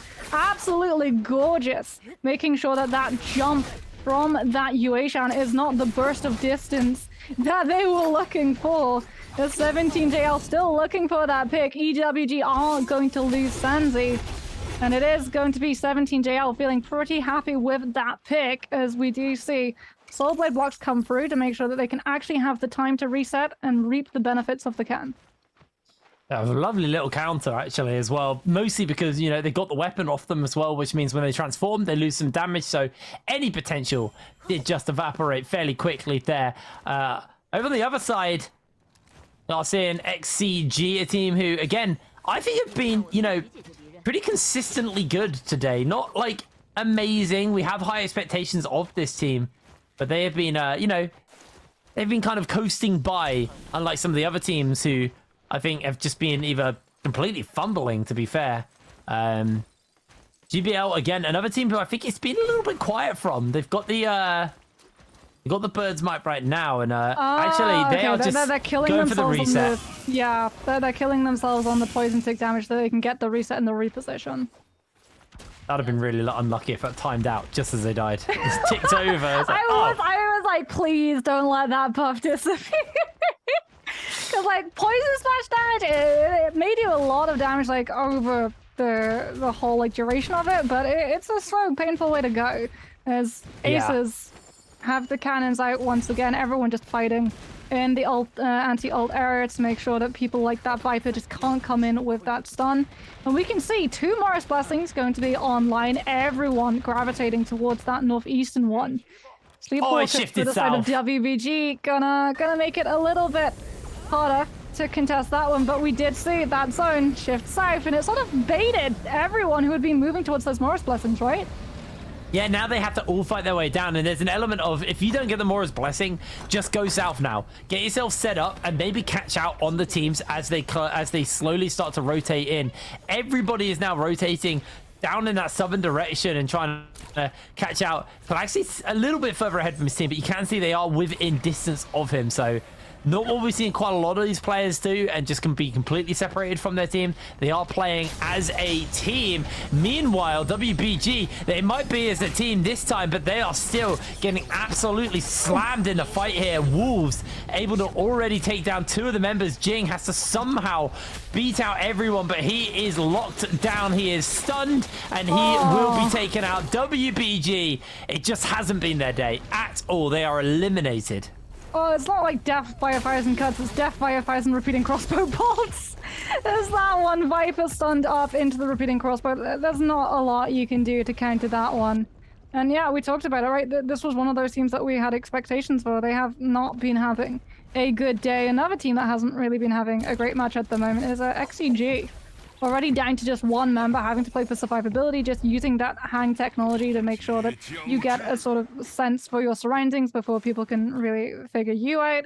As GD Kakaishi on that Justina has been able to go so far ahead of the team because you do have that dash ability when you pop the ultimate to be able to get back through, and Justina with that F ability too, having the time to be able to endure in those fights so that you can relay to your team the information of whether or not it's worth pushing or whether or not you want to back away. Is hello Alliance, are we back in Season 1? Is it the Ambush Play Mark 2? It very well could be. Now though, Bowder. This is close. The almost showed through the grid. It showed through the grid. Wait, did he see him? It literally peeked out, and I don't think AOW actually noticed. Oh, that's so rough, but also lucky, depending on what side of the field you land on. Oh, man. And now we are seeing, because everyone's shifted south quite quickly, actually. Everyone's now within the circle. And, oh, no, Bowder! Not like this. Flamed in the circle, cooked, toasted, taken down. GBL able to get themselves very juicy kill. Yeah, we call that welcome to the fire pit.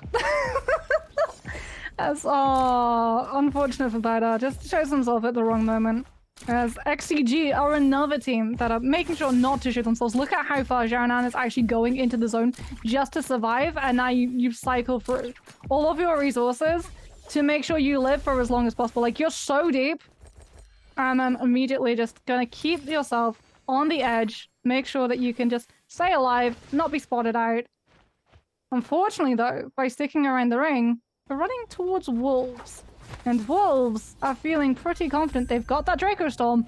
They want to go aggressive, as Xiaonan, just looking to get a resurrection off, will be able to get one of their teammates, but that is immediately a bright old flare to Wolves, and look at the way this team is coming. They know, they can smell, they can hear all of those thank yous, and they are going to chase relentlessly, given the fact that XCG, to try and move away from Wolves, are putting themselves into zone and taking tick damage.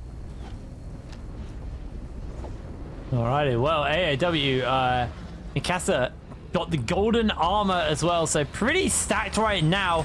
Wolves actually feeling the fight versus XCG, looking to force them away. Yoto also actually cancelled out early from one Fang because XCG immediately bail on that fight, and they are able to still find themselves 1 kill, 14 able to pick that up for the side of Wolves, as everybody is just getting themselves as comfortable as possible. XCG. Oh, no. You don't want to be in the here. hail Your whale. ponytail's sticking out. Like, there are some, like, bits which are great in terms of being able to, like, hide. But you have to be so careful, like, especially when you have things like spears equipped, that they don't just stick out from those bushes, because you're banking on the fact that you're not going to be noticed, that those squad mates are going to run past you. But if you have, like, a ponytail or a really long spear equipped, then, like, they're going to see it, and they're going to immediately just be able to stunlock you down. That's why, like, if you're going for bush meta, you want dagger, no spear. Well, 32 players now in this lobby.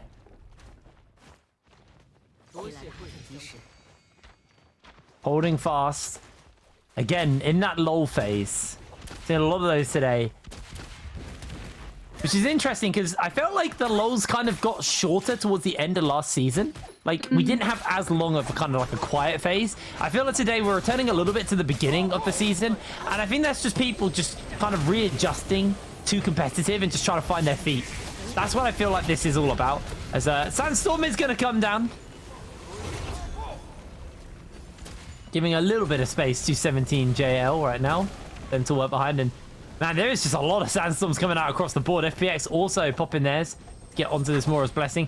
Every time I look at VVV in the last couple of games, he's had golden armor. Like, FPX are very consistent at getting these Mora's Blessings. It's the Midas touch. Like, it allows them as well so much control of that final ring. Like I said, their entire strategy is we're gonna get enough resources that we can just come in and be that final boss in the final ring. And for that, they need control of his most blessings, and that's why when we see that comps come through, all of it is geared towards things like crowd control. As 17JL now with those cannons, just looking to try and push a couple of extra bits of damage and then move on to the team. But FPX, because they were able to grab not only that Mora's Blessing and the gold armor, they've also been able to pilfer a swarm. So that's going to be even more devastating from players that are going to try and actually push onto this team from how open all of their spacing is. FPX are doing this deliberately. They're looking for that distance to elongate as much as possible so that that swarm gets as much time as possible to connect onto players if they try and push into FPX's position. Absolutely. Pushing up a little bit, just stepping away. Oh, just going to hold fast, though, and get himself back into the buildings. There's plenty of buildings in this circle, which is, again, I said we haven't had like a building ending, and we are getting a building ending. I feel like we've almost had every circle imaginable. We haven't had a mines one. Game 6, I want mines. I want to end into Shadow Jade mines. That's what I want. And then we've kind of had like every circle. Oh, beautiful. Just seen it all coming through. Alliance is lucky, trying to bail the team out, activating that Viper ultimate. Unfortunately, just has too little HP, is not able to survive actually getting that stun lock off. And now AOW are actually being able to just pincer in all of these players who are out of position. Another Viper ultimate's coming through from JDG, but again, it's trying to bail the team out. All of their players already so low. Lion TT being chased down. They know that the Viper is going to be low. They do not want to allow that full reset, and they will fall to Cuckoo. And now it's AOW feeling very happy with how this is running out for them. They've still got a little bit of that survivability. They've got a lot of early bites of aggression where they can just send that Justina in to ferry and funnel all of the players around them into spaces that they control and come in with stuff like that Viper. As we see NAD looking to try and land a couple of those nunchucks, but it's the dual blades that come through and absolutely mince through K's HP. Jin caught on the back foot. He is now going to potentially get stun locked. Will be able to tap dodge out of one, but does go down. And it is going to be FPX trying to keep themselves in this fight. Wolves is one thing, going for that Yoto ultimate, trying to find any of these players still just playing around that river. Immediately, Wuchen TP back onto the high ground, something that we saw in the previous series too, using that to just reposition, make it a little bit harder for those players to push into, but now you don't have it to escape for when that freeze hits, as it is going to be Miskia trying to just tap dodge and use that Justina dash to get away from Wolves' ultimate, which didn't manage to pick up stuns, but did manage to secure Wolves a little bit of space for them to maybe get a little bit of a reset, which everyone in the zone actually knows, and they're making sure that Wolves don't get clean reshields or rehealth. They are going to try to push back through, but the reshield came back, and now it's going to be even harder to displace Viper from 14. Well, 4 minutes and 30 seconds left, still 22 players, so I feel like there's been a lot more blood in this final circle than we've had in some of the other ones today. Mikasa just inside the sandstorm, going to recover some of that shield and health. Doesn't actually go for the full reset. I think a little too many people are about for the side of AOW to get these full resets in, and Mikasa instantly loses that shield and a bit of HP. Can't ult right now either. So it's just having to play this nice and calm and collected. Now has the ability to pop that F key if needs be, as it feels like AOW gonna get himself down into this river. Ping Tao can maybe supply a little bit of zone control for the rest of the team, as we've seen the monk transformation coming out from Han here. Gets one grab, looking for the second, able to find it, able to take out a member of FPX as well. VVV is down, second grab, second kill. Han making it work.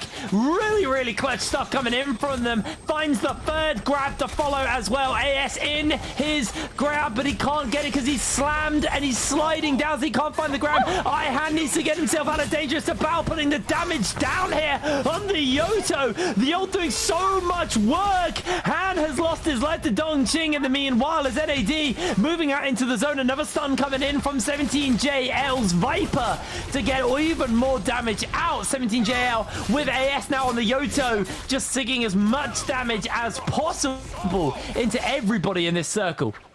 All 17JL, 3 members still alive. Wu Chen also still around. They're still going to have to fight against the Temi though, and that's going to be something that they're going to have to be pretty concerned about, as it is AOW. Cuckoo still alive, still able to go for the ult, still able to entirely encircle that block of projectiles rather than the Wu Chen, who only really gets to block off one angle. So you can't just sit yourself in the middle of this circle, and there isn't really a lot other people can do. And when they come to contest, you just send in your Justina, as Mikasa with that golden armor is doing so much work. Goes to the low ground, looks potentially for a freeze, a little bit of damage unloaded with that longsword, and then immediately just blip dashes all the way back up onto the high with the rest of the team. Gonna try and dash out, dashes straight into another Zephyr though. Has to activate that freeze form, and now, with it being broken, gets stun locked into just the nunchucks with the full meter dump coming on through. GBL able to pick that one up. And now they can go for that transformation, looking potentially to try and shut some of these players down, as this zone is perfect. We said we wanted buildings. It's unfortunately looking like it might be a little bit more open as everyone scatters. You've got GBL just having that monk playing that distance. The Flamers, if you get in close, holding those players into the full tick damage. And it seems like GBL, just with this full control, reaching now into the ground. If you move towards the lower end of this map, you're going to run into the transformation. If you try and move north, you're running into the Yoto ultimate. And GBL have been able to get so much damage in, and no one's really able to be in a position to try and kill steal until now. 17JL AS pops that Yoto ultimate and is able to separate these members from GBL into pockets. That immediately 17JL just true through. What a kick onto Han as well. It feels like 17JL, they have done it. Another win under their belts. And another really, really impressive performance from these guys. Solid stuff coming out, and that was an interesting final circle. You know, we kind of got the buildings. We didn't really get a city finish, but you know, I'll take it. But a lot of people went out early. A lot of people went out early, and it was a smaller circle, so it meant the fights were way less chaotic and a lot more controlled. I mean, they're chaotic because it's Naraka, and the fights are always chaotic, but it was controlled chaos. It was tempered. The flames weren't spreading. Yeah, so honestly, like, when VVV goes down to that transformation, like, that's huge. Because normally you look for the Viper ultimate to shut down the transformer count, right? They go for that transformation, and then you come in with the stun, and it can still stun out that Vajra. But VVV actually gets caught in the Vajra and can't actually activate the ult because they get grabbed, and then they get knocked back, and then they get grabbed in the reverb. So they go down before they can use the ult, and FPX, that's the win condition. That's what I keep saying. VVV is so good because he sets the way for everyone else on the rest of his team to come through. But it's GBL who are actually going to be coming away with the most points on that one, as they had a very good performance. Having a really good control of that final circle, making sure that they had the resources to be able to just continuously cycle through and not rising to the bait that a lot of those teams were trying to push all of those other trios into, right? Of moving into those open spaces, of taking the swarm damage, of taking the flamer damage, of being in a position where you can be grabbed out by a transformation comp. They were really clean and very restrained in how they actually moved into those fights. Yeah, I think I said earlier on in the day we haven't really seen much from GPL, and then I totally didn't notice that they were just popping off that lobby. That's my bad. I'll be honest with you. That just went completely over my head. I was watching all of the other teams having great games. Totally missed GPL just having an absolute, like, just an amazing performance there. And, you know, it's always these teams. It's always these quiet teams these seasons. Like, you think to season 1, WBG were kind of like the quiet team. Like, they were doing consistently well, but they were never, like, flashy. They were never the top team until the end. And then they just popped off right in the final day. Maybe GBL could be that team. I don't know, but even so, that was...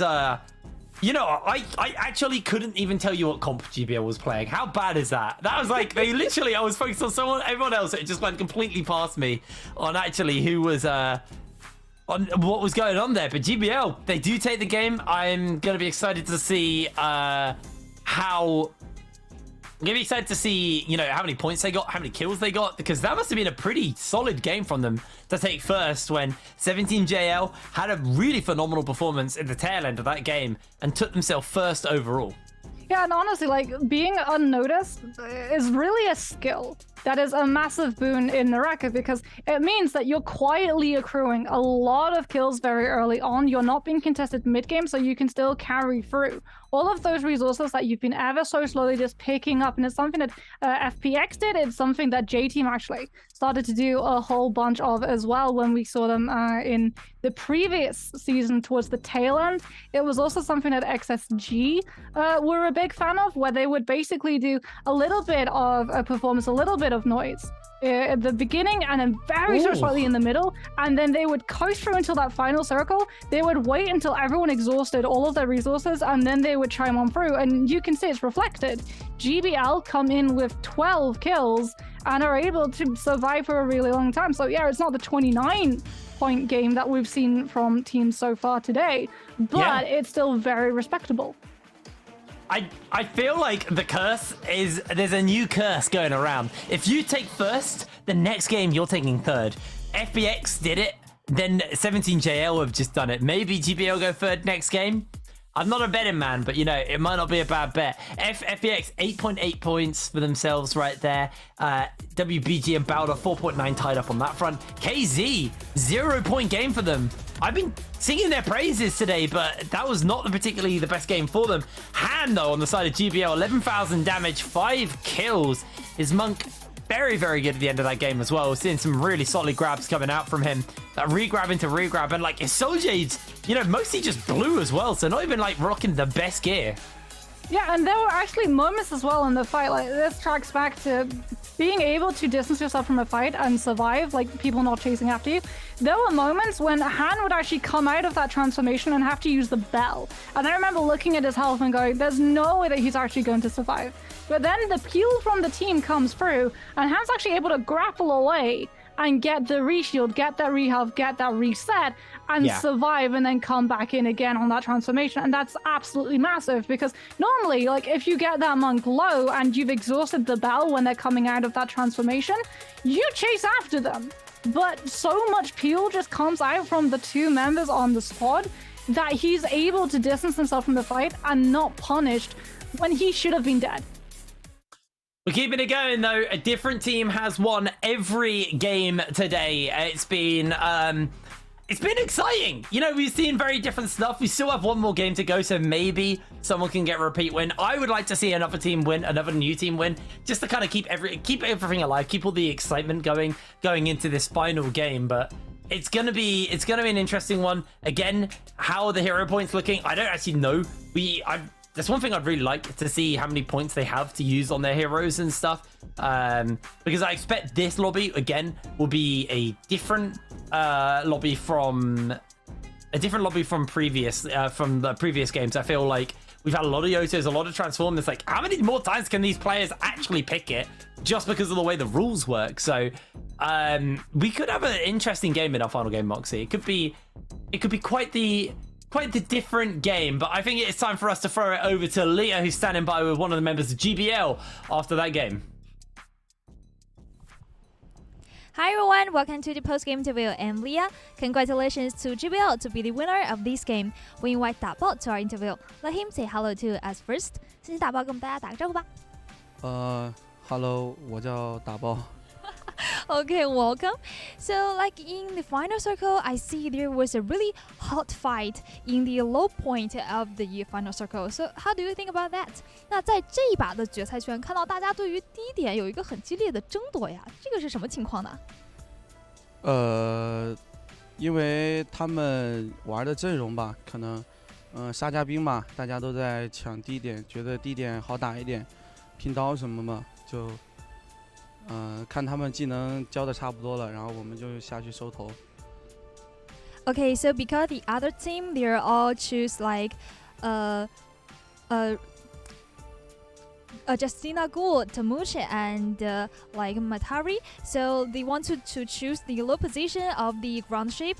But for our team was just choose the high point. So like for your team have 10 high. So it's like better to use the high point for your team. 那对于你们有佛的队伍，是不是觉得高点更合适？是的，然后平地也适合，高点和平地，因为下面也是平地嘛，然后上面是高点，都挺适合的。Okay, so you can see that in this final circle, the high position also is a flat, so it's a really good ground shape for the combo who has the 10 high. So this kind of ground shape is really useful for 10 highs combinations. So I see that your team choose Yudo, Tamuch, and 10 high for this game. So can you like introduce this kind of combo to us? 那可以给我们简单讲一讲你们这次选的刀杀佛阵容吗？主要是沙男和大佛吧。因为沙男的风压有僵直，然后还能减精力，这样大佛会更好的去抓取敌人嘛，更好的双抓，更好的击杀。Okay, so you can see that this combo was a really special combo, and it all depends on the Tamuch and Tian Hai, and Tamuch ultimate would have a really well for Tian Hai's ultimate, of course. So Tian Hai can like compare with the can have a cooperation with Tamuch's ultimate, and it will have a really well combo in the final circle. OK, 好的，谢谢打爆来到我们的采访，也希望GBL之后可以有更加精彩的表现。谢谢，thank 打爆 come to our interview. Well, let's have a rest, and highlights will continue later. Bye bye.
everybody, and welcome back to the Naraka Bladepoint Pro. Blah, blah, blah. Welcome back. We're getting ready to go into game number 6. As you can see, I'm tired. I wonder how the players are feeling because this is their first time playing 6 games back to back on a regular day. Normally, we're used to 3 games from solos and then 3 games from trios. So the fatigue might be setting in going into this game number 6.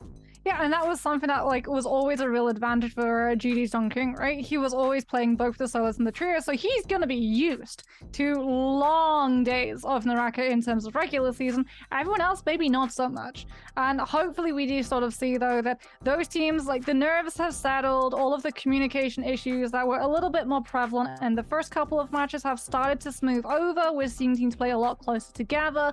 We're seeing, full 3-person squads now make it more times often than not into those final rings, as opposed to being reduced to 1 member very early on and then them being picked out. It's still happening. It's still a problem for some teams, mostly the teams that had new pickups that are trying to integrate players into their rosters with only having about 3 weeks of practice. And Naraka is one of those games with how fast it is as well. Normally in other games, if you were moving very slowly and there's a little bit of a hiccup in terms of that communication where one person wants to go one way and the other 2 go another way, you have enough time to be able to change it up. But with how Naraka operates and how quickly all of these players can be in terms of that movement tech with those grapples, any mistake that you make, it's so costly, and they will just home in on it and punish it to the max. Absolutely. It's one of those things that when you kind of talk about the length of the day and how long some of the games played, I did actually get to speak to coaches over in League of Legends about how do you prepare for a long day? How do you prepare for a best of series? And obviously we're not playing best of, we're just playing 6 games in Naraka. But the every coach I've ever spoken to just says it's a very simple way to basically prep your durability for these games, and that is just play a lot. Endlessly play for 7 to 9 hours, and then if you can do 7 to 9 hours, then you can do 5 hours. You can easily do those 5 hours. Then you can do the 6 hours. That's fine. The players do get a bit of a break in between each game. We have halfway through the day, we just have a longer break. Not a massive break, but, unless you're the winning team, you don't have to do the interviews. You get a little bit more time to go back, catch your breath, and get set up into this final game. Even so, fatigue could be setting in for some of these guys, although looking at the cameras, feels like everyone seems to be in relatively high spirits. FPX here. Not had the greatest day. Not had the worst of the 3 teams we had our eyes on today, but, they really do have a bit of a ways to go still before we get in to the point where we can start calling FPX as the team again. Yeah, so there's been improvement, I would definitely say, for FPX. In Season 1, there would be 2 sets of FPX that we would see. We would either see bottom of the rung in terms of listings FPX, or we would say, smashing records for amount of points set in 1 round or on 1 day. And honestly, FPX have actually been able to consistently do well, an average of well. It's not one extreme and then immediately flip to another one. And that shows a lot of promise because the season is only starting. And if you can just manage to find how you can consistently do the absolute amazingness that we know that FPX can achieve, and not have to worry about it being so coin flippy that you can have a brilliant day and then it's just besmirched entirely by having 3 horrible off days where you score in the lowest, you will be able to really rise up in rankings. Absolutely. I think this is similar to what WBG did, and I think it's also fair to say that I think FPX could still be at the top of the standings at the end of the day, or at least right now, because they had a massive game, got lots of points, and they've consistently scored pretty decent throughout the rest of the day. Nothing bad. Well, I think there was 1 bad game, but first overall, game it's been a couple of points. Yeah, I think they've scored well enough across the day for it to maybe not be a problem. So FPX could potentially be in a position where they're quite comfortable coming out of today. And, maybe if they have another pop-off game, maybe they'll put themselves in a comfortable position, because remember, the points do transfer over to those bi-weekly finals. You take a percentage of those points into those games, and if you have a good enough week, you could really go in as if you've had a couple of games already played. We've seen FPX do that before, where they've started the bi-weekly finals with 60 points. Yeah. Unbelievably high scoring games, and they still lost. Yeah. Because they crumble when it counts. That's the question. Are FPX going to crumble this time?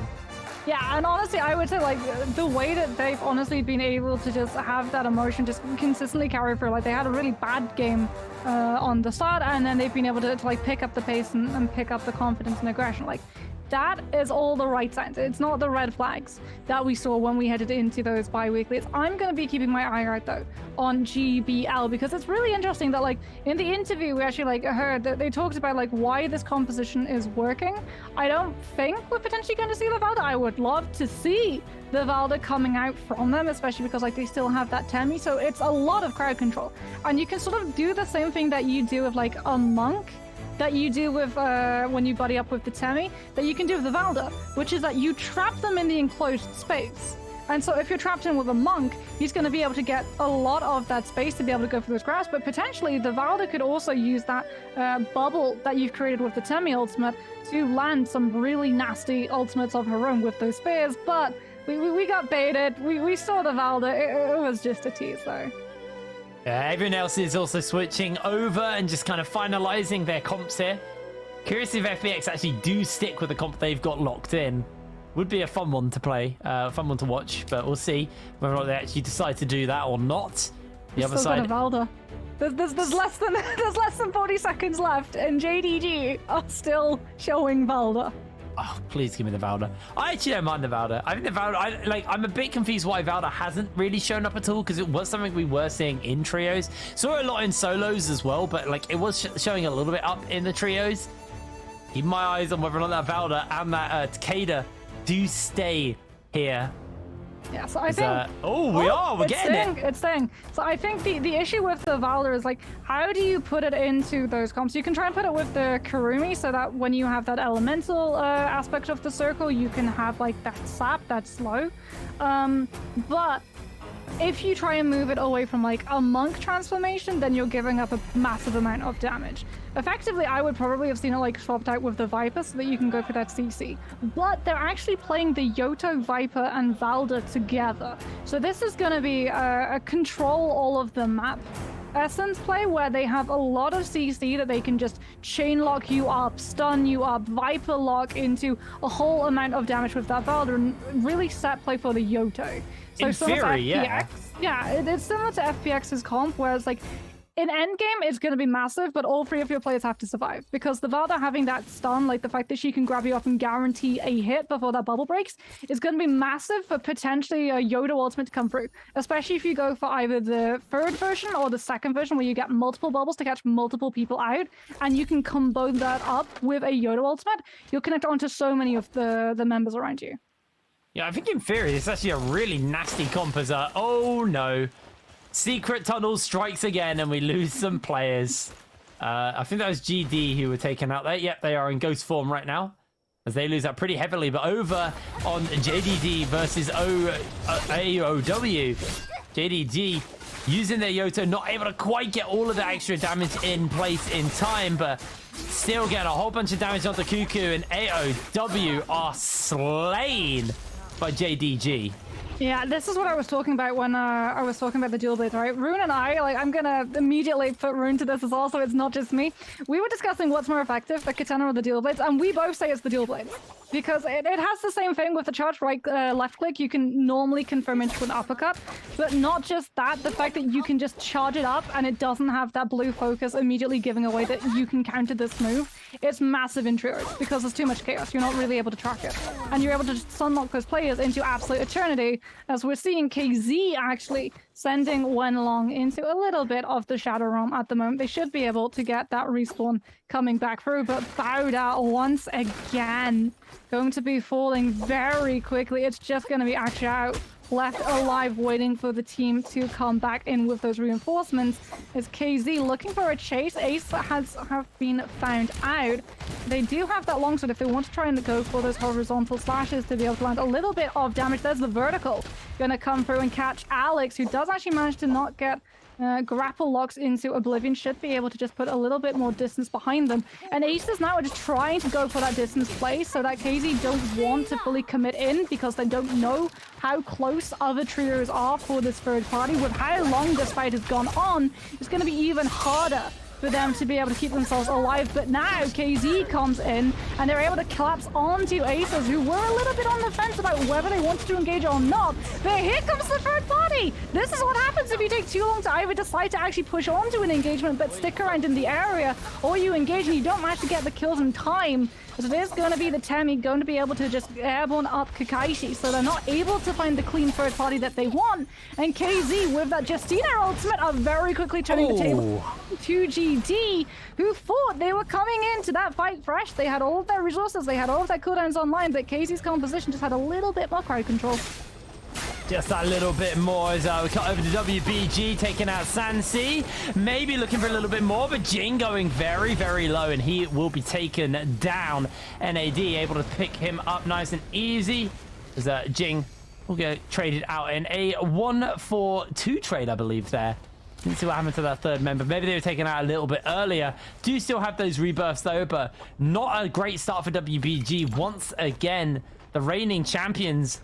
I mean, the Champions curse is just very real right now, isn't it? You have a J-Team in the first season, had high expectations for them, crumbled. WBG, high expectations and kind of falling apart a little bit today. Have got 5 kills for themselves, but 13 Xiao is going to be taken down as he is finished up by JDG. Do you still have those rebirths, though? But that is the last of WBG's rebirths, so they are now... gonna have to play this very, very collected coming to later stages as Wolves playing that early aggression style we know. Going toe-to-toe with Bowder. Maybe looking to take out another one of our kind of strong super teams here. As it looks like they will just be able to finish up this final kill here. The freeze is coming in and actually able to hold fast for a little bit longer. Wolves, health bars are going incredibly low, but are able to step away and not get picked up yet. They're actually able to keep themselves alive so that the rest of the team can come in for that reinforcement play. Well, once again, not going to be on the Yodo this time around, but gets countered! Has to go for that Yodo F ability to be able to keep themselves safe, and now Wolves bite back with the Viper Sun. Is going to be able to lock up so many members on the side of Bauda, and instantly Wolves just pile onto those players who are just left so vulnerable. Soulblade's going to be coming through to make sure that projectiles aren't going to be able to get exit frags onto the side of the team.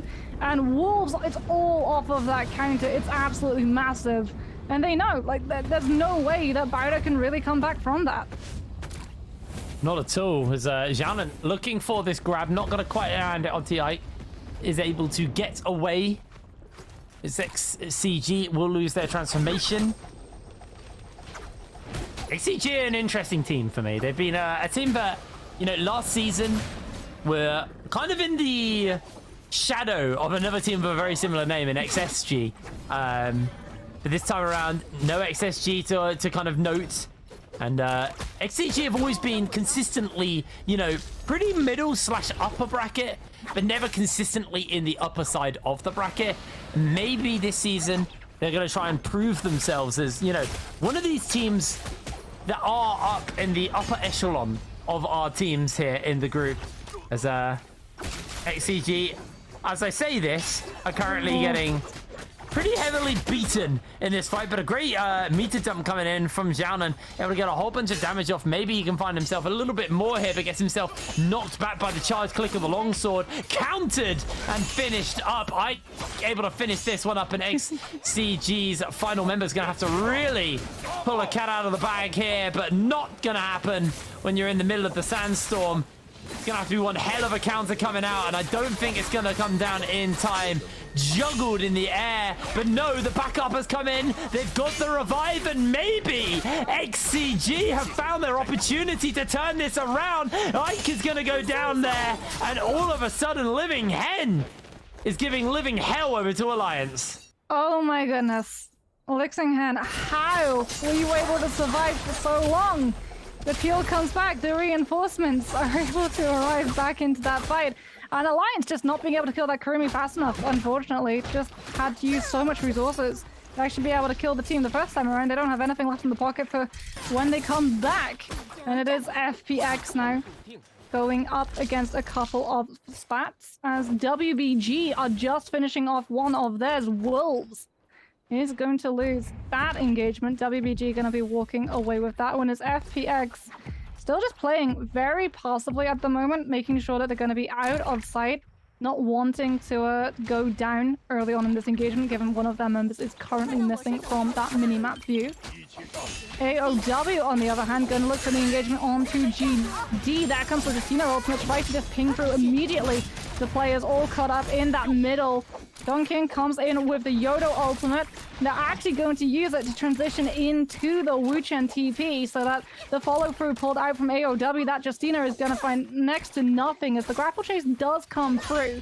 Try to go for the blink strike, won't be able to land it into the thunder shot, but beautiful freeze.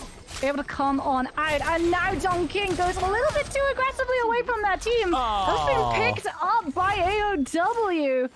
So once again, it just feels like a miscommunication ever so slightly. One of these players wants to go aggressive and go for that chase, and they just lose sight of where the rest of their teammates are. I think this is going to be something to kind of watch over the next couple of weeks as well, is the positioning of these teams, because they have been playing, you know, a little bit too fast, a little bit too loose, and not really looking at what's going on around them. And it has cost them heavily. The winners of the former lobby, GBL, are going to get themselves onto the Smora's Blessing, get themselves loaded out of a whole bunch of gear here as well. FPX are leading the charge in the kill department along with NAD, as WBG just one kill behind them right now. FPX probably feeling pretty happy as well, because normally the way that they play, right, they get a couple of kills early on and then they go silent, so that we see them fall to like 12th place, and then they come into that final circle and they just rocket up to top 5 at least. So starting off already with 7, now they can just fall back, revert to the passive play where you play to keep yourself alive and stock up as many resources as possible. Like last time we saw FPX's position, that's exactly what they were doing. They were even playing in the middle of the zone so that players wouldn't run into them. But talking about running into them, that's something you don't want to run into. Yodo Slash is going to be coming out from JDG, using that slash and then the teleporter to try and push on, get that distance a little bit shorter between these teams, as we're seeing the Beyblades come out. Both Yodos trying to use that F ability to zone out, but JDG, once again, it's that miscommunication! Ryan T was still trying to fight on the front line, and the rest of the team were actually trying to hoof it away, and now they're being separated, they're being isolated and chased upon. You just move from one to the next, and this is what we talked about, this comp that you run when you have that Valder and you don't have something like a Yuation or a Tianhui to actually pop the transformation and force those teams away to zone them out. You have to play together. Any failure in communication is going to just absolutely decimate that comp's win condition, and that's exactly what we saw happen. Unfortunately, it has cost them a little bit on that department. EWG now taking a fight up here in the buildings, but I'm going to get caught out for the moment. Draco Storms are plenty. Actually, wait, there's a different one in there. There's a Draco Storm and... Oh, which one is that, Moxie? What's that other buff? It looks Top like right. it's the... Oh, the right one? I didn't see it. I can't tell. I don't think it was Vermilion. It's not Vermilion. Vermilion's orange, and it looks like a phoenix. Draco Storm Yeah. is the greenish dragon. And It's the blue lightning strike one, right? isn't that Draco Storm? Yeah, blue, that's the green serpent, yeah. Yeah, it's the green serpent. What is the third one? I'm having a brain fart. I know, right? It's 7 hours in and Oh, it might be Mystic Might. That's the one. It's Mystic Might. It's the new one. There we go. As GD really probably wishing that they were in control of one of those, as this team is not looking mystic nor mighty at the moment, as it is just okay. On the run, GVL, they know, they can sense what in the water. They're gonna chase after him. They're gonna make sure that they get that full squad elimination. So for anyone who doesn't know what Mystic Might is, it is a new buff within Immortal War. It can only be found in the Blessings. It's basically you can detect enemies movement within a range of 100 meters, and it lasts for 180 seconds. So as far as like combat buffs go, I'd say it's probably the one you want the least. But if you want to be playing aggressive or maybe even defensively, it can allow you to kind of rotate around and avoid people or hunt people and come find good opportunities to third-party teams, because you can stay out of their sight line, out of their range, and then just look to try and jump in when someone else jumps in on a fight on them. So Not as effective in combat encounters as the other buffs, but still pretty useful. As WBG having to jump away. Remember, they have not been doing so amazing today. Mikasa is going to jump forward a little bit, maybe too aggressively. Yeah, and then immediately dashes here. back, though, is the thing. Uses that second dash to get back to the rest of the team so that they can push on to WBG. Well, Mikasa has been spotted out by Jing. Sandstorm comes down and is trying to get this fight going as effectively as possible. Mikasa's been knocked up, going very low, half HP, no shields to speak of. The rest of WBG, though, being juggled and knocked up, and now the stuns coming in from Sleepwalker. Can they break line of sight in time? I don't think they can. No, the invisibility from the Matari means they're going to be A-OK. Jing is going to go down. WBG are wiped from the Mora's Isle. Oh, I love Matari. Just like those niche plays when you can just use that stealth. Yeah, just a little bit away from the Viper ultimate, reposition, come back in, play super aggressively in their face. They think maybe you're running away, but no. And you are just able to get so much stun and hit confirmations as well that even though you were on the back end of that fight, you're instantly able to turn it around. The health bars get decimated in seconds. And KZ now, still 3 people, also with a Matari. But they've got a Temi too. And that's something that you have to be really worried about, because if they have a Temi, they're going to have a lot of easy access towards those Morris Blessings so that they can get things. Like the buff where you can just immediately hunt out those players and try and go for those squad confirms. As Ventus are taking a little bit of damage from the side of GVL. They're trying to hunt into them. So we can have a little look at where this next zone is going to be. Both Morris Blessings are actually in very close distance to each other. As it does seem like we've got a couple of teams, GBL, looking extremely set up in the middle of that one. As Ventus, I love this. They're actually just nice looking circle. all around them to make sure that no one from the other Morris Blessing has been pushed away and is running to that second, thinking maybe it's a little bit cleaner, a little bit easier to be able to access, as now we are seeing the transformation come through. And everybody around GVL just not wanting to push their luck, not wanting get yanked out of that air, because not only are you going to take a lot of damage, with how far away all of these other teams are playing, you're going to be out of position from the rest of your squad. Yeah, you really are. Well, GBL going to be quite happy to pick this one up. We'll see what Hand's going to get off it on the other side. EWG, I believe, able to pick up this one, or at least getting the scraps of this one. I think it might be scraps, unfortunately, for them. I didn't see who got the other Mora's Blessing, but we can see this kill scores right now. NAD 10 kills right now over to FPX, who are 7 in second. So FPX are set up for a pretty successful game here. We haven't had a Takeda win a trios ever, I don't think. So this could be... You may just have cursed up. No, it's you speaking. If you say it, it's doomed. It's just doomed. It's never happening. Okay, yeah, guys. Takeda's never gonna win. Never gonna win.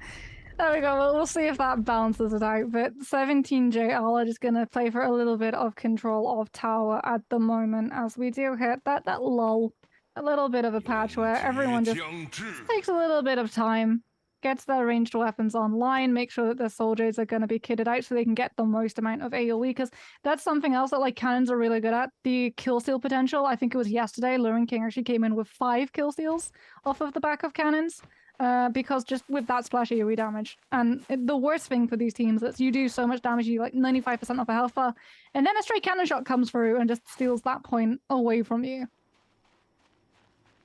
Well, 11 minutes on the clock, and tempo has slowed down somewhat as well. Everybody's holding fast as he ran. Will spot out everybody, instantly regrets his decision, and joins up with the rest of his team and heads back into safety. They must have known there was someone there. You would hope, right? Otherwise, that's like the surprise of a life. That's like trying to open a chest and then finding out that it's a mimic. You think that you're safe in a building, and then suddenly nom. So we're actually now starting to see everyone take the fight into courtyard. There's a lot of natural cover for them to hide behind, but this is when the flame is come into play, but so too does the Draco Storm buff. This is why EWG were hunting. If there were players on those beams, they wanted to take that fight, especially when you have like that spear. You can go for that vertical slash, potentially connected onto those players above your heads, and then with that AoE splash damage, with that lightning added effect, you're going to be doing a whole chunk of damage very quickly on before the fight begins, and potentially pulling out really key abilities like that Yodo zoning F very early on, so that you can then punish them when that cooldown's not online. As now we move to EWG, who do have that Justina. Vermilion, or rather Draco Storm, still going to be in play, so they are still going to want to play aggressive and scrappy so that they can make the most out of this buff and potentially look for a couple of picks. But there's the Flamers. GBL just making sure that they have a little bit more control of Courtyard. Temi immediately going to drop that ultimate so that EWG can't find that pick that they were looking for with a Flamer. As Yodo F ability comes on through, but remember, Flamer and Yodo's like, they're big counters, right? The longer you stand in that Yodo F ability, the more time that Flamer has to just chunk into your health, and that's exactly why we actually saw EWG invest so much into that fight, so that they could take control of this Morris Blessing and secure themselves golden armor. And gold is dual that blades. Legendary dual blades? Yeah. That's nasty on a Justina. That is going to be very, very hard to deal with now. We even got the Bane's Breath as well, zoning and spreading everybody out. Nobody wants it. The Morris Blessing's gone. We're all going to walk away. There's still 34 players left. Yeah, there's a silver lining with the Bane's Breath, right? No one's going to be close enough for the golden dual blades from the Justina to be able to absolutely decimate the health bar instantly. Swings and roundabouts, I guess. I don't even know if I used that term right there. That might. I think you did. Sure. I think you did. I'm also gonna like draw your attention. I'm not gonna say it because I feel like just like for me bringing it up would be awful. But FPX sitting on second with that comp. They are for now. Hopefully we'll see something from it because we haven't really seen much of FPX, to be completely fair with you. They've been, you know, they've been doing stuff, just not on our screens. We've been seeing, you know, a lot of other teams having their fights and kind of fighting away from them. The Sandstorm is down though, and it is a little scary for everyone involved. Using KZ, using their opportunity with this Sandstorm just to get a full reset, and we are in the Cannoneer phase. The old ships from the olden days. Pirate ships. That's the word I'm looking for. Pirate ship stage. Oh, Ventus trying to take advantage of this Morris Blessing actually forces the freeze ability from TJ a little bit earlier than they want, but they are still able to get the opening of that chest and immediately book it on out as they've been able to pick up gold armor for their Justina now. As GD, another of our teams that we know, like, they have star power, right? They picked up Kei and Kakaishi both from XSG, and alongside dunking, like, that's a lot of potential in terms of coming in for those kills.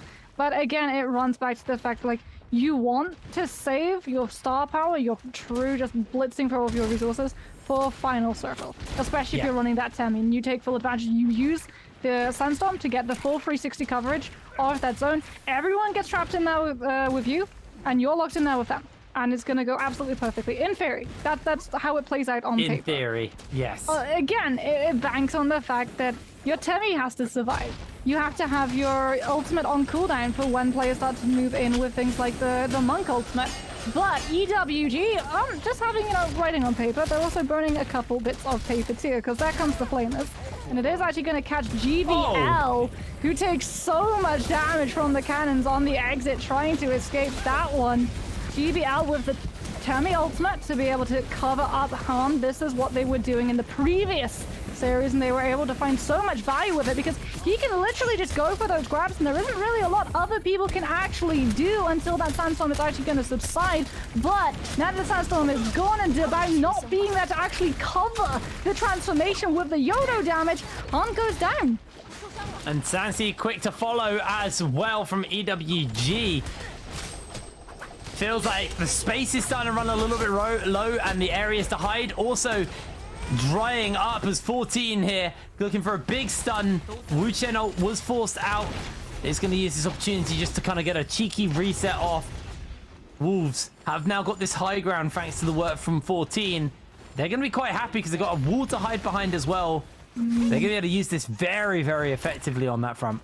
Yeah, and they're not running the Justina either. So like when we heard in the interview from Hunt, he was saying like Justina wants to be on that low ground so that you can dash through as many players as possible. Monk wants to be on the high ground. So being hidden up on that high ground away from all of those players means that everyone's just going to exhaust themselves. And then you come in, you do a little bit of chip damage, you might be able to bag a couple of cheeky picks with things like Cannon Splash, and you're going to be really set for Final Circle as 17 JLZUs try to just keep themselves alive, climbing that tree, maybe putting a little bit more cover behind them and those cannon fires, but unfortunately gets picked out in the animation and will come crashing back down to the ground as we still have a little bit of a lull. It's so little pockets of these engagements all going through as all of these teams are just testing to see whether or not they can push a team out in sort of cuckoo nest style, push out one trio to take that spot. As KZ making it extremely hard. They've got this beautiful katana. It may only be blue, but the blink strike and the fact that you control so much of that space when those players try to grapple in and take advantage of that ledge, you can instantly just connect it onto those players and get so much damage to just blitz through that health. As we're seeing one Kurumi tether come through very early on. It is not attached to a monk at the moment, and that is something that 17JL could take advantage of in the long run.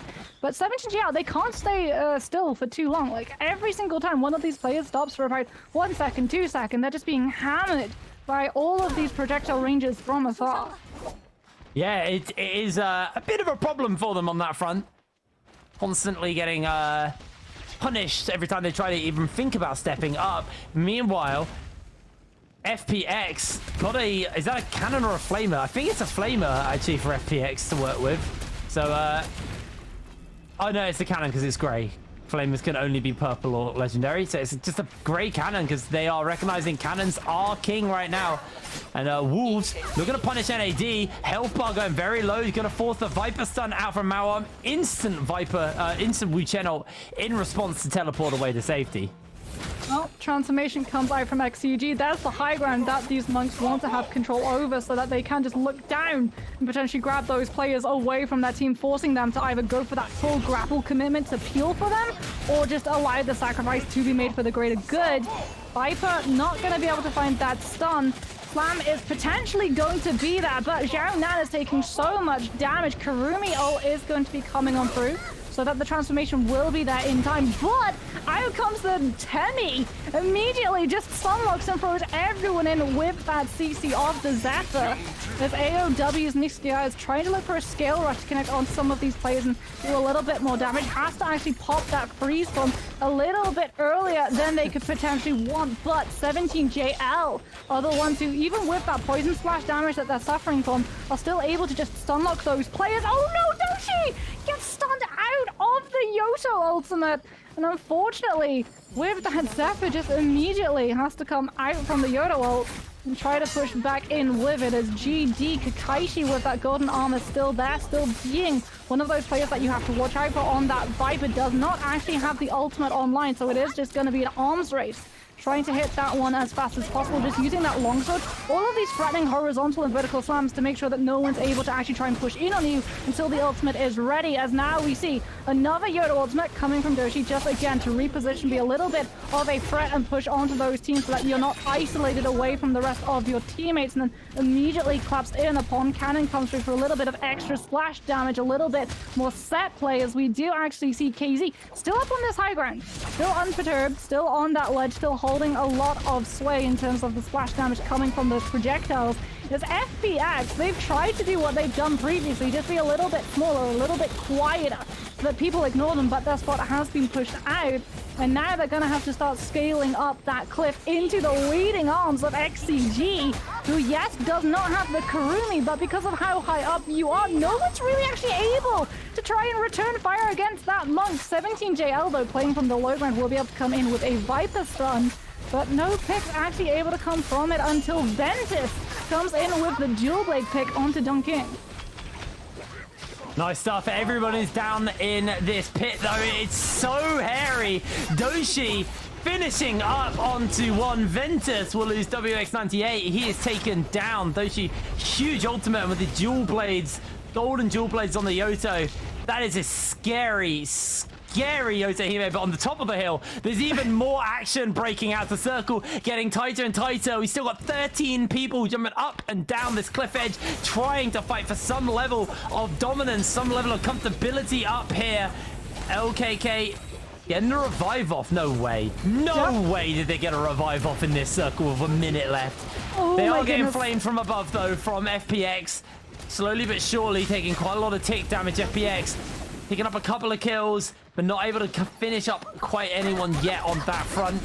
They are going to look to take out Rain as he jumps up into the jaws of FPX, taking him down. 12 players still remaining, and FPX still have to do some work if they want to get their second first of the day. The question is can they do it? They are set up for success. They got great weapons, but Koku is going to get taken down by Ventus. Ventus also looking for their second win of the day. Took the first game of the season. Can they keep it going? TXJ, Golden Flamer, Golden Armor set up to do so much work. On the Justina jumps up into the air, going for the freezes. XCG looking for grabs. In comes a Viper stun here from NAD. The Sandstorm comes down, and teams are getting eliminated immediately. NAD come up with a win at the end of the day. Oh, man. The first time we saw that Viper ult, I was like, okay, yeah.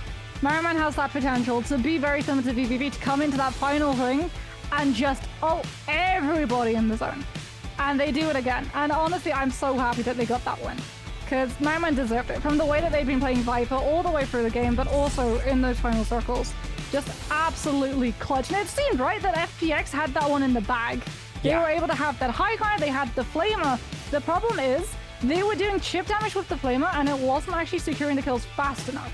So what would happen is FPX would start the job, maybe get like 80% done, and then someone else would come along and steal the kill from underneath them. And FPX saw that that was becoming a real problem, and they gave up the high ground. They went to fight on the low, and they went in with the nunchucks rather than the Flamer.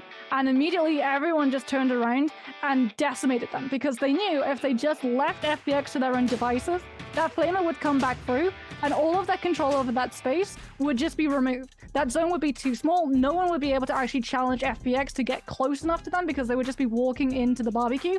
And it meant that FPX were just booted as soon as they went down onto the low ground, allowing NAD to have far more control when they came in with that Viper roll.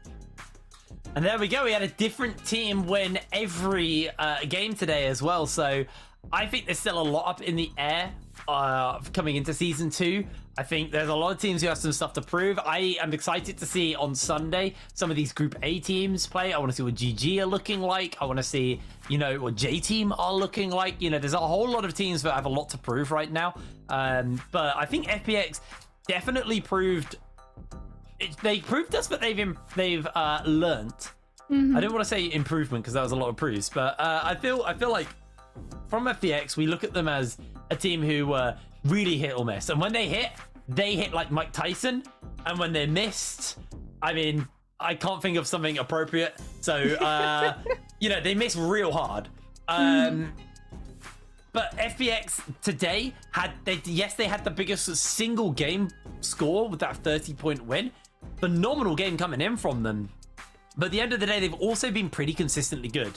And that was our major criticism of FPX, was they hit hard or they just miss by country miles. Like, it's unbelievably bad. So for them to come in, hit hard, and then just kind of come in and sustain the rest of the brawls and actually get pretty decent placements. Yes, there was one or two bad games, but overall, I think it was a consistently good day from FPX, followed by one really good game. I think FPX are probably set up to take first coming out of today. Yeah, I would agree, honestly, because FPX were honestly the most consistent team, right? Ventus, we thought, okay, maybe there's a chance Ventus are going to be that consistent, but then they kept flip-flopping between the two extremes of either coming in first and doing really well, or coming in towards the lower end of the table. FPX, even though they did have just a little wrinkle of one game, they were just able to consistently hit into top 8, top 6, and a lot of the other teams didn't. if we looked at all of the standings and how they changed and moved around, yeah, you can say, okay, well, different compositions were played from time to time, but it was still just like that lack of consistency. And that lack of consistency was honestly a lot of nails in a lot of teams' coffins when we were coming over from season 1 to why they did not graduate into the playoff season. But we can actually have a look at how NAD did in that final game, and I don't know, that might actually have changed up the scoreline because they just got 22 kills and a game score of 40.2. How the hell? What? NAD?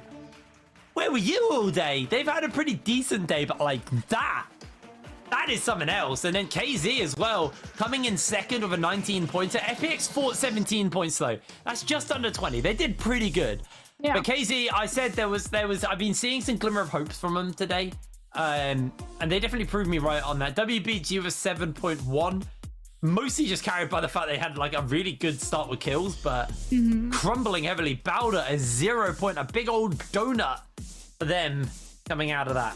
Yeah, so there's a harsh reality, honestly. Like when we started the day, the mistakes that Bowder were making isn't really something that you can change.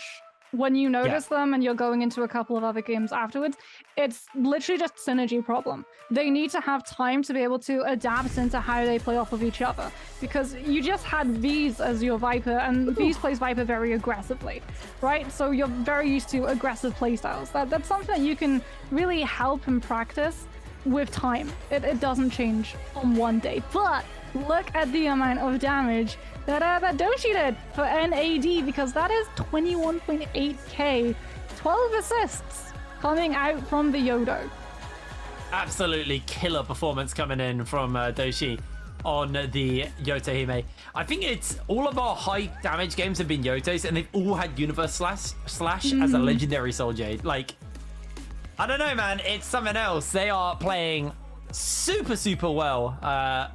Really cool seeing the Yoto kind of have its moment, because today it felt like very Transformer focused. And I know if you followed last season, Yoto was maybe a little overplayed. We saw a lot of Yoto Hime, but today has been the day of the monk. It has been the day of the traditional Transformers comp. But, you know, we've also seen those Yotos kind of on the back burner. And when the Yotos have popped off, they have really popped off. Yeah, but we're also seeing that like teams are willing to experiment, right? FPX ran Takeda in that previous match. We saw the Valda as well get T. So I think with time and when these teams have synergized with each other, those comps are going to be particularly brutal against things like that Yodo. But for now, we get to see how the teams currently are communicating, because we have an interview over with Leah. Hi everyone, welcome to the post-game interview. I'm Leah. Congratulations to NAD to be the winner of this game. We invite 40 to our interview. Let him say hello to us first. 现在40跟我们大家打个招呼吧。大家好，我是 NAD 的40。Okay, welcome. So after today's 6th game, how do you think your team's performance? 那经过了今天6把比赛啊，觉得自己队伍今天发挥怎么样？第一把拿了10多分，后面中间有几把打得不好，最后一把。选择还是掏出红人刀的阵容，然后破釜沉舟拿了一把高分嘛。Okay, so the first game we got like more than 10 points, and in the middle of the game it was not quite well. So we think we didn't perform more well. So in the last game we used our Yudo, Viper, and Wu Chen's combinations is our favorite. So in this game we got like 40 points this game. Okay, so of course we see that only one game and 22 kills. How did your team do that? 那这把比赛是拿到了22个击败分，是怎么做到的呢？我们落地因为有无尘大，我们跳得不足坦，落地就拿了蛮多头，然后决赛圈我们在下面位置比较好，也收了特别多的头，所以说这把人头数比较多。Okay, I think it all depends on the position we choose in the board. And also the position we choose in the final circle, so we got a lot of kills. So you mentioned about the position in the final circle, so we see that it's a really classical cliff. So how do you deal with these kind of ground shape in the final circle? 那也是提到了我们决赛圈这个地形上面的位置选择啊。那你们队伍一般是如何去处理这样的悬崖地形呢？因为这个地形之前我们很早之前联赛还没开之前我们打过，我们知道在悬崖下面是比较有利的，因为能拿很多分嘛。跳下来几个人我们就接几个，所以说这把梅花桩也刷在下面，所以说导致我们吃鸡。Okay, so we really know about this kind of ground shape, and we know that choose the low position is better. So of course in the game, and we just choose what we think. So we got a lot of kills, and we got the final winner of this game. 好的，谢谢40来到我们的采访。今天 A 的表现也是非常的精彩。Thank Forty comes to our interval. We'll let camera back to the casters. Bye bye. There we go. Hearing from some of the players. It's been an interesting day. I'm going to just kind of throw you a bit of a weird one. What have you learnt today, Moxie? What have we learned?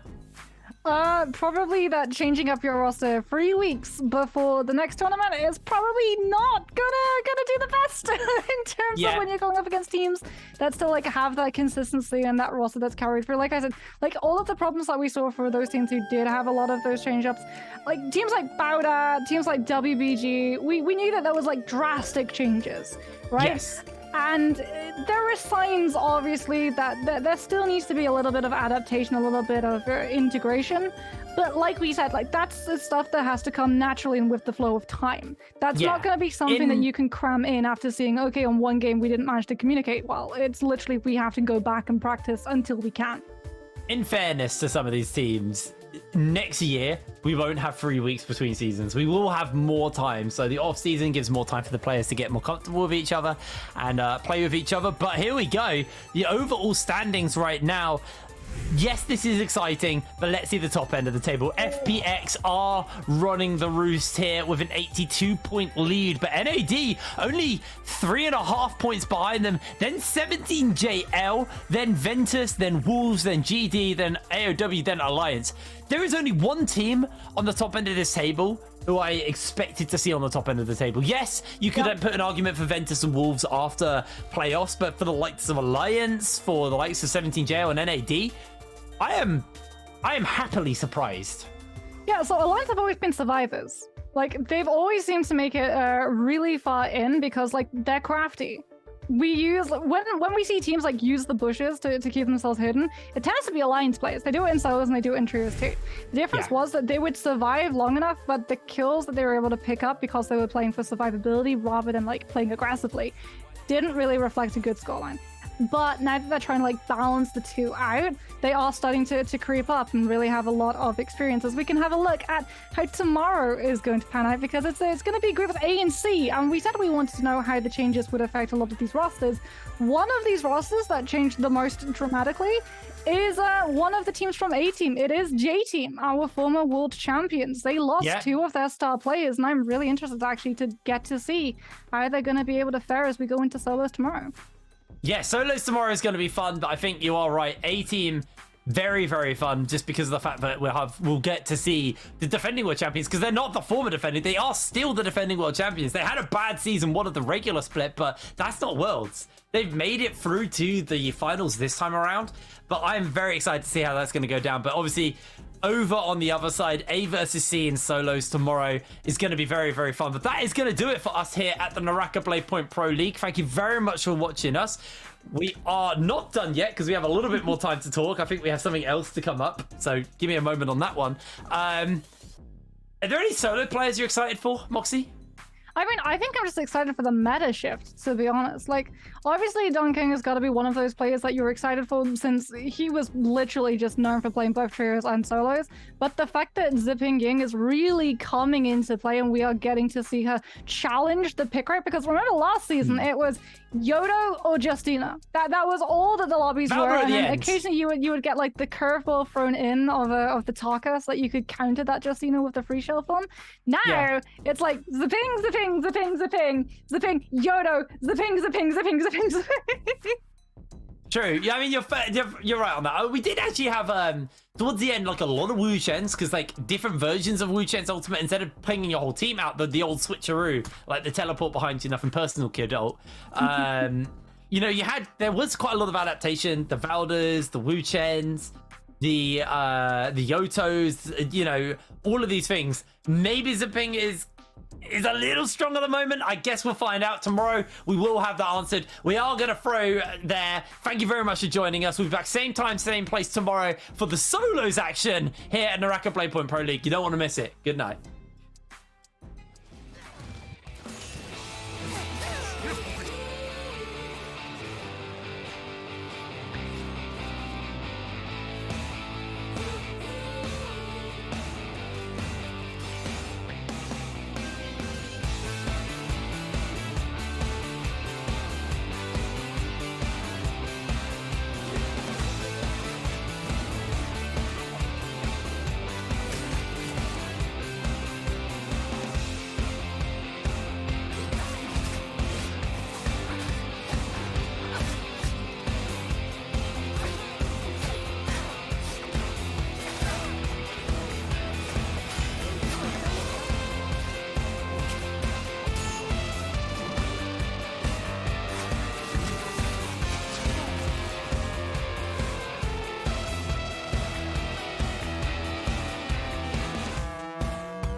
Though the odds aren't in my favor, I will soar above the mountain. I won't give in nor surrender. I'm the phoenix in my head. All the scars beneath my armor, I will wear them like an honor. They remind me to be stronger, like the phoenix in my head. And they can try to bring me down or push me to the edge, but it won't work. Oh no. And they can try to bring me down or pull me to the deepest grave.